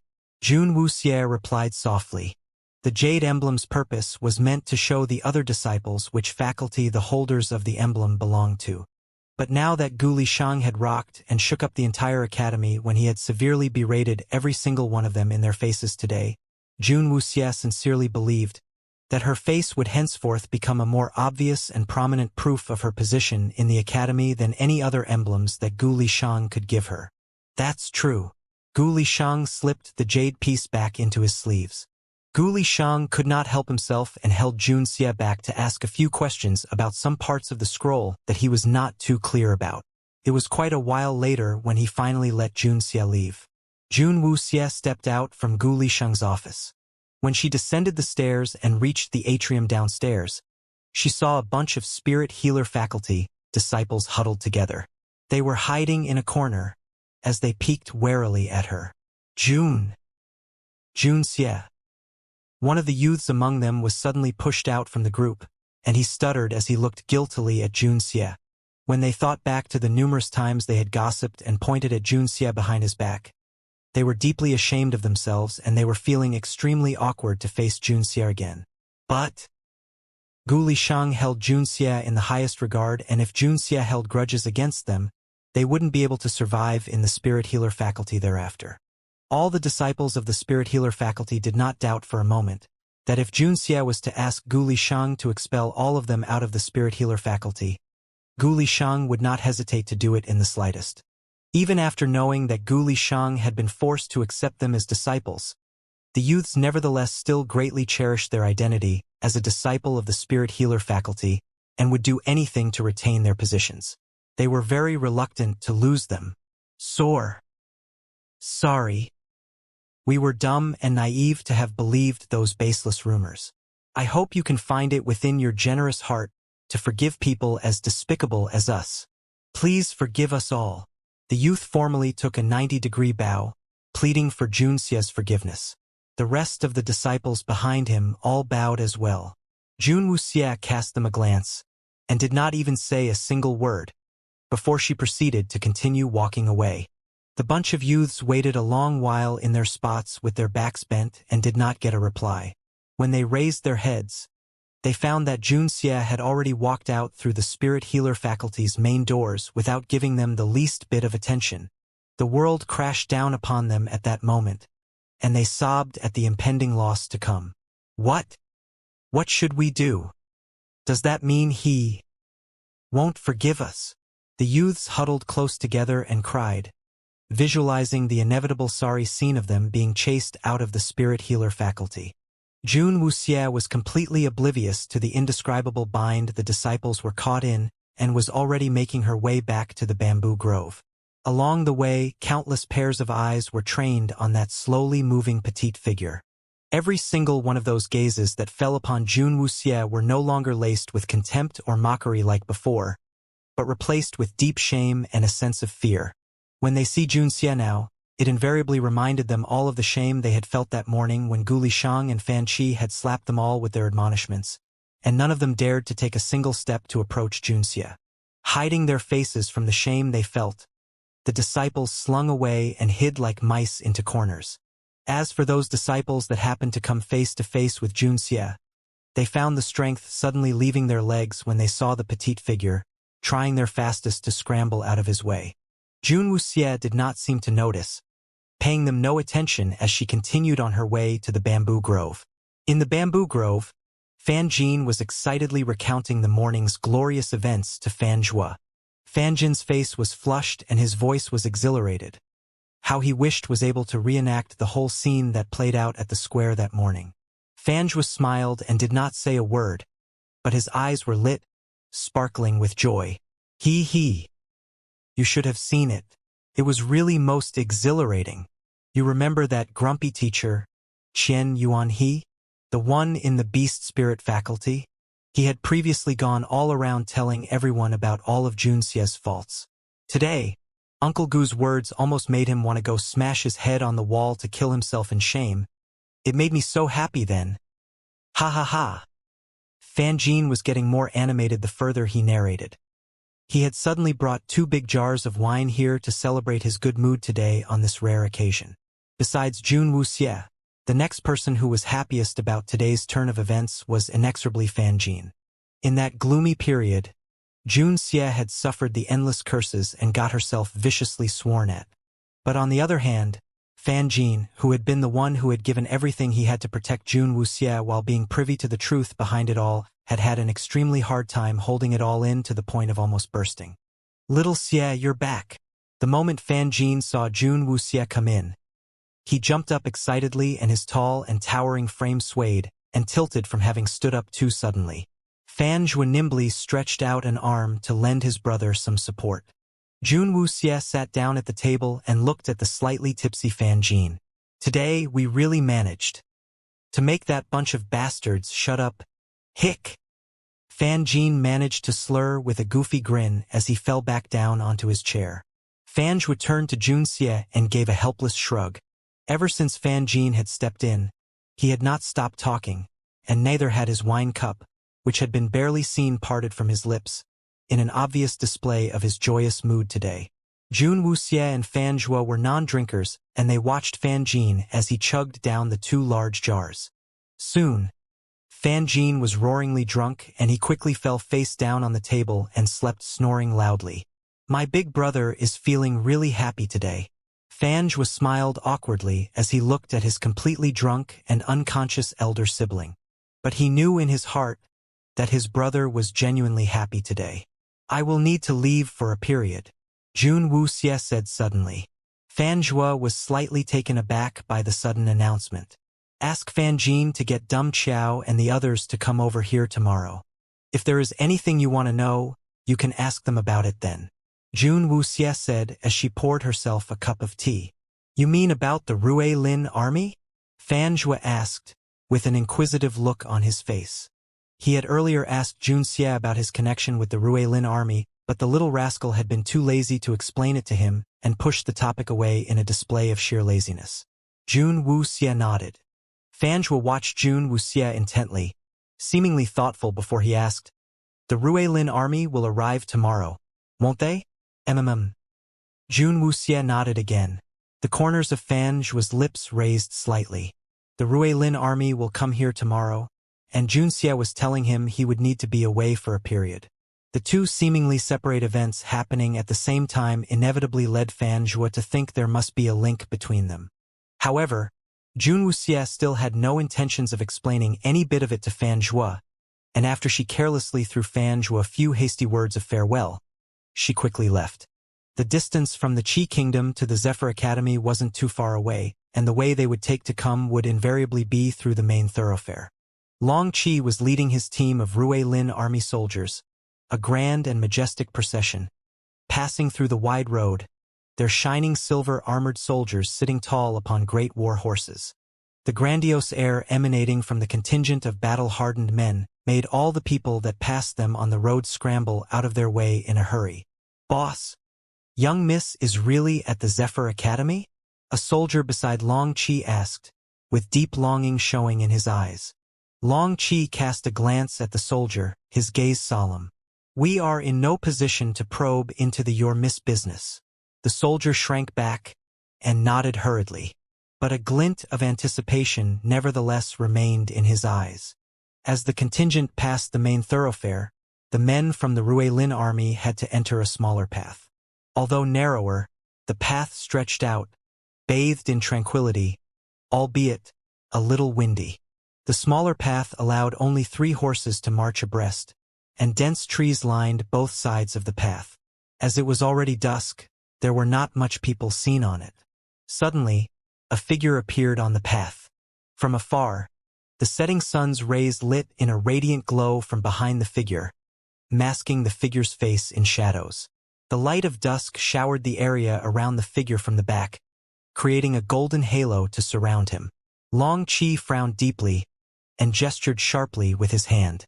All his men immediately perked up, wary and alert. However, when Long Qi led his men forward, he had just gotten closer to the figure when he suddenly swung off his steed in a hurry and fell quickly on one knee. Young Miss!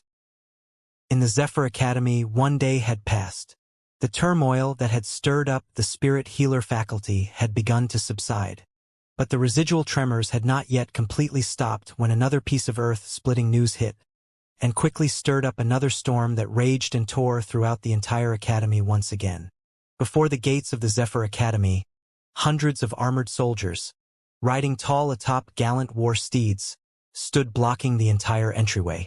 On the backs of the huge armored war horses were towering men, their faces hard as forged steel, the auras they gave out fiercely menacing.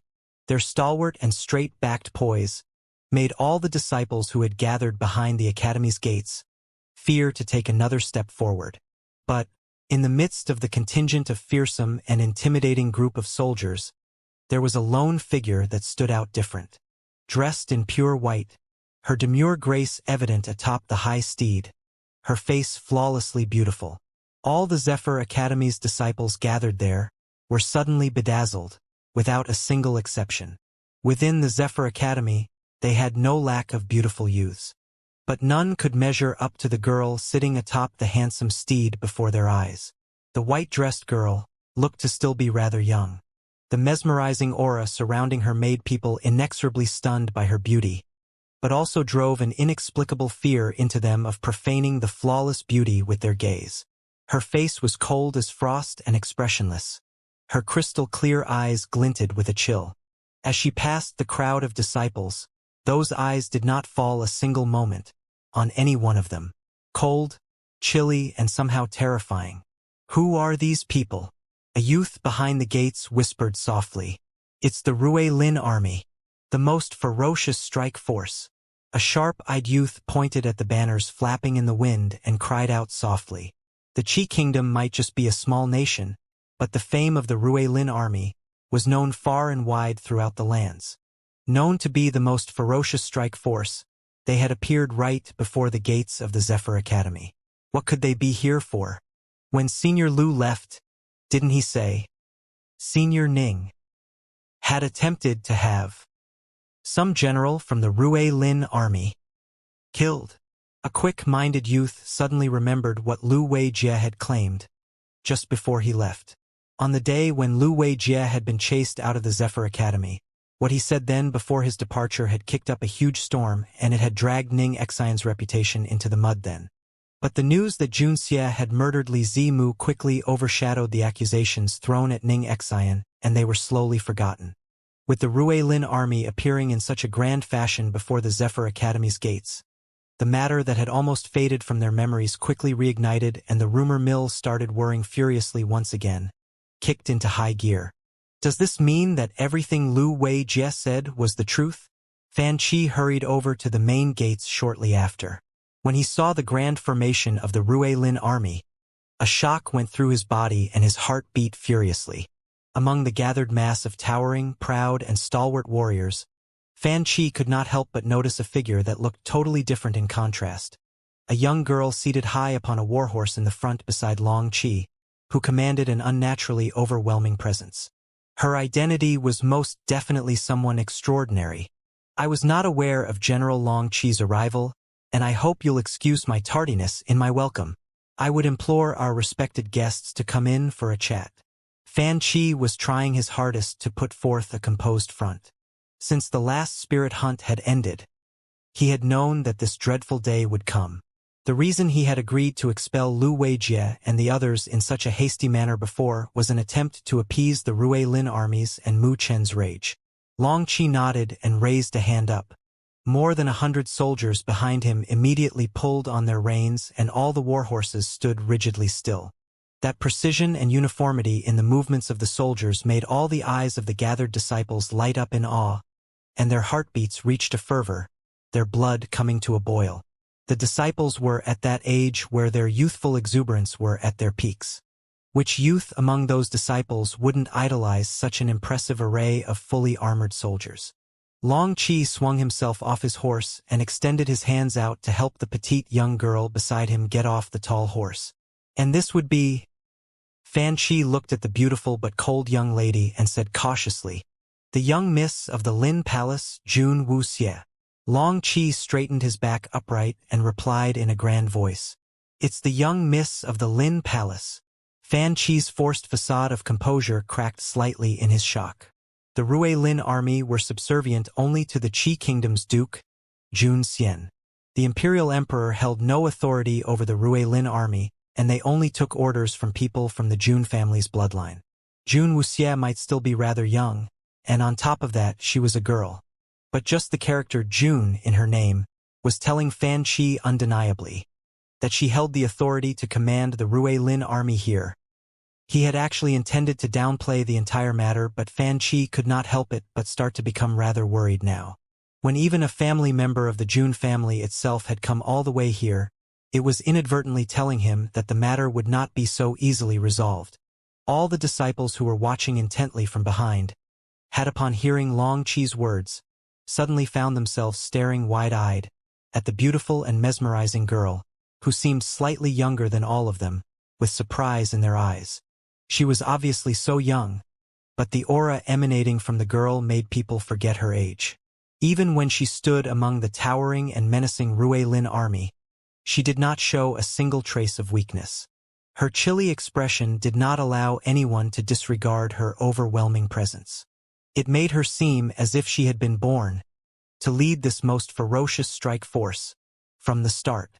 All the disciples were still very much taken by the beautiful young lady, and they did not dare defile that perfection in any way. They lowered down their heads and did not dare to stare so obsequiously at Jun Wuxie. "So it's the young miss of the esteemed Jun family. Forgive me for my tardiness in coming forward to receive such a distinguished guest," Fan Chi said with an awkward smile, the shock still gripping his heart. Jun Wuxie shot Fan Chi a scathing glance and replied, "There's no need. I am here today to demand justice for our Ruelin army. The Zephyr Academy promised to provide to my Ruelin army with a satisfactory response. What I would like to know is whether the headmaster has already expedited an appropriate recourse for the matter. To resolve the matter privately? Sorry, she was not prepared to close the matter in such a quiet manner. Anybody who dared to lay their grimy paws on the Ruelin army would need to pay for it with their lives." Fan Chi could not find any words in reply to Jun Wuxie. He had initially intended to resolve the issue privately and not let word of the incident spread, as if the matter was leaked, it would deal a considerable blow to the reputation of the Zephyr Academy. Unfortunately, the other party was not giving him any opportunity to do it. Faced with Jun Wuxie's aggressive stance, Fan Chi found himself helpless in front of her. More than 100 Ruelin army soldiers were still lined up before the Zephyr Academy's gates, all of them standing at attention with a hand resting upon the swords hanging from their hips, looking ever ready to pull out those swords and charge in at the first instance that Fan Chi responded in defiance. Although the Zephyr Academy was extremely famous and enjoyed a high reputation, it was after all still an institution specifically meant for the pursuit of knowledge and learning. In terms of might in battle, they would not be able to stand up to the Ruelin army. Despite having just brought a mere 100-odd Ruelin army soldiers, if they wanted to annihilate the Zephyr Academy, it wouldn't be a task too difficult for these battle-hardened men. Cold sweat broke out on Fan Chi's forehead. He really had not expected for a young girl at such a tender age to be able to give out such a strong oppressive aura onto people. "Since that is the case, we will do as Miss Jun wishes." Fan Chi had no other choice but to agree to it. Jun Wuxie raised an eyebrow and stared at Fan Chi, who was showing his willingness to shoulder the blame entirely himself, and said, "Then, can I request for the headmaster to summon all those people who were party to the incident here, and we can clear everything up frankly and openly immediately?" Fan Chi found himself sweating profusely, and he said, "In regards to the incident, it was due to the Zephyr Academy's incompetence in our guidance of our disciples that had caused such an atrocity to occur. Those disciples who played a part in it had immediately been expelled and driven out of the Zephyr Academy after the spirit hunt ended." "Oh!" Jun Wuxie's eyes narrowly dangerously. "Are you telling me that Nangong Su, who was put in charge of the spirit hunt, has been sacked by you as well?" Fan Chi was taken aback, and he quickly shook his head. "Master Nangong did not play a part in it, he was only—" Long Chi stepped forward, and his expression darkened before he said, "Our young Miss words were already put across very clearly. If the headmaster is not sincere in resolving the issue, then the Ruelin army will be forced to take things into our own hands." When Long Chi finished his statement, the color on Fan Chi's face immediately changed. The meaning behind those words could not be any clearer. If Fan Chi did not summon the people linked to the incident here, Long Chi would lead his men from the Ruelin army into the academy and personally invite those people here. "No. No need. I will have them brought here." Fan Chi was on the verge of tears. Having held the post of headmaster for such a long time, this was the first time anyone had forced him into a corner like this. But, in this incident, they were fundamentally at fault, and even if the Rui Lin army were to really carry out their threat, the Zephyr Academy would not have much grounds to say anything against it. In moments, Nan Gongsu came, having rushed over in a hurry. The moment his eyes picked out the figure of Long Qi, the expression on Nan Gongsu's face was suddenly tinged with shame. General Long Qi. Nan Gongsu greeted Long Qi with a forced smile. Long Qi completely ignored him but continued looking at Jun Wuxie to await further instructions. Jun Wuxie gestured slightly by raising her hand slightly. Long Qi immediately turned around and glared chillingly at Fan Qi. Esteemed headmaster, you really think the Rui Lin army would be so easily fooled? Fan Qi had almost wanted to kneel down before Long Qi. He genuinely did not know what he had done wrong this time, to have caused Jun Wuxie to be displeased. He finally understood now. Long Qi, who was standing before him, might be a general of the Rui Lin army. But within this contingent of soldiers here, the one who really made the decisions was the youngest Jun Wuxie, and even Long Qi deferred to Jun Wuxie's commands. May I ask General Long Qi to point me in the right direction? I am truly unable to comprehend what the young miss meant. Finding himself so badly cornered by a young lass, Fan Qi was suddenly feeling he had lived in vain. Long Qi replied stoically, all persons who took part in the deed, and all who had a part in handling the issue. Would the headmaster please gather all of these people here? Fan Qi finally understood. Being put under great duress to quickly proceed, he dared not negotiate at all and immediately sent people out to locate all the personnels involved. The crowd which had gathered to see what was going on grew larger and larger. Everyone was drawn to but was kept at arm's length by Jun Wuxie's and Long Qi's dominating presence. Even the highly revered and esteemed headmaster, who stood at the pinnacle within the Zephyr Academy, was cornered into helpless submission when faced with these two individuals. Nan Gongsu was well known to be stone-faced in the Zephyr Academy, unsmiling and unapproachable, and ordinary disciples usually don't even have the courage to speak to him. But now, Nan Gongsu was not only smiling, he was positively beaming, in fact, falling to a new low, never seen before by any of the disciples. Witnessing Fan Qi's and Nan Gongsu's subservient attitudes told the disciples a lot about the Rui Lin army's prowess. Very soon, all the people who were linked to the issue were brought in one after another. When the Zephyr Academy's disciples saw the people who were brought here, they were all suddenly shocked. Among them, not just the teachers who were in charge of safety during the spirit hunt were summoned, but even Ning Xian, Yin Yen, Fan Jin, and even the vice headmaster were brought in together. What a grand gathering of elites! Besides those people who had been expelled, another 4 disciples from the branch division are currently making their way over here. There is another disciple who is not within the academy at the moment.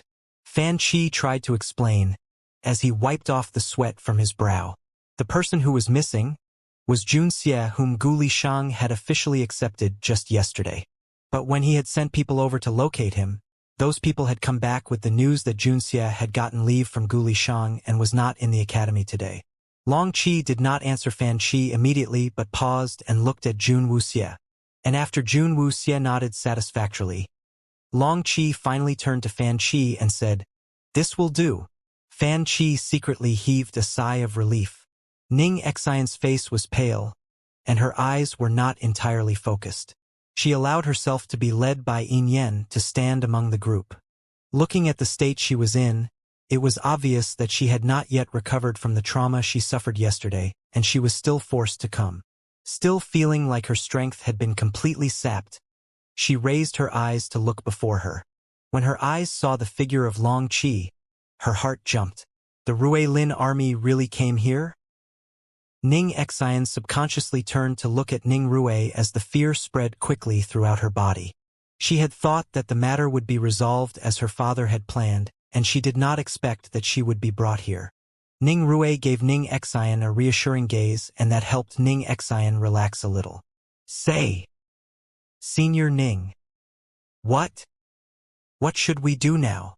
Yin Yen was so terrified he felt his legs had turned to jelly. "What are you afraid of? With my father here, there is nothing to fear." Lu Weijie and the others were already made scapegoats and they had taken the blame. The Rui Lin army will never take it out on two young juniors like us. But, there are no buts. The headmaster is close to my father and he will surely speak up for us. The Rui Lin army might be powerful, but the Qi kingdom is still a tiny nation. Do I need to remind you that countless numbers of disciples had studied under my father and the headmaster, and those disciples have moved on to serve many powerful countries throughout the lands? Even if the Rui Lin army decides to disregard the Zephyr Academy's reputation, they must at least consider the headmasters and my father's disciples. It is definitely not to their advantage if they insist on pursuing the issue. Ning Xian said through narrow eyes, seemingly trying to reassure Yin Yen, but it was more like she was trying to reassure herself. Ning Xian was actually right in her analysis. Just the Zephyr Academy alone might not count for much, but all the disciples that had once received Fan Qi's and Ning Rui's tutelage in the past would now be serving the various mighty powers in every corner of the lands. If their masters were seen to have been bullied or humiliated, those disciples who had once belonged to the Zephyr Academy would definitely defend their masters. After hearing Ning Xian's words, Yin Yen was able to breathe a little better. He carefully supported Ning Xian, who was still feeling a little weak, and they stood obediently with the crowd. "Who is that young lady?" Ning Xian asked, looking at Jun Wuxie in the distance, standing right beside Long Qi. Jun Wuxie's flawless face with her unmatchable beauty immediately stung Ning Xian's eyes the moment she spotted Jun Wuxie. Having always been proud of her own looks, Ning Xian was suddenly feeling rather inferior before Jun Wuxie. In terms of both looks and grace, she could not help but feel Jun Wuxie had the upper hand in both of those areas. Nevertheless, Yin Yen shook his head. He had never seen Jun Wuxie before. "This gentleman here is our Zephyr Academy's vice headmaster, Ning Rui." Fan Qi introduced Ning Rui with an awkward laugh as he pulled his fellow disciple out from the crowd to come before Jun Wuxie and Long Qi, where he said to Ning Rui, "And here are our two distinguished visitors. This gentleman here is Long Qi, a general with the Rui Lin army, and the lady here is the young miss of the Lin Palace, Jun Wuxie." Ning Rui was inwardly shocked, and he quickly hid the surprise in his eyes as he greeted the guests.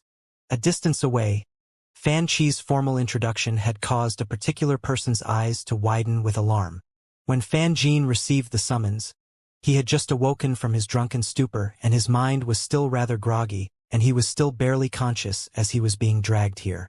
Before he could figure out what was really going on, his ears had suddenly heard the words, "The young miss of the Lin Palace, Jun Wuxie." That had startled him, and he raised his head immediately to take a clear look at the young girl beside Long Qi. It was just one gaze, and Fan Jin found that he could not take his eyes off what he saw. The sun's rays were shining upon the unbelievably beautiful girl, its soft light seemingly enveloping the figure in a warm golden glow. Her long hair was dark as ink, as strands of colored silk ribbons weaved among those luxurious tassels, falling lightly upon her back. Her skin was snowy white, aglow with a faintly pinkish tinge. On that exquisite little face, he could almost feel the frosty chill, obviously expressing unapproachability, that made people stay away.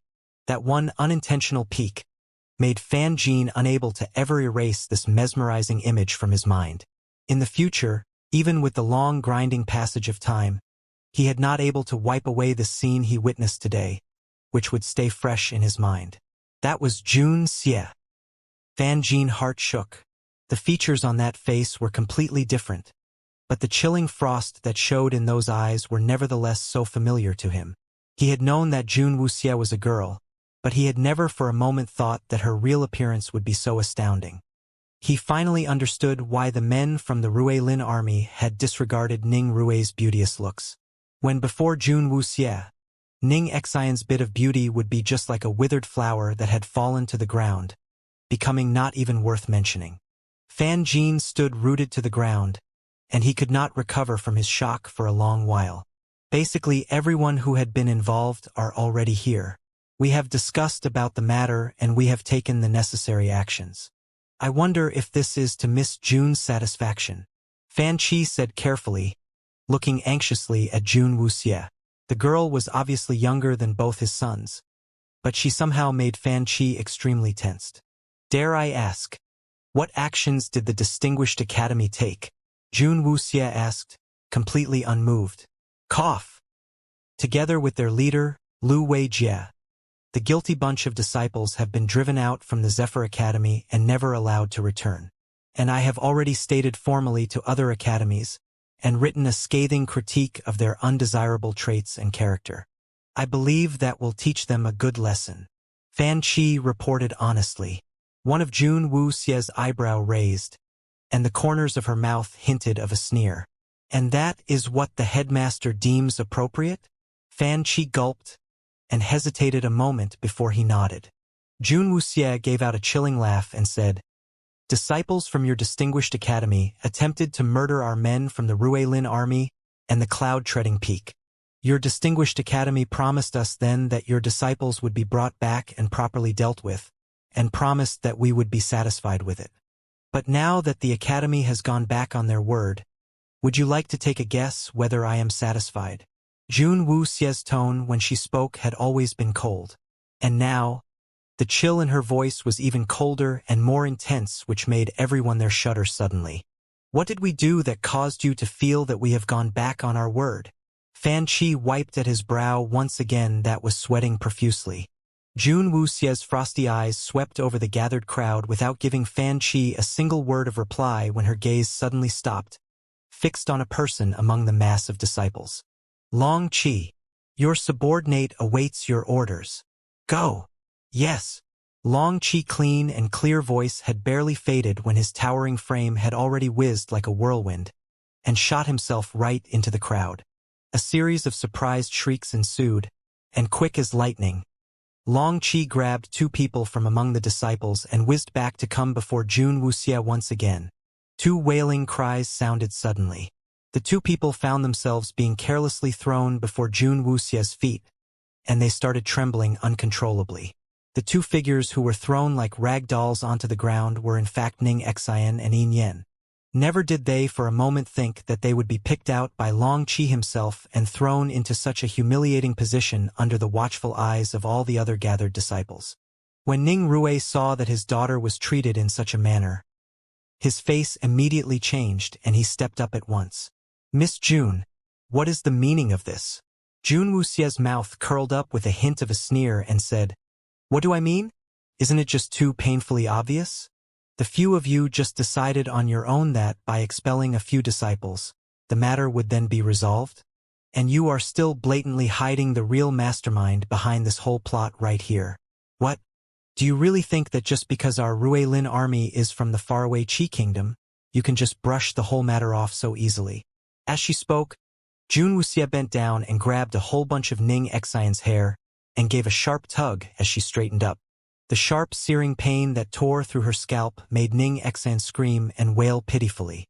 Yin Yen, who was right beside her, was crying from fear as he curled up and made himself appear as small as possible, tears and mucus flowing down his face. Stop! Seeing his only daughter mistreated in such a manner by Jun Wuxie, Ning Rui's eyes were aflame.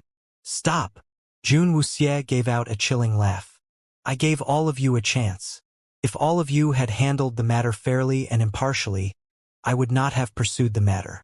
But it is clear that only the accomplices were dealt with and the mastermind behind all of it hidden and concealed to cover up the truth. Do you need me to remind you? The two culprits ultimately guilty of deliberately luring in a guardian great spirit beast in an attempt to murder the members of the Ruelin army and the Cloud-Treading Peak are these two people still right here. Is this the reply you are giving us? Upon hearing Jun Wuxie's words, an uproar erupted from the crowd all around them. Those words that Lu Weijie had said when he left had inexorably planted a seed of suspicion in all the disciples' hearts then, and everything that Jun Wuxie said today had just reaffirmed Ning Xian's and Yin Yan's crimes from suspicions to fact. Yin Yan and Ning Xian had belonged to the same team as Lu Weijie during the spirit hunt, while every single member of that team, with the exception of these two, had all been expelled and driven out of the Zephyr Academy. Who still remained here, made the circumstances surrounding the matter deeply suspicious. Miss Jun must have misunderstood. The matter has nothing to do with these two people. It was all Lu Weijie's doing. Ning Rui said, trying very hard to suppress the rage welling up within. Ning Xian's hands were clasped over her head and trembling like a quail hatching, and she rushed to parrot what Ning Rui said. It was Lu Weijie. Lu Weijie did it all. I have nothing to do with it. Oh! Jun Wuxie tugged sharply with her hand. Ning Xian was screaming so badly she could not say another word. If I remember it correctly, this lady here is the only daughter of the Zephyr Academy's vice-headmaster. Am I right? And the other one groveling on the floor there would be her sidekick.